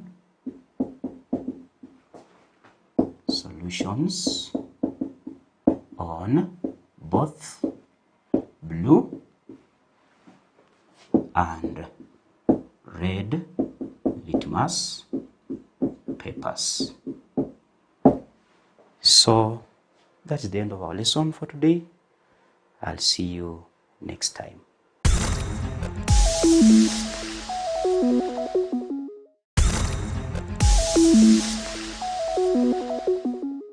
Hello, learner. How do you do? Welcome to Manifested Online Classes. My name is James Kenyani. In this lesson, we are going to introduce a new topic, surge. So before attending the lesson, the learner should be familiar with the expressions written in root form, which were discussed in Book 2. So revision of square roots and cube roots is necessary. In this topic lesson, the learner will be introduced to rational and irrational numbers. The objectives of this topic are: 1, the learner should define rational and irrational numbers. 2, the learner should simplify expressions with surds. And lastly, the learner should rationalize the denominator. But as they say, you cannot chew a lot once. That's why in the first lesson, we are only going to look at rational and irrational numbers.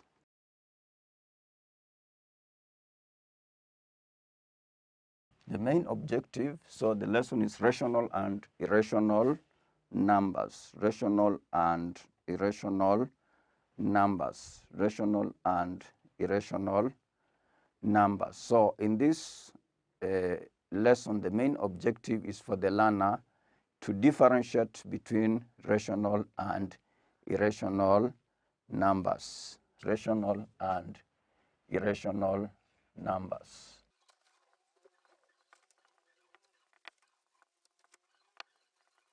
So that is the objective. So we begin with rational numbers.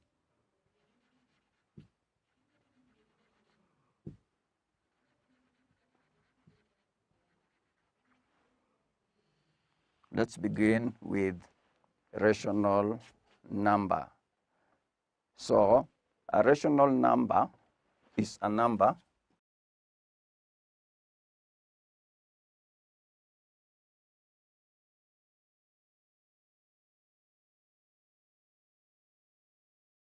So learner, as you look on the board, a rational number is a number which can be written in the form of P divided by Q, where Q is not 0,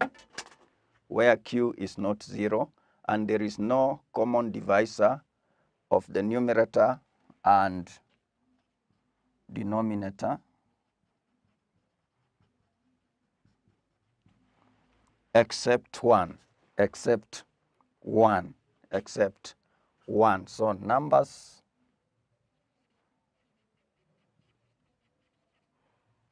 like 2, we have 2, a half, 3/4, square root of 4, cube root of 8 are rational numbers, are examples.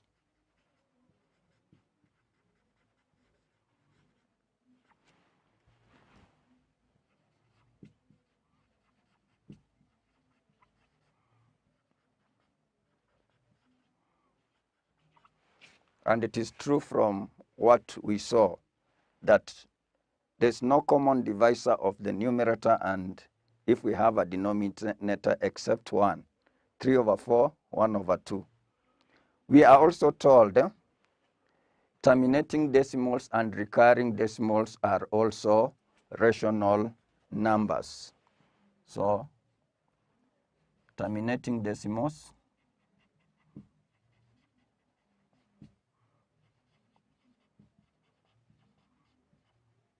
like 0.2, 0.125, 0.375 are rational numbers. And one would ask why? Why the case? Because if you write 0.2 as a fraction, it is 2 over 10 learner. 2 there goes there 1, 2 goes there 5. If you write 0.25, 125 as a fraction, it is 125 over 1,000. 125 goes there 1, 125 goes there 8. If you write 0.375 as a fraction, learner is 375 over 1,000. 125 goes there 3, and there it goes 8. You see, you get rational numbers. You get a rational number. It can be written in the form of P divided by Q. We are also told recurring decimals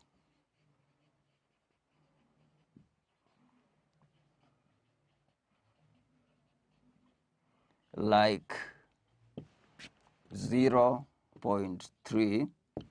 When I put a dot there, you can write those 3's to the end of the world, to the end of the world, comma 0.166 is recurring, are rational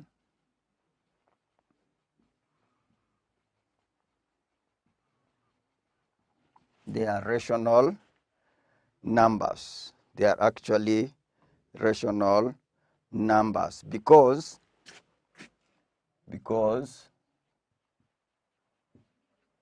0.3 converting to a fraction is 1.1 over 3, a rational number. 0.16, 6 recurring, works to 1 over 6, works to 1 over 6. So that's why the recurring decimals also get into that category, Now we shall look at irrational numbers.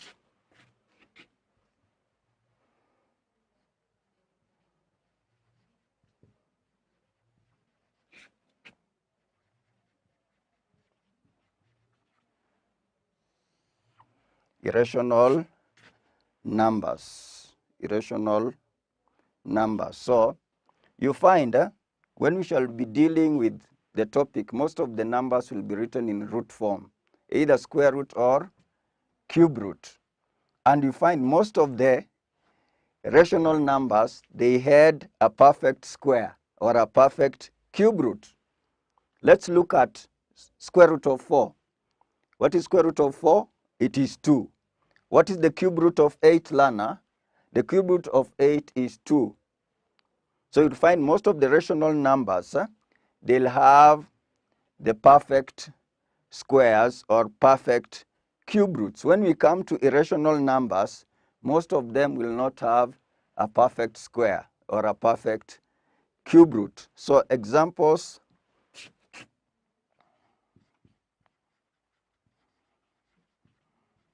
of rational numbers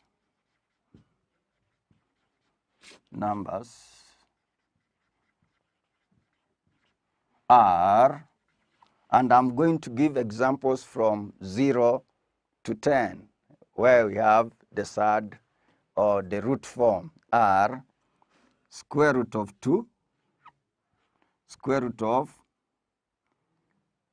3, square root of 5, square root of 6, and square root of 8, square root of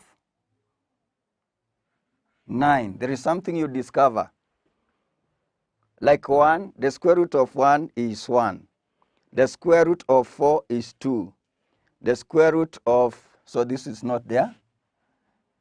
It is supposed to be square root of 7 and then square root of 10 learner. So you realize square root of 1 is 1, square root of 4 is 2, square root of 9 is 3. So between 1 and 10, These ones don't have the perfect square root. You realize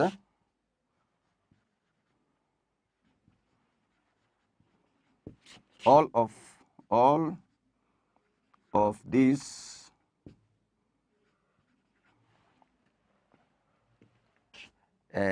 irrational numbers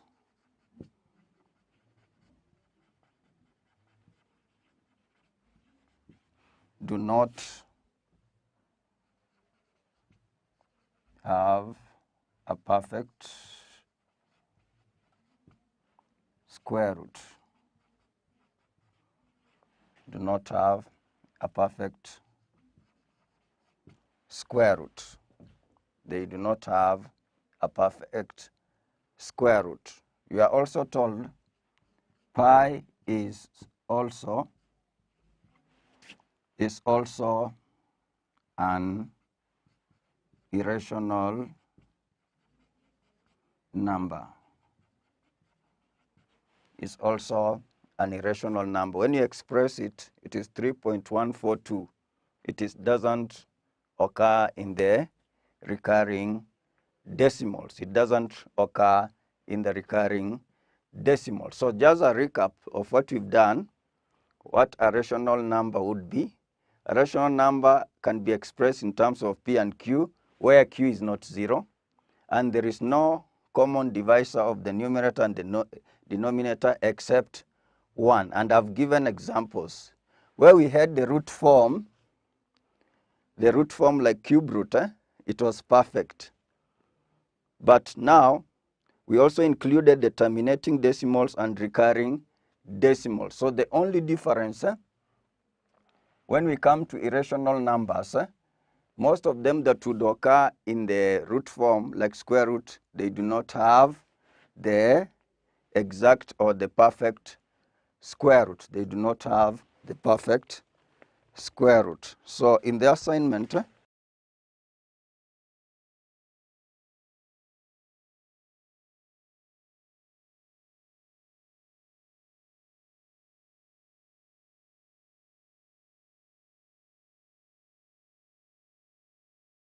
so learner, in the assignment, you'll classify the following as irrational or rational number. Irrational or rational number. We have square root of 11, square root of 8, square root of 16, square root of 25, fourth root of 32, fourth root of 16, and square root of 21. Note that, learner, where you'll get a perfect one, a whole number, that will be a rational number. Where you cannot get a whole number, that will be an irrational number. So thank you very much for the audience, and let's meet in the next lesson as we continue learning about surds. So thank you very much. Have a nice time.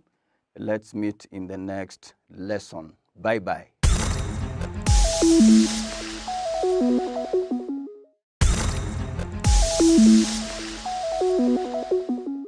Hello, Lana. Welcome once again to Manifested Online Classes. My name is James Kenyani. I'm happy again to continue with the topic surds. The topic surd. So today we are actually going to look at what a surd is. A surd. What a surd is.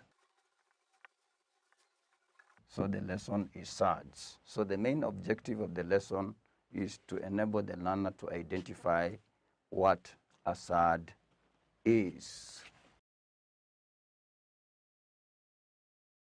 So the main objective is to enable the learner to identify what a surd is. So we start by considering a few numbers before we come to that. Consider.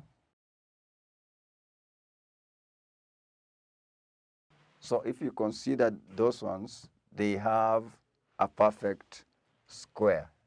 They have as square root of 4 is 2, square root of 0.16, 0.4, and 0.3 respectively.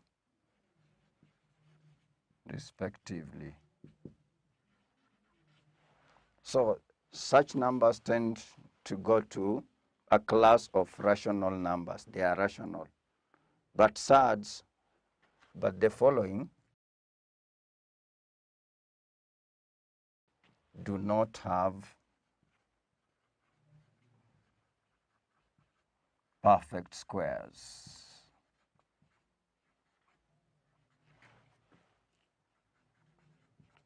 They do not have perfect squares. So roots that do not have perfect squares are called surds. Roots that do not have perfect squares are called surds. Expressions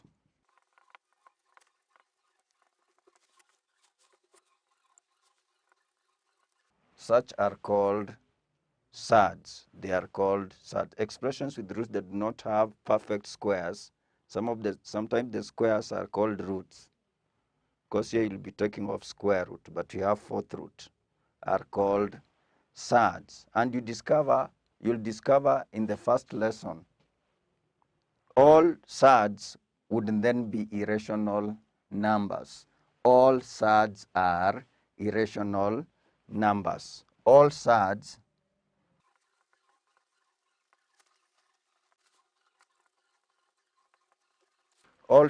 are therefore irrational numbers because they cannot be expressed in the form P over Q. Then we have order of surds. Order of surds. Order of surds.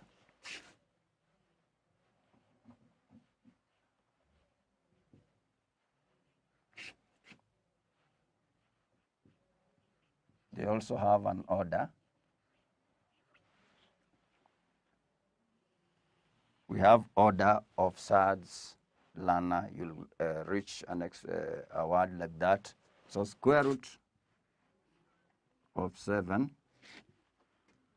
square root of 11, square root of 21 are surds. These are surds of order 2. Surds of order 2. When we come to cube root of 20, cube root of 11, and cube root of 28, cube root of 28, these are surds of order 2. These are surds of order 2. Order 3, not 2. These are surds of order 3. We are learning these orders because it will be very of paramount importance when we are simplifying, when we are multiplying, when we are making some operations on surds. We also have these fourth root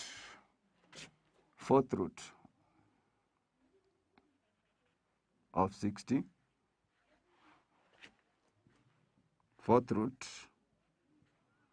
of 17, and fourth root of 23. These are surds of order 4. Are surds of order 4.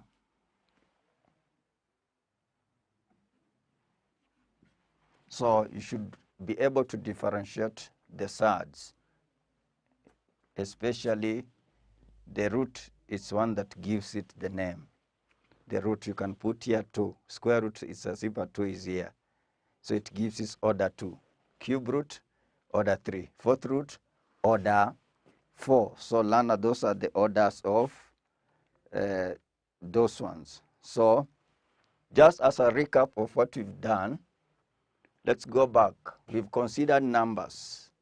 We found out that some numbers that are having a perfect square tend to be rational numbers.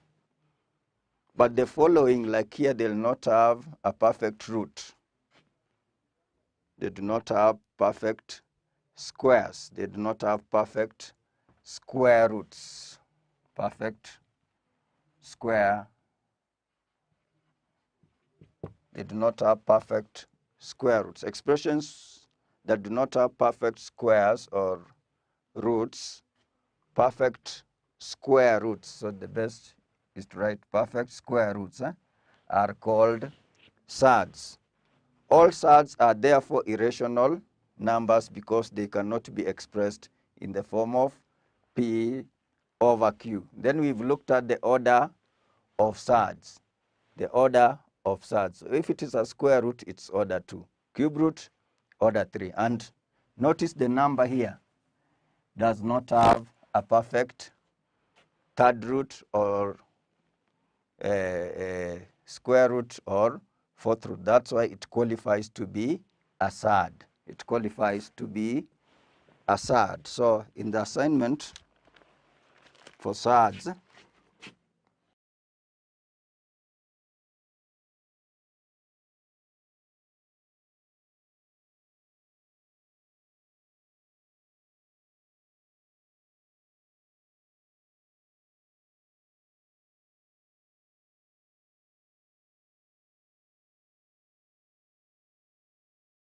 so in the first question, which of the following is a surd? Which one of the following is a surd? So if it is a surd, you write surd. If it is not a surd.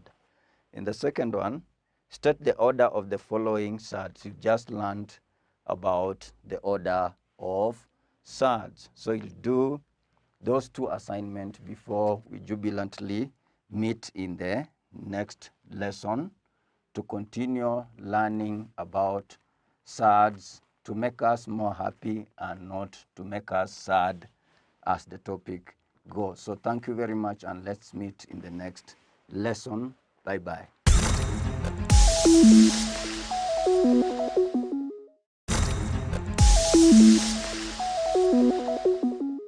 Hello, Lana. Welcome once again to Manifested Online Classes. My name is James Kenyani. We are going to proceed with our topic on surds. And today, having known about the surds, we are going to look at simplification of surds. Simplification of surds. So the lesson is simplification of surds. The main objective of the lesson is to make the learner to be able to simplify any given surds. So the objective is to enable the learner to simplify any given surds. So we do that by looking at examples. So in this example, simplify the following surds. A, square root of 27. B, we have square root of 72. And lastly, we have square root of 125. So learner, we learned in the previous lesson, surds do not have a perfect root, like square root of 27. There's no whole number that can be the square root of that. That's why all of them qualify to be surds. So when you have these, you look for multiples of 27. So for this one, when you simplify, you look for multiples of 27. 27, we have 9 and 3. So you'll come and write square root of 9. You'll say square root of 27 is equal to square root of 9 times square root of 3. But learner, you discover 9 has a square root. 9 has a square root. So this will work to 3 square root of 3. And that is the simplified form of that SAD. That is the simplified form of that SAD. So you look for the multiples. So if you have a number given like 27, we've broken it into square root of 9 times square root of 3. It is the same as square root of 27. So the 9 there has a square root. So you simplify it. Square root of 9, 3. But it is now that the 3, it is now the square root of 3 that qualifies the answer to be a SAD, because square root of 3 there does not have a perfect root. We move to the second one, Lana. Square root of 72. Square root of 72, it qualifies to be a SAD because it does not have a perfect root. It doesn't have a perfect root. So you'll come and say square root of 72 Lana, square root of 72 Lana will be equal to square root of, you start breaking 36 times square root of 2. So in most cases you'll discover, because before we started the lesson, they said in book 2, we said in book 2 you should have done much on cube roots and square roots. So once you are given a number like here 27, you know within 27 we have 9 times 3. So in most cases you are taking out a number that has a perfect root outside the root sign, and that number is 9. So for our case here, this will work to 36 has a perfect root. Square root of 36 is 6 Lana. So the simplified form of that SAD is 6 square root of 2. It is 6 square root of 2. We come to see Lana, and the same experience happens to be coming about. You look into that SAD, you pull out a number that has a perfect root. In fact, 25, you'll see it is 125 is 25 times 5. So you'll come and say square root of 125 Lana is the same as square root of 25 times square root of 5. But 25 has a perfect root. 25 has a perfect root. So this will be equal to 5 square root of 5. So Lana, that is the simplified form. Usually in the root sign you remain with a number that does not have a perfect root. It will always be that for it to qualify to be a SAD. So let's go back to the little recap of how we've been finding the simplified forms. We look at the number, look at the multiples. If one of the multiples it will have a perfect root, like 9 times 3, you look and find 9 will have a perfect root.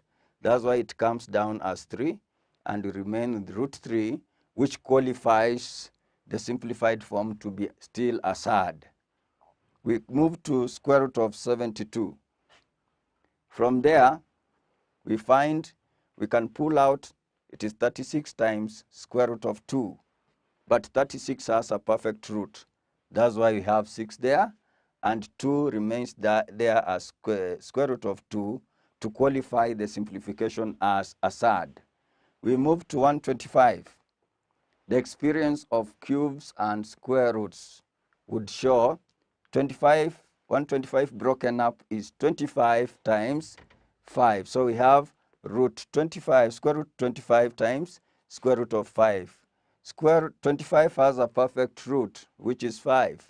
So 5 square root of 5 is the simplified form of that SAD. So those are the 3 simplifications. So when you are simplifying Lana, always look out inside for the multiples. You are most likely to pull out of that sign a number that would have a perfect root.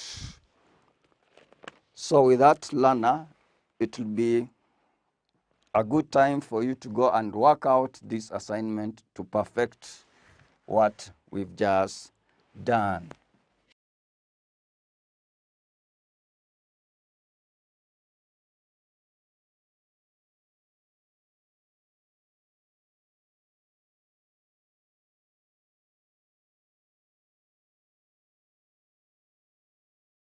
So learner, that is the assignment. Simplify the following surds. So sorry, this one was supposed to be 40, number 1. Number 2, square root of 162. So square root of 40, square root of 162, square root of 75, square root of 150, square root of 54, square root of 50, square root of, so this is 500 instead, square root of 500, 7, square root of 12, 8, square root of 200, 9, square root of 300, and lastly 10, square root of 98. So work out those assignments to perfect your work on simplification. So thank you very much for the audience, and let's meet well prepared for the next lesson. Bye-bye.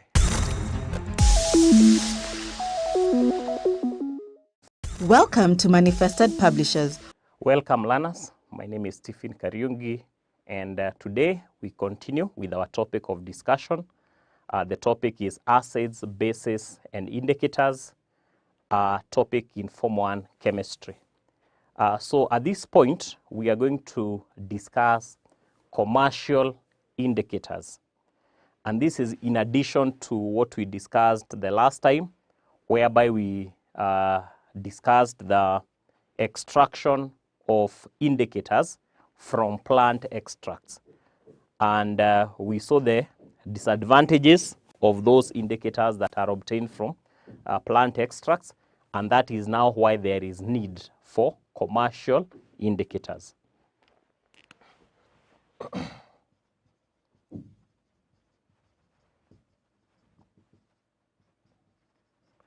So commercial indicators give consistent results. They can be stored for a long time for future use, and so on and so forth. And we'll have various examples. We have, for example, an indicator that is called litmus.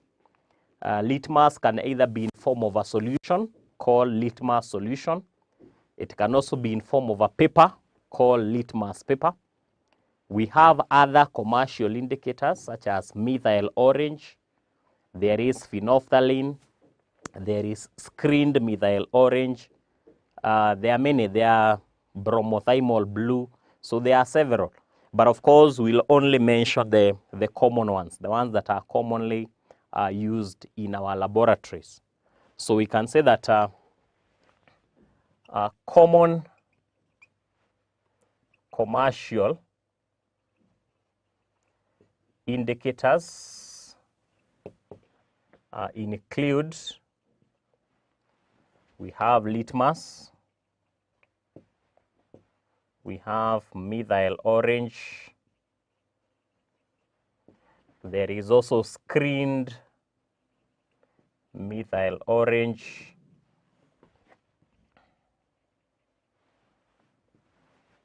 there is phenolphthalein,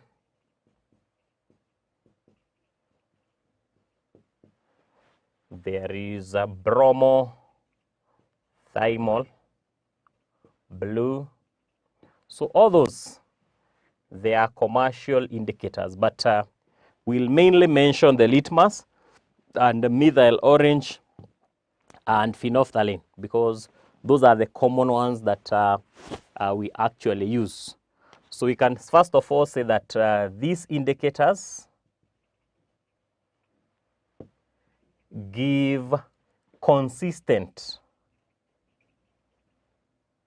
results. So they cannot give you results today and then tomorrow they give you results that are different. So they'll have to be consistent. That's why they are more recommended as compared to the simple ones that are obtained from plants. So these ones are basically the ones that we use. So they give consistent results and can be stored for future use.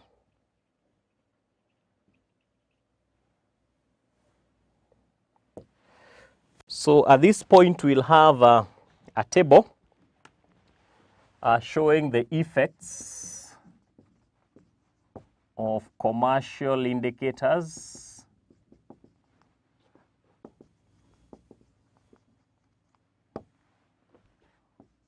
on different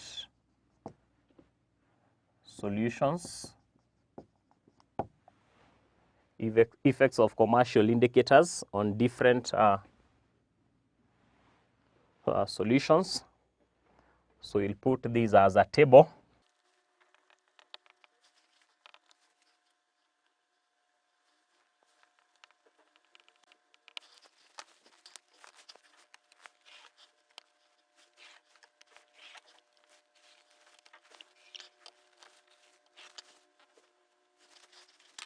So we'll have a solution being tested in the first column. Then here we can use litmus paper is one of the indicators, or we can still use the litmus solution. They just give the same results. Then we have methyl orange indicator, and then we have phenolphthalein indicator. So for example, we can take lemon juice. If you test it with litmus paper, the color turns red.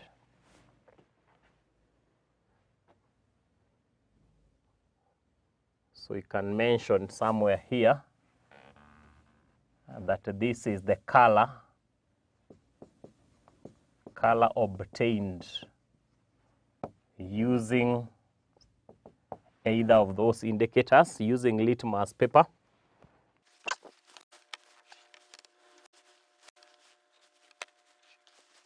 So when using a litmus paper, the color obtained is red with lemon juice. When you use methyl orange, the color here is pink. When you use phenolphthalein, it's colorless. So you can see that different indicators give us different colors with the same solution. On the other hand, if we use something like soap solution, with the litmus, the color will be blue. With methyl orange, the color will be yellow. And with phenolphthalein, the color will be pink. So you can see all of them are giving us different colors. We take an example of hydrochloric acid. In litmus, it will be red. In methyl orange will be pink. And in phenolphthalein will be colorless. So we can observe something here, that hydrochloric acid is behaving the same way as lemon juice in all the indicators. And that is an indication that lemon juice and hydrochloric acid are acidic. They are acidic. But soap solution is not acidic. That's why it's giving us different colors. If you take something like caustic soda solution, so this one will behave like the soap solution. Blue with litmus, yellow with methyl orange, and pink with phenolphthalein. So 2 and 3, they have similar properties. That means caustic soda solution and soap solution, they are bases. They are bases. That's why they are giving similar colors with the various indicators. If we take an example of distilled water, the litmus is purple, the methyl orange is orange. That means the color remains orange. Litmus, the color remains purple. Phenolphthalein, the color is colorless, it remains. So for distilled water, this is neutral. It's neither acidic nor basic. It's not behaving like the others. That shows that it has its own properties that are different. So the list can be long. We can have as many chemicals as we want. But something that is worth mentioning, we can say that from the above table,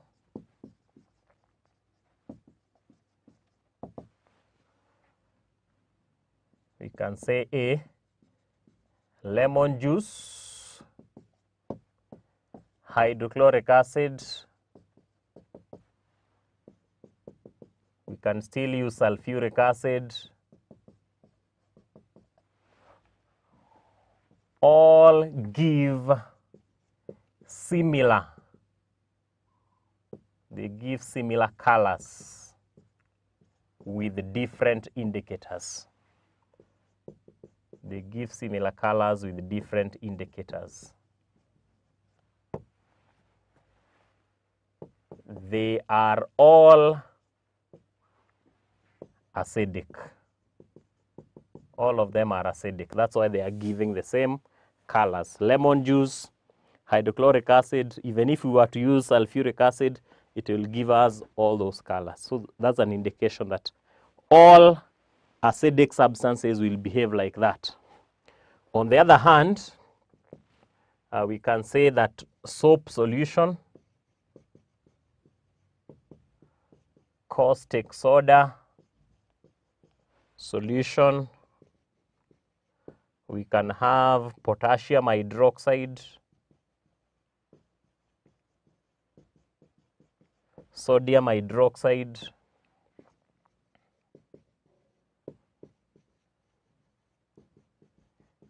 and others not on the list.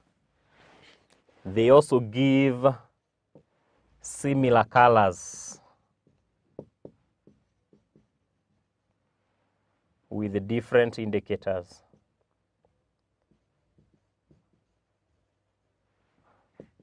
With different indicators above. They are all basic. So they are all bases. So they are bases because they have their own color that they are giving us that is different from those that are acidic. Remember we said that the work of the indicators is to tell us, is this an acid or is this a base? If it is an acid, it gives you a certain color. If it is a base, it gives you a different color. Then we have distilled water that is giving us a completely different color from the others. So here distilled water, we are saying that it is neutral because the litmus remains purple. It doesn't turn red or blue. The methyl orange remains orange. Phenolphthalein remains colorless. So that is an indication that they are neutral. So you can say that distilled water and common salt solution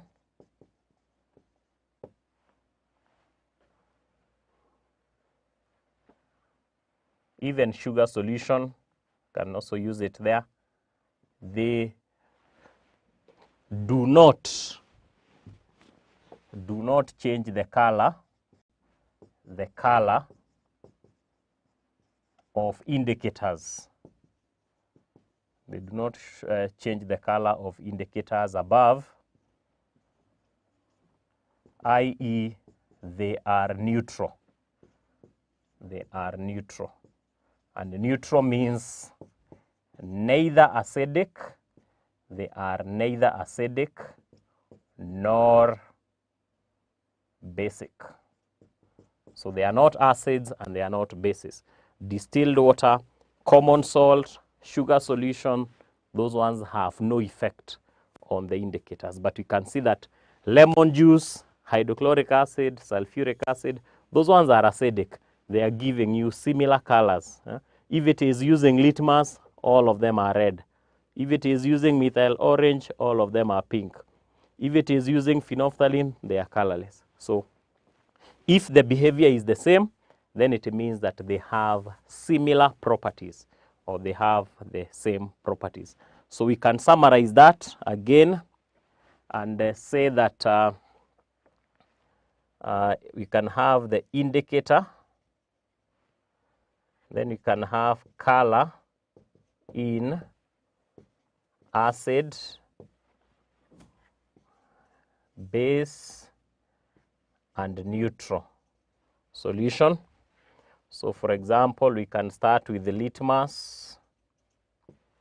In acid, it is red. In base, it is blue. In neutral, it's purple. So we are summarizing this from here.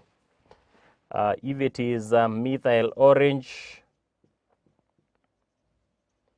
in acid, it is pink. In base, it is yellow, as we can see there.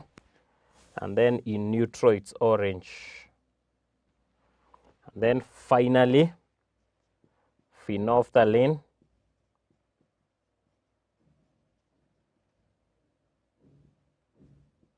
As another indicator. In acid, it is colorless. In base, it is pink. In neutral, it's also colorless.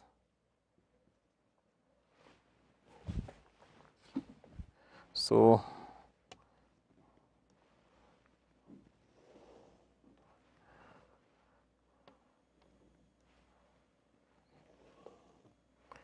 this is the conclusion that we've got from the first table. We have an indicator, and then we have the various colors that it gives us. If, for example, the solution is acidic, if it is basic, and if it is neutral.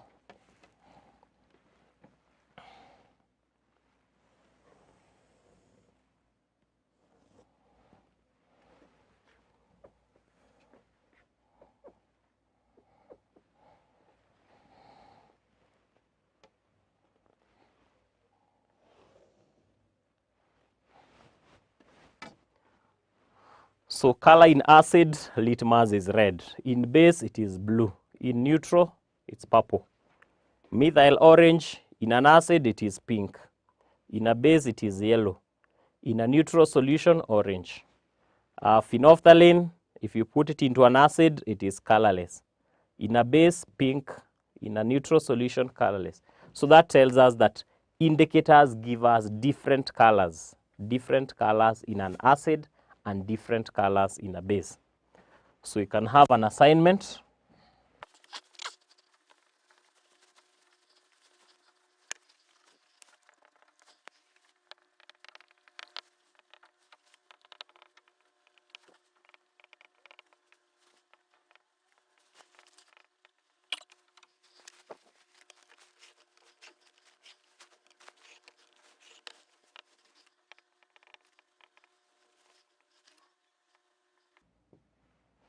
So the first question, complete the table below, the indicator, the color it gives in an acid, the color it gives in a base, and in a neutral solution. So starting with phenolphthalein, methyl orange, litmus paper in each.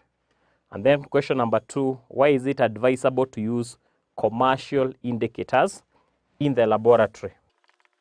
Why is it advisable to use commercial indicators in the laboratory?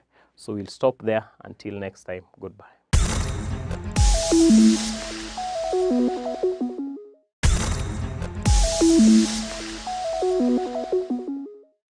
Hello learner, welcome to Manifested e-learning classes. My name is James Kenyani. We are going to continue with our lesson. In the lesson, we'll continue with solving or getting solutions on questions on the topic measurement 1. So in the last lesson, I gave 3 questions for an assignment, and we are going to go through each of those questions comprehensively. So we start with the first question. As usual, always go through that question. Go in depth before you start solving. So we go to the first question. A room has a rectangular floor of size 4,000 millimeters by 3,600 millimeters according to the architecture plan. The floor is fitted with square tiles of side 12 centimeters. How many tiles will fit on that floor? So you go to question 1, the solution. So you should know where to start. So the total area of the tiles on the floor will be equal to the total area of the floor. So number of tiles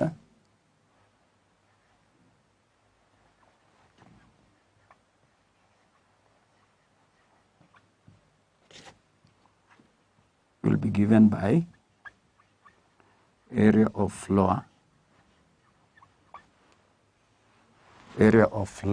divided by area of each tile.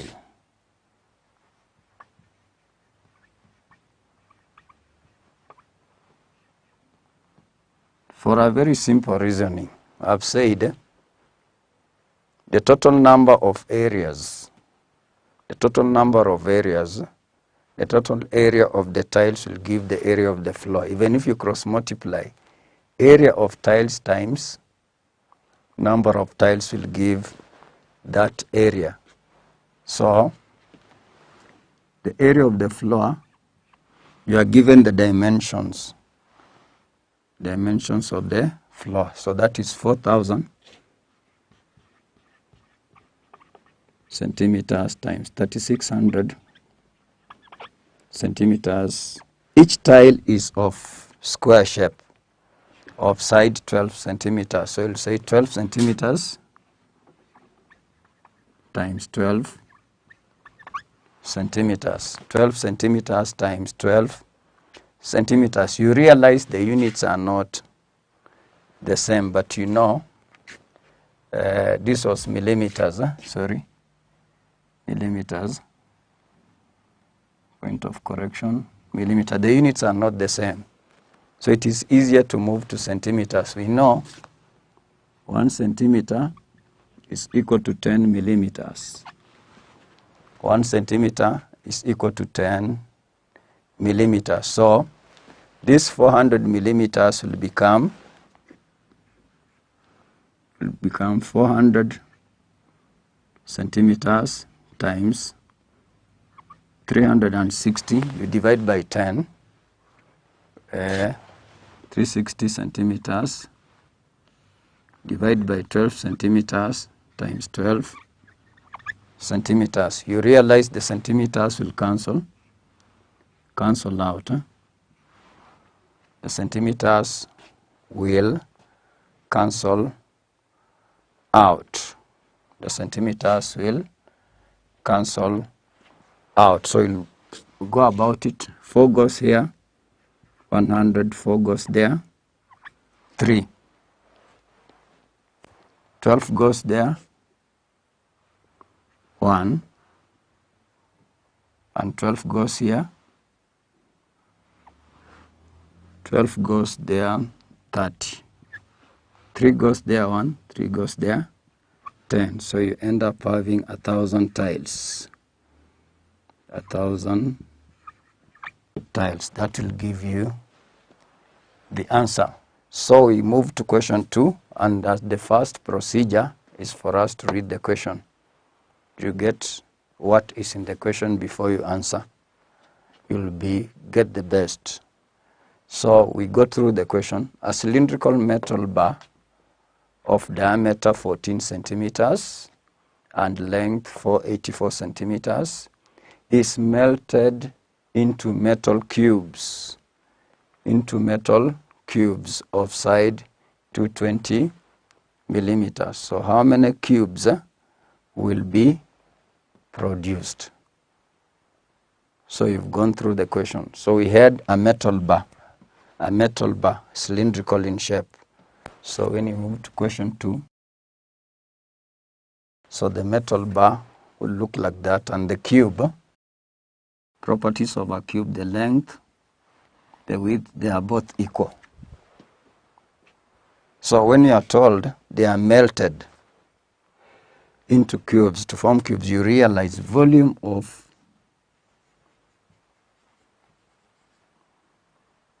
bar will be equal to volume of cubes formed. Because you don't know how many cubes you'll get, that's why you are working out. So volume of a cylindrical shape, volume of a cylinder is given by pi r squared. So you're wondering what L is, where X is the number of cubes. This is the radius of the cylinder, and this is the height of the cylinder. So where X is number of cubes, where X is the number of cubes. So let's move to a place where we'll get space to go about it. We've gone through question 1, so you can get some space there for that solution. So we move on. So in number 2, the radius, the diameter was 14, so the radius would be 17. So we'll say 22 over 7 times the radius is 14, r squared, sorry. This was supposed to be the base area, r squared. So it has 22 over 7 times 7 times 7 centimeters. The height is given as 484. Should be equal to X into brackets. This is 220 centimeters. So you can change these. This will be equal to 22 centimeters. You can convert that. So X times 22 pi r squared H times 22 times 22 times 22. So we want to find X, where X is the number of cubes. So 7 will cancel with 7. So X will be equal to 22 484 times 22 divided by this cancelled with that. So I have forgotten a 7 here, into 22 times 22 times 22. 22 will cancel with 22. We find 22 times 22 gives 484. So both of these cancel. So X is 7. So number of cubes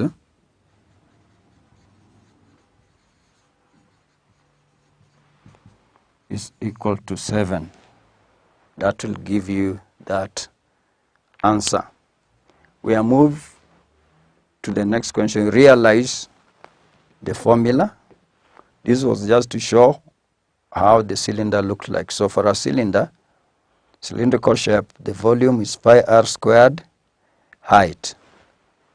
And since we didn't know the number of cubes, that's why I used X. So we'll move to the last question, which is testing a principle. So we have space there. It's good. Question 3. 2 immiscible liquids. Immiscible means they cannot mix together. A layer will form on the other liquid. 2 immiscible liquids A and B were mixed together in a container. Liquid A weighs 7 newtons in 1 liter container, while B weighs 10 newtons in the same container. Which liquid will float on the other? So there is a principle I talked of in the other lessons. It's called relative density. When you get relative density, you are comparing the density of that substance or liquid to the density of an equal volume of water. So you'll use which liquid? So you'll say the less denser liquid will float on the other. That is what you should first of all know. So you'll use what you call relative densities. So relative density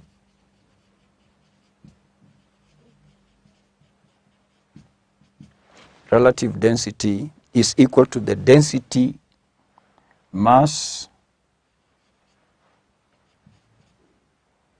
of substance. You can either use mass of substance or weight. Weight of substance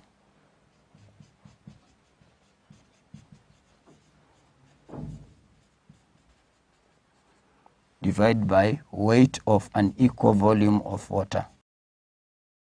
Weight of an equal volume of water. So we shall start with A. We shall move. We've done with this, so I think we can create space for that. So we are getting the relative density. So we start with the first one. Relative density of A.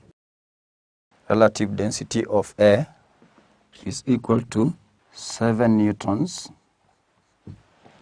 divided by 1,000 grams. Somebody asked me, where have I got 1,000 grams? They have mentioned in 1 liter container. 1 liter of water is equal to 1,000 grams. 1 liter of water is 1,000 grams. But here you have newtons and grams. You know, you have to convert to the right unit. So this comes to 7 newtons over 1 kilogram. Because you know 1,000 grams is equals to 1 kilogram.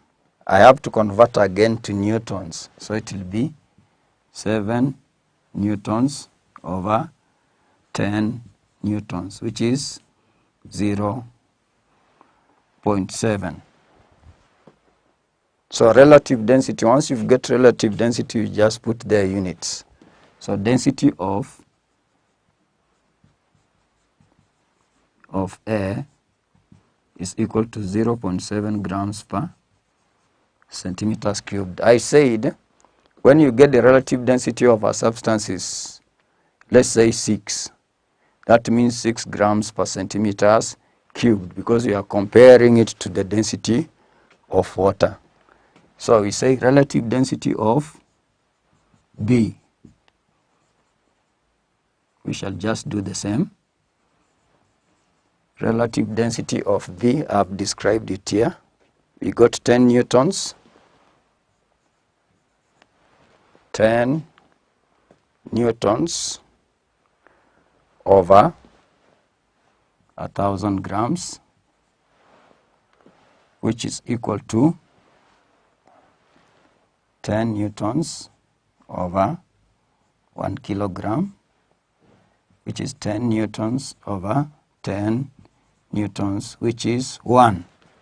Something funny, it has a density similar to that one of water, but lucky enough we've got the density. So density of B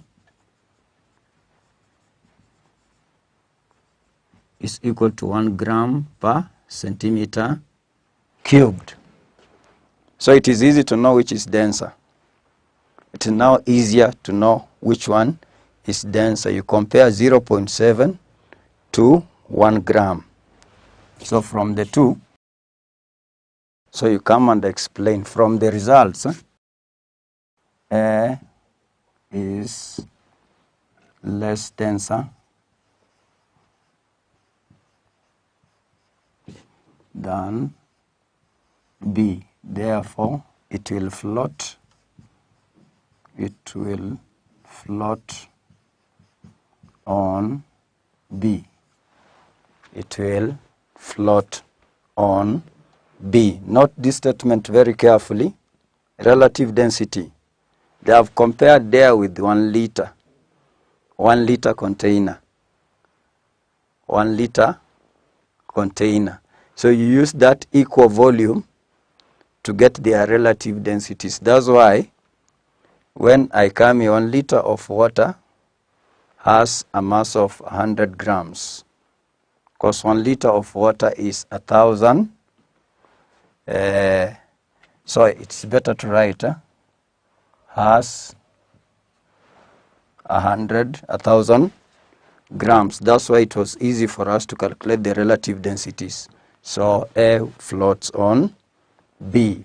So thank you very much for your audience, and I think you've had enough practice on solving questions on measurement. So measurement 1. So get the concepts, and as you continue working on other topics, get the initial points you would need for the other topics to come. So thank you very much. Have a nice time. Bye-bye.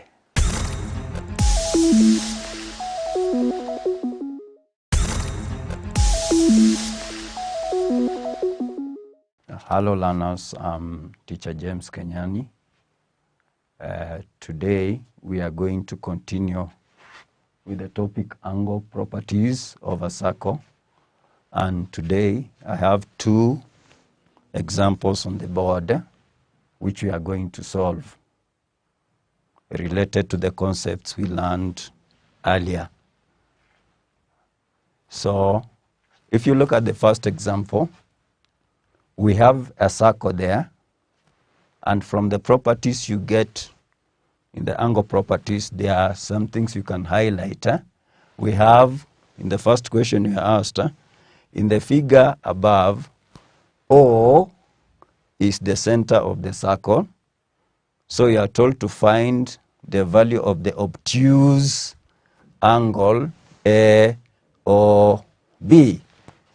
An obtuse angle, you know, it's greater than 90 and less than 180. So we shall go straight to what we want to get. So if you look at the example, we have that obtuse angle AOB. And there is a concept highlighted there which you need to know.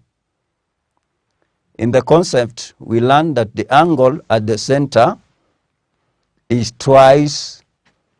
If we have, for example, a chord AB, this angle at the center will be twice the angle at the circumference. And also there is another slight concept. You know what we call an isosceles triangle. In an isosceles triangle, 2 angles are equal. So if we go to our question, we shall first of all find C, the value at the circumference, the value of angle ACB. So to get that solution, we know we shall also first of all find angle ACB,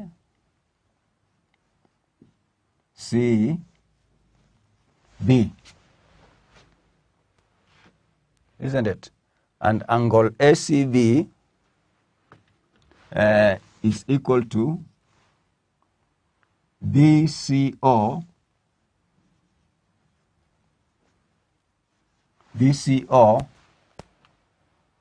plus AOC.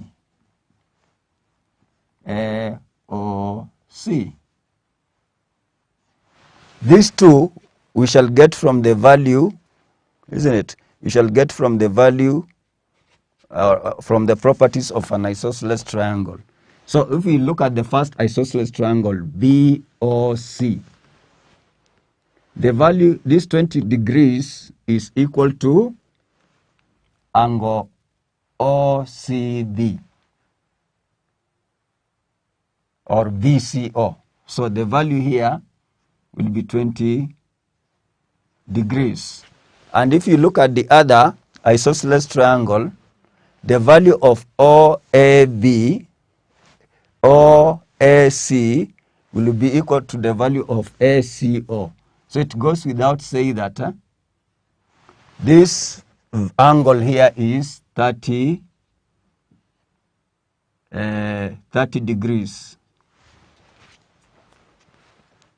That is 30 degrees. So we shall actually, we should have now actually got the value of ACB. We now know VCO, which is 20 degrees.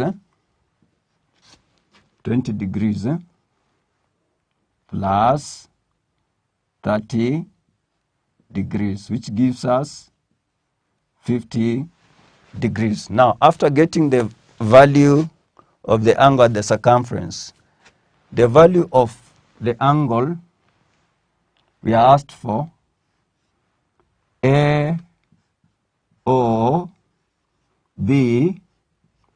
is equal to twice what? The angle at the circumference, twice ACB, twice angle ACB. And we know we have already got what? ACB, which has a value of 50 degrees. So this obtuse angle will be equal to 2 times 50 degrees, which gives us 100 degrees. So that is the value of that angle. It has emanated from the concept, if we have a chord, the angle at the center is twice the angle at the circumference, or the angle at the circumference is a half the angle at the center. So that is the value of that obtuse angle. So without much of ado, we go to the second question, which you see on the board. They are telling you the figure below shows a circle with the center O. A circle should always have a center. Find the values of angles A, there is B, there is C, and there is what? D. So if you look at the second question, it's slightly related to the first one. We have those two concepts, the angle at the center and the angle at the circumference. And you should also know properties of an isosceles triangle, which I think you learned earlier, even in your primary concept. So we go straight to the question. First of all, we analyze what we have there. From the diagram we have, we can get two isosceles triangles. One of them is PCQ and another one is PCS. Isn't it? So if you strike here, that dotted line, we have, there's an angle you can get there, which is SCP, isn't it? So we start with the A. Value of angle A is equal to CPS, angle CPS plus the value of angles CPQ.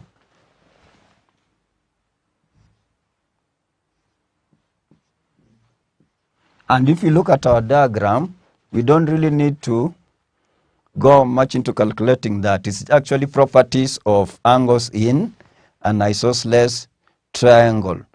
Starting with CPS,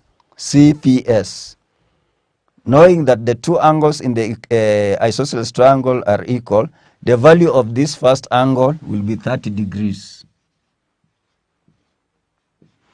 And the other one, similarly, given it's an isosceles triangle, the value of CPQ will be 40 degrees. That will give you the value of which angle?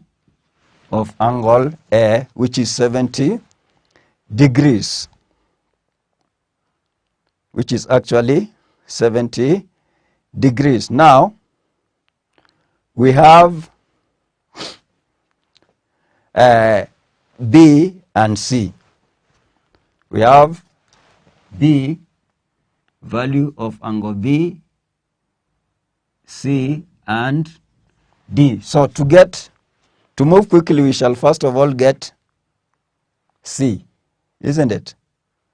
When we get C, it is easy to get B, because the two angles add up to 360 degrees. So we go to C.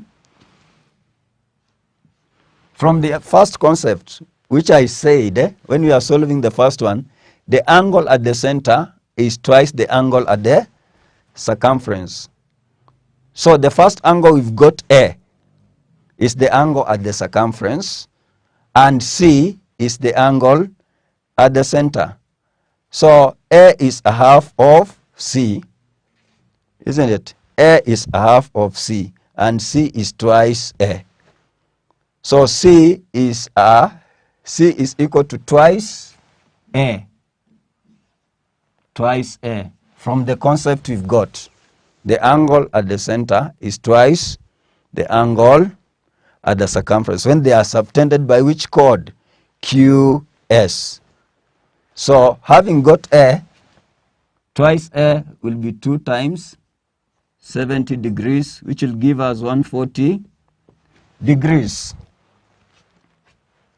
So we've already got C.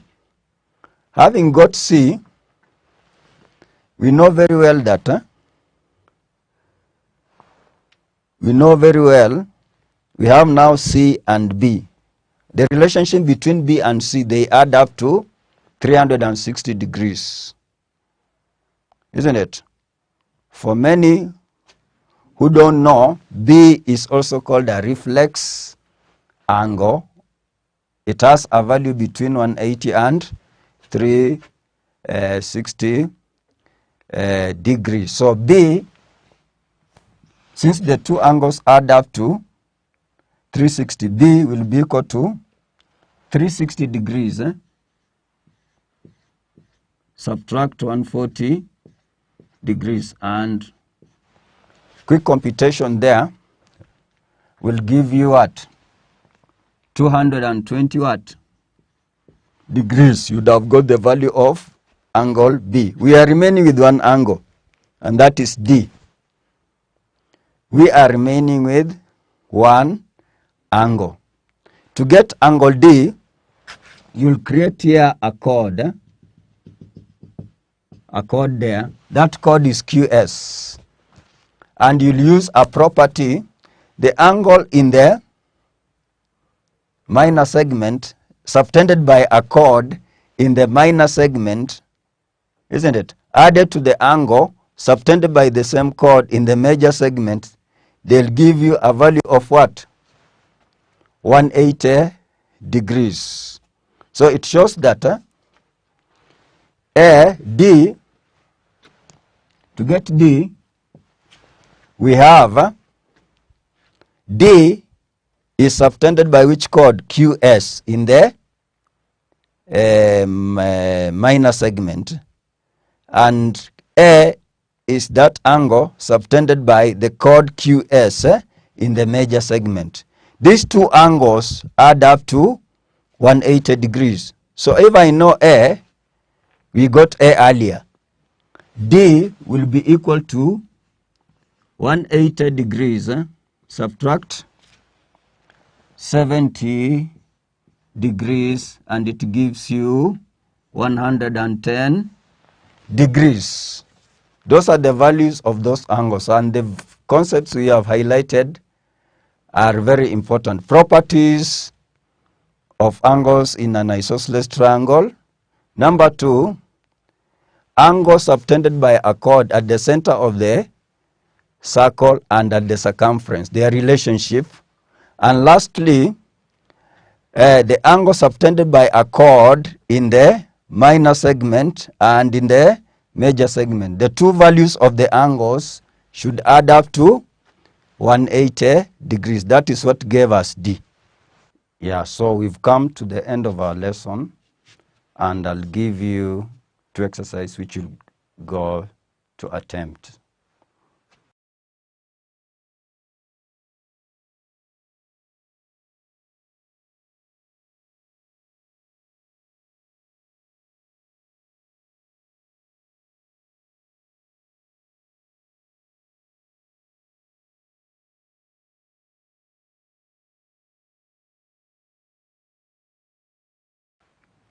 So the assignments, we have number 1. We are told in the figure below, O is the center of the circle. Show that the reflex angle POR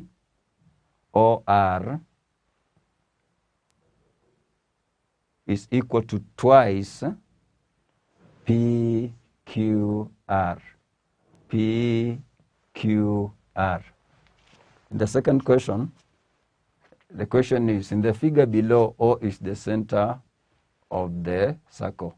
L, N, and PM are all diameters. Show that LM is parallel to PN. Those will be the question for the assignment. So thank you for attending today's lesson. I hope to see you in the next coming lesson. Bye.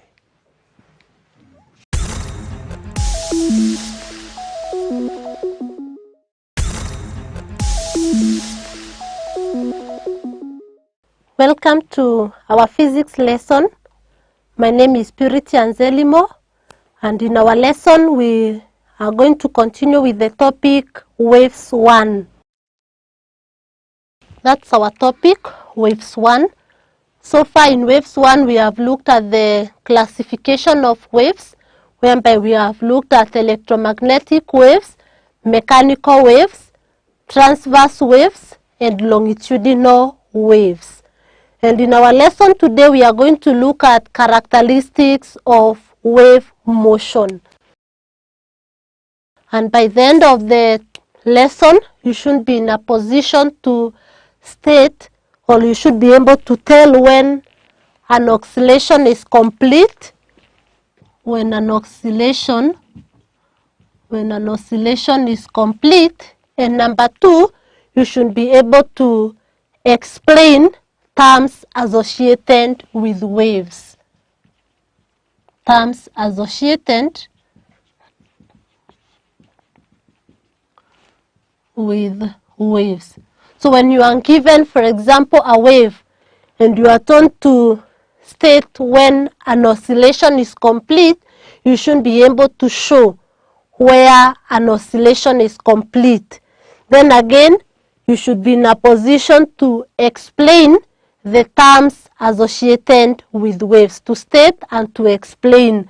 And these terms that we are going to look at, we'll be looking at what we call amplitude. We look at frequency. We are also going to look at wavelength, and we'll also look at periodic time. So those are the terms that we are going to explain in our lesson. So characteristics of wave motion. Now to be able to understand this, we are going to consider an oscillatory motion. By 1, we can consider a mass which is vibrating on a spring, moving up, down, up, down. If you attach a mass on a spiral spring and then you displace it vertically a bit, it's going to display a certain motion that we are going to see. Also, we are going to consider the oscillation of a pendulum bob, or when we swing a pendulum bomb, the movement that it's going to portray. So with this, we can say that we are going to explain with reference to an oscillatory motion of a mass attached to a spring or a swinging pendulum bomb. So explained.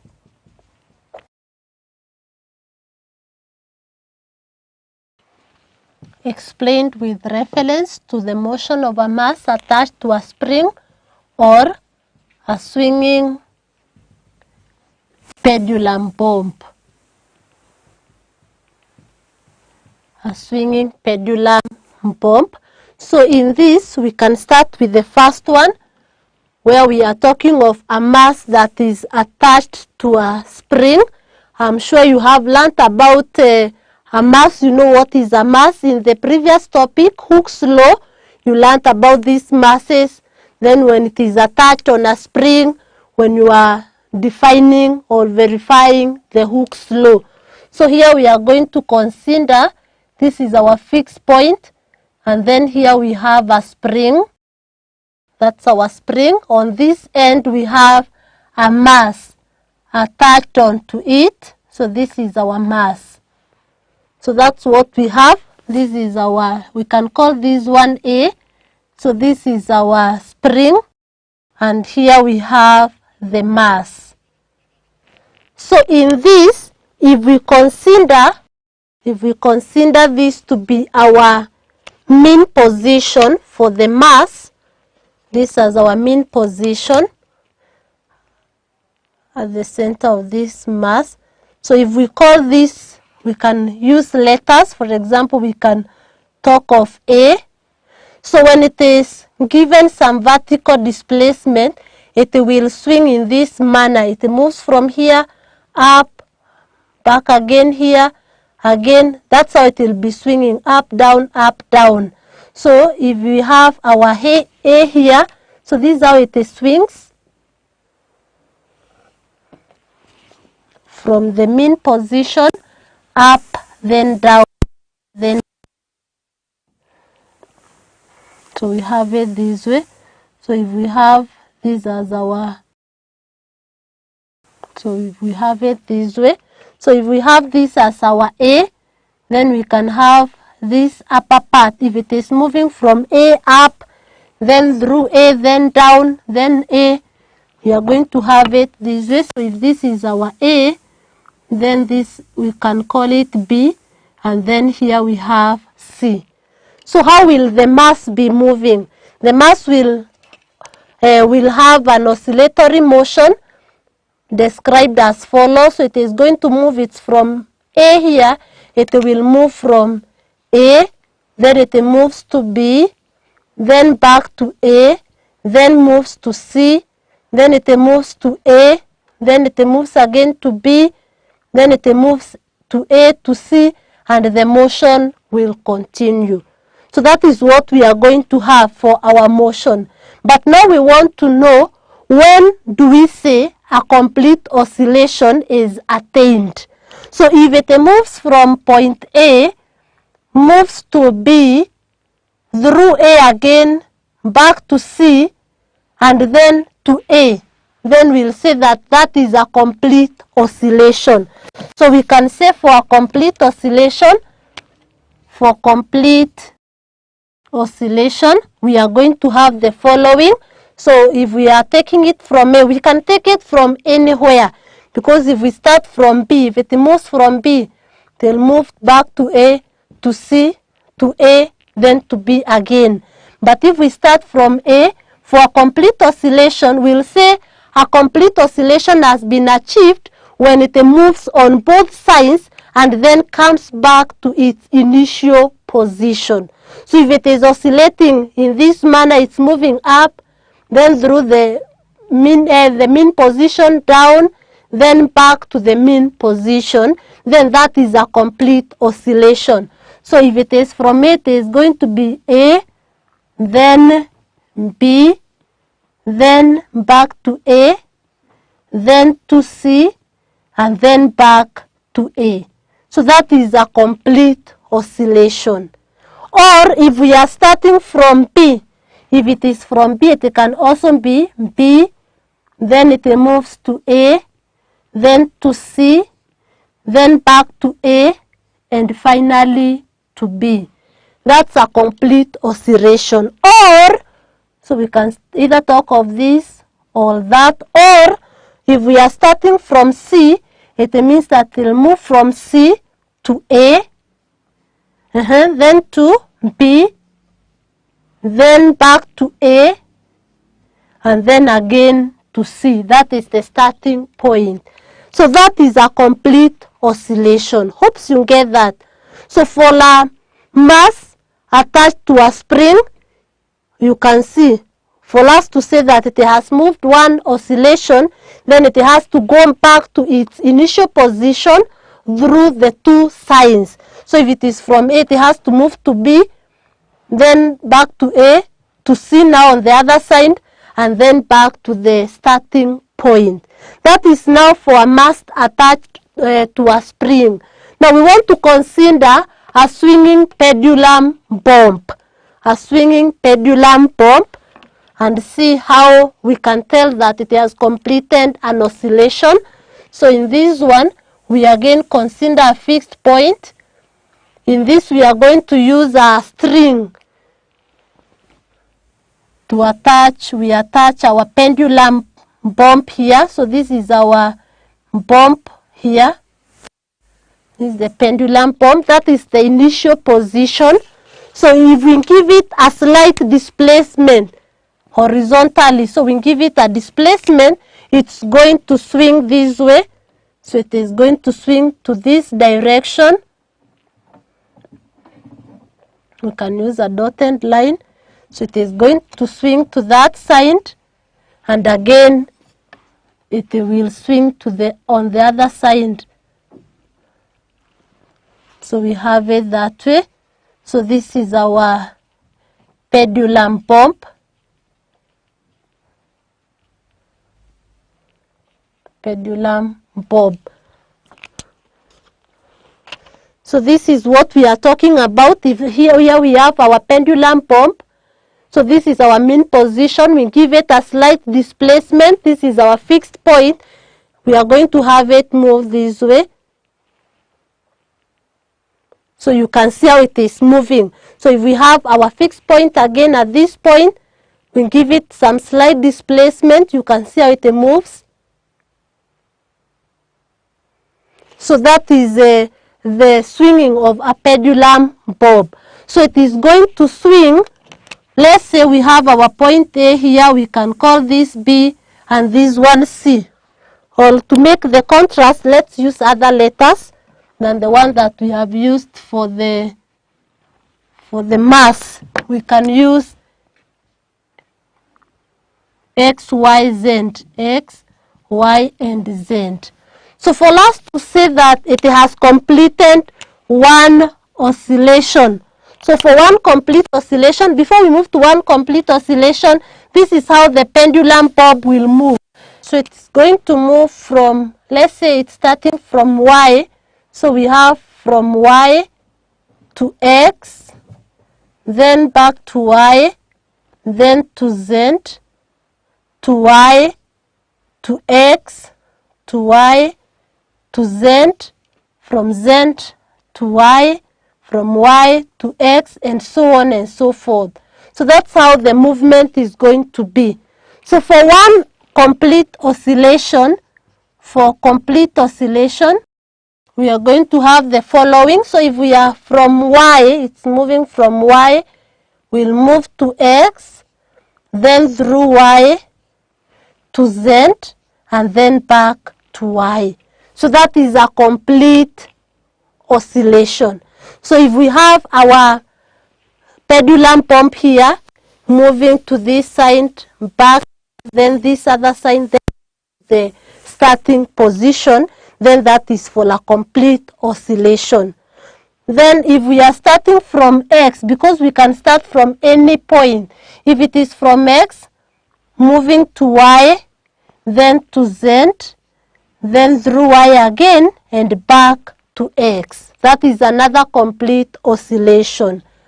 Or we can have, if we are starting from Z, it's going to move from Z to Y, then from Y to X, from X to Y, and finally back to Z. So we'll say that that is a complete oscillation. So that is on complete oscillation with reference to the motion of a mass attached to a spring or a swinging pendulum bomb. So that's what we have. So I want us to move ahead and consider if the mass takes, or maybe the pendulum, if the mass takes 2 seconds to complete one oscillation. If the mass takes 2 seconds to make one complete oscillation, I want us now to have a sketch of a displacement time motion that is for the wave. So we have the displacement time graph for the motion. The displacement and displacement,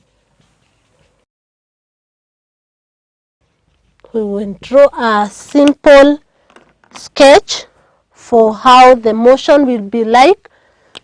So it is a displacement time graph. So on the vertical axis, that is the y-axis, we have displacement. So we name this is our displacement against time. So here we have time in seconds, and we have been told that it takes 2 seconds to make one complete oscillation. One complete oscillation. So we can mark here and say, let's say this is our, we mark it, that is on the column of the seconds. So we have here 1, 2, 3.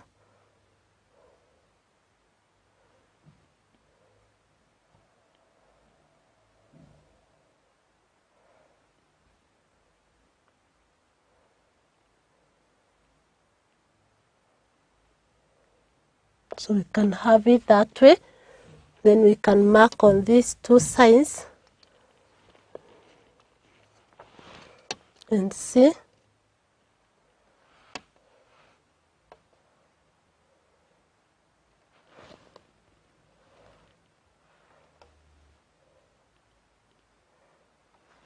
can mark on the other side. So we want our wave to be up to here. And on this other side, here. So this is just to guide us. So we want to plot that wave. It is making one complete oscillation in 2 seconds. So if this is our 1 second, 2, 3, 4, 5, this, and we have our mean position at this point here, then we are going to have our wave as follows. So we have it, we have our wave this way.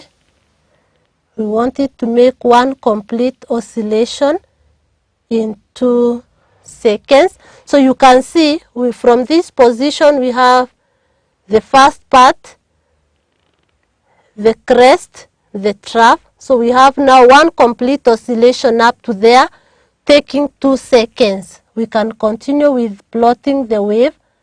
So we have it moving this way.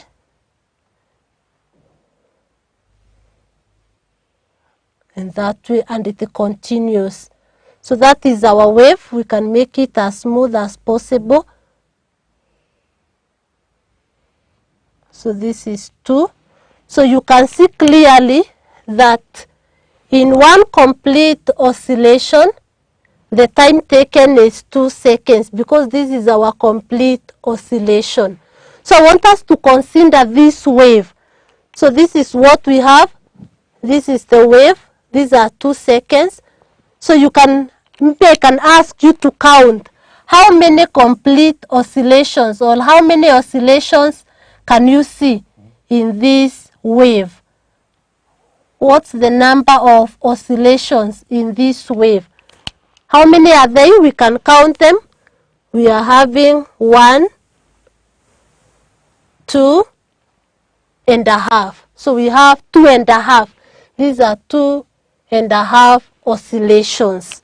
So hope that is clear. So from this wave and displacement time wave, we want now to look at terms associated with waves. So this is a sine wave. This is actually a sine wave, as you can see. So that is the crest alternating with the trough, crest, trough, crest, trough, and so on.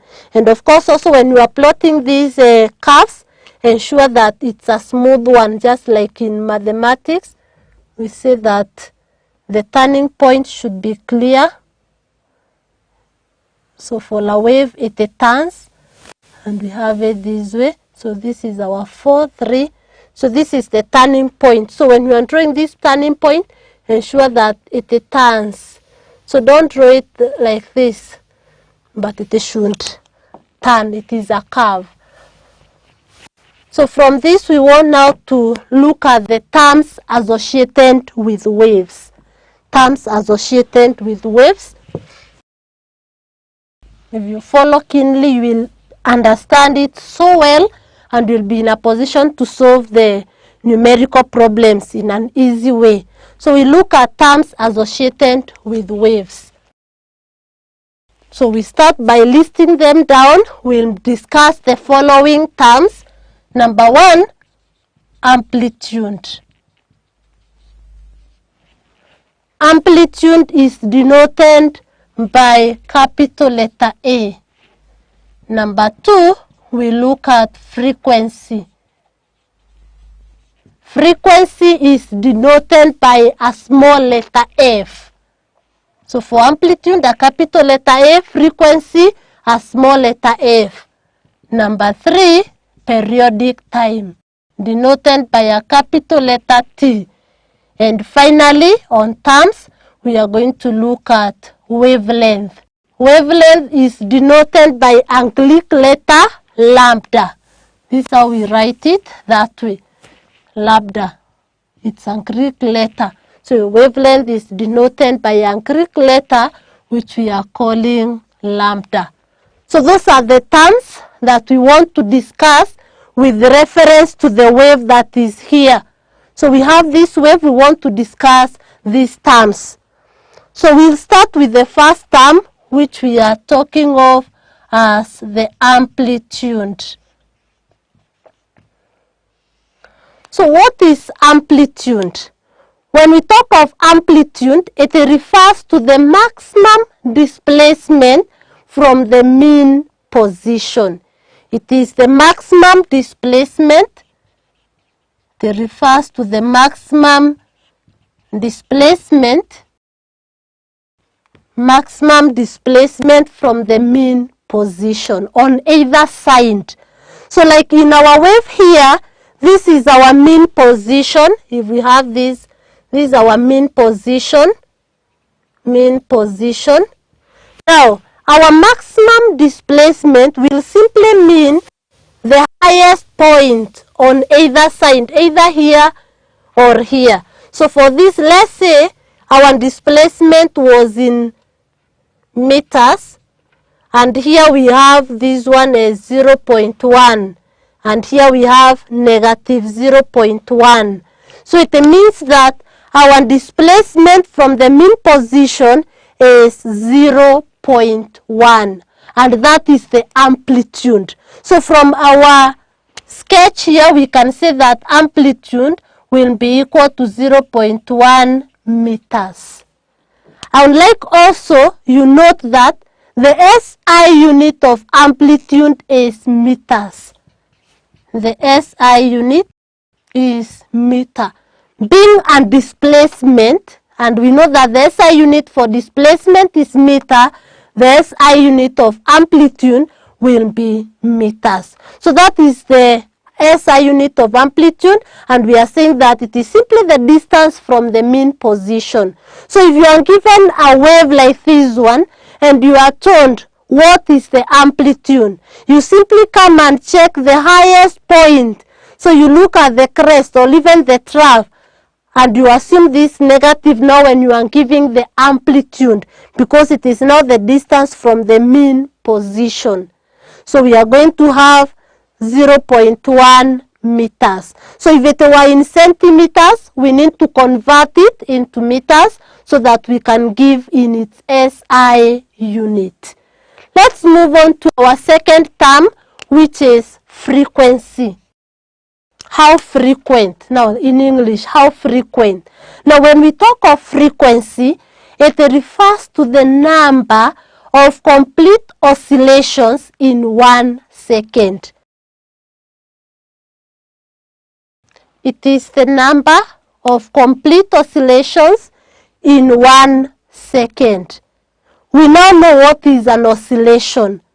So we think that if we have a transverse wave and it moves from this point down up to the same position, then that is a complete oscillation. So the number of those complete oscillations in 1 second, we refer to it as frequency. And the SI unit is hertz. The SI unit is hertz, which we write as this. The SI unit is hertz. So if we come to our wave here, and we want to know what is the frequency of this wave, and we are saying that frequency is the number of complete oscillations in 1 second. So in this wave, we have a 1 second here. So the number of complete oscillations in 1 second. So we want to see what is the frequency here, because we can see here we are having how many oscillations are these before 1 second? This is half of an oscillation. It is a half. And therefore, we'll say that the frequency is a half, because in 1 second, we have half of the oscillation. And we are saying frequency is the number of complete oscillations in 1 second. So in our question here, the frequency is equal to a half, which is 0.5 hertz. That is the frequency. The number of complete oscillations, in our case, the number of oscillations here are a half, and therefore the frequency is a half. Or we can approach it this way. How many oscillations do we have in total? 1, 2, 2.5. So we can come and say that we have 2.5 oscillations, and they are covered in how many seconds? In 5 seconds. So we ask ourselves, what about in 1 second? How many oscillations are these? So we'll just come and cross multiply. So we have 2.5 times 1 divided by 5. 2.5 times 1 divided by 5. This will be the same as 25 divided by 50, which is 0.5 hertz. It is the same as this. So that is what we refer to as frequency. Let's move on and look at periodic time. Periodic time, we are still referring to our wave here. Now when we talk of periodic time, it is not the time taken to complete one oscillation. Time taken to complete one oscillation. It is the time taken to complete one oscillation. and the SI unit is seconds. Being time, the SI unit for time is seconds, and therefore the SI unit for periodic time is seconds. So we are saying periodic time is the time taken to complete one oscillation. Like for example, if we come back to our question here, to complete one oscillation, how many seconds are there? So we have one oscillation from here. If we start from here, this zero, sorry, here we have 0. So we have from here, our complete oscillation is up to here. So how many seconds are there? We have 2 seconds. We can even start from here. If you want the oscillation, we can start from here. For a complete oscillation, so we have it to here, 4 minus 2, which is 2. So we can say that our periodic time here is 2 seconds.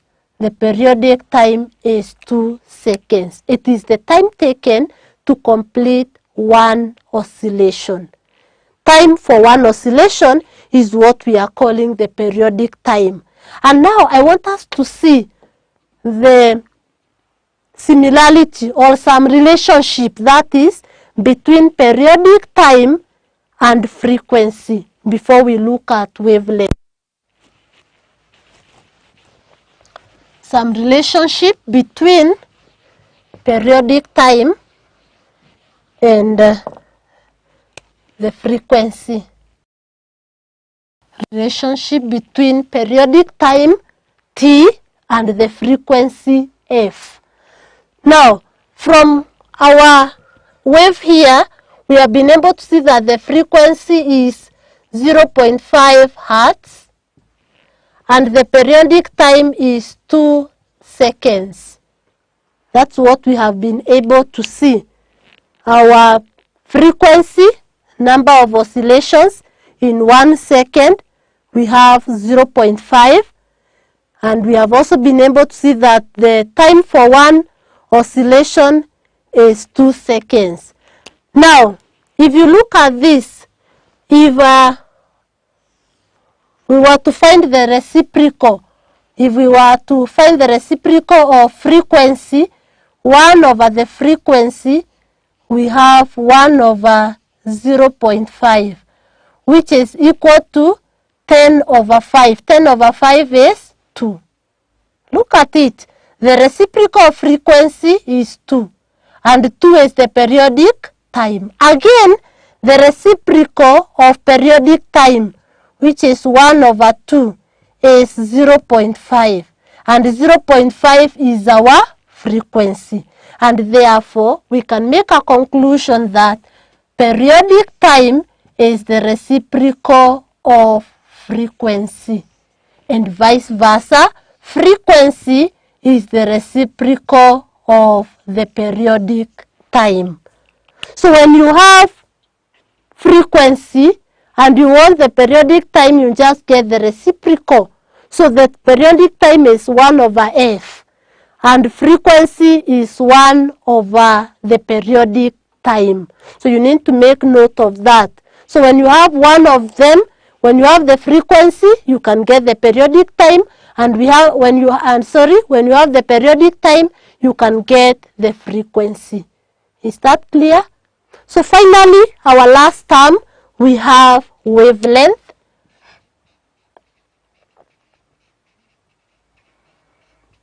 Denoted by lambda. Wavelength. Those are 2 ones. Wavelength. So when we talk of wavelength, it simply refers to the distance covered in one complete oscillation. So in this one, we are going to consider a different wave, but we can start by defining. We are saying that this is the distance. We are going to give several definitions. It is the distance covered in one complete oscillation. Or we can say that it is the distance covered between 2 points which are in phase. It is also the distance covered or distance between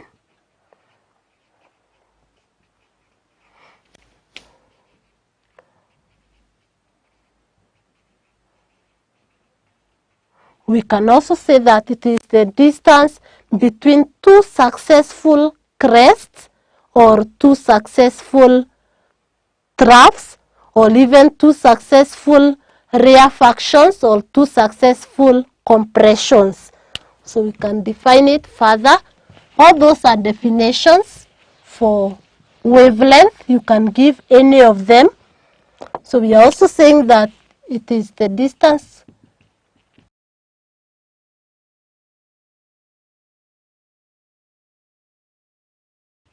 So we'll see that in an example of a wave, the sketch for a wave. So we are saying that wavelength is the distance covered in one complete oscillation.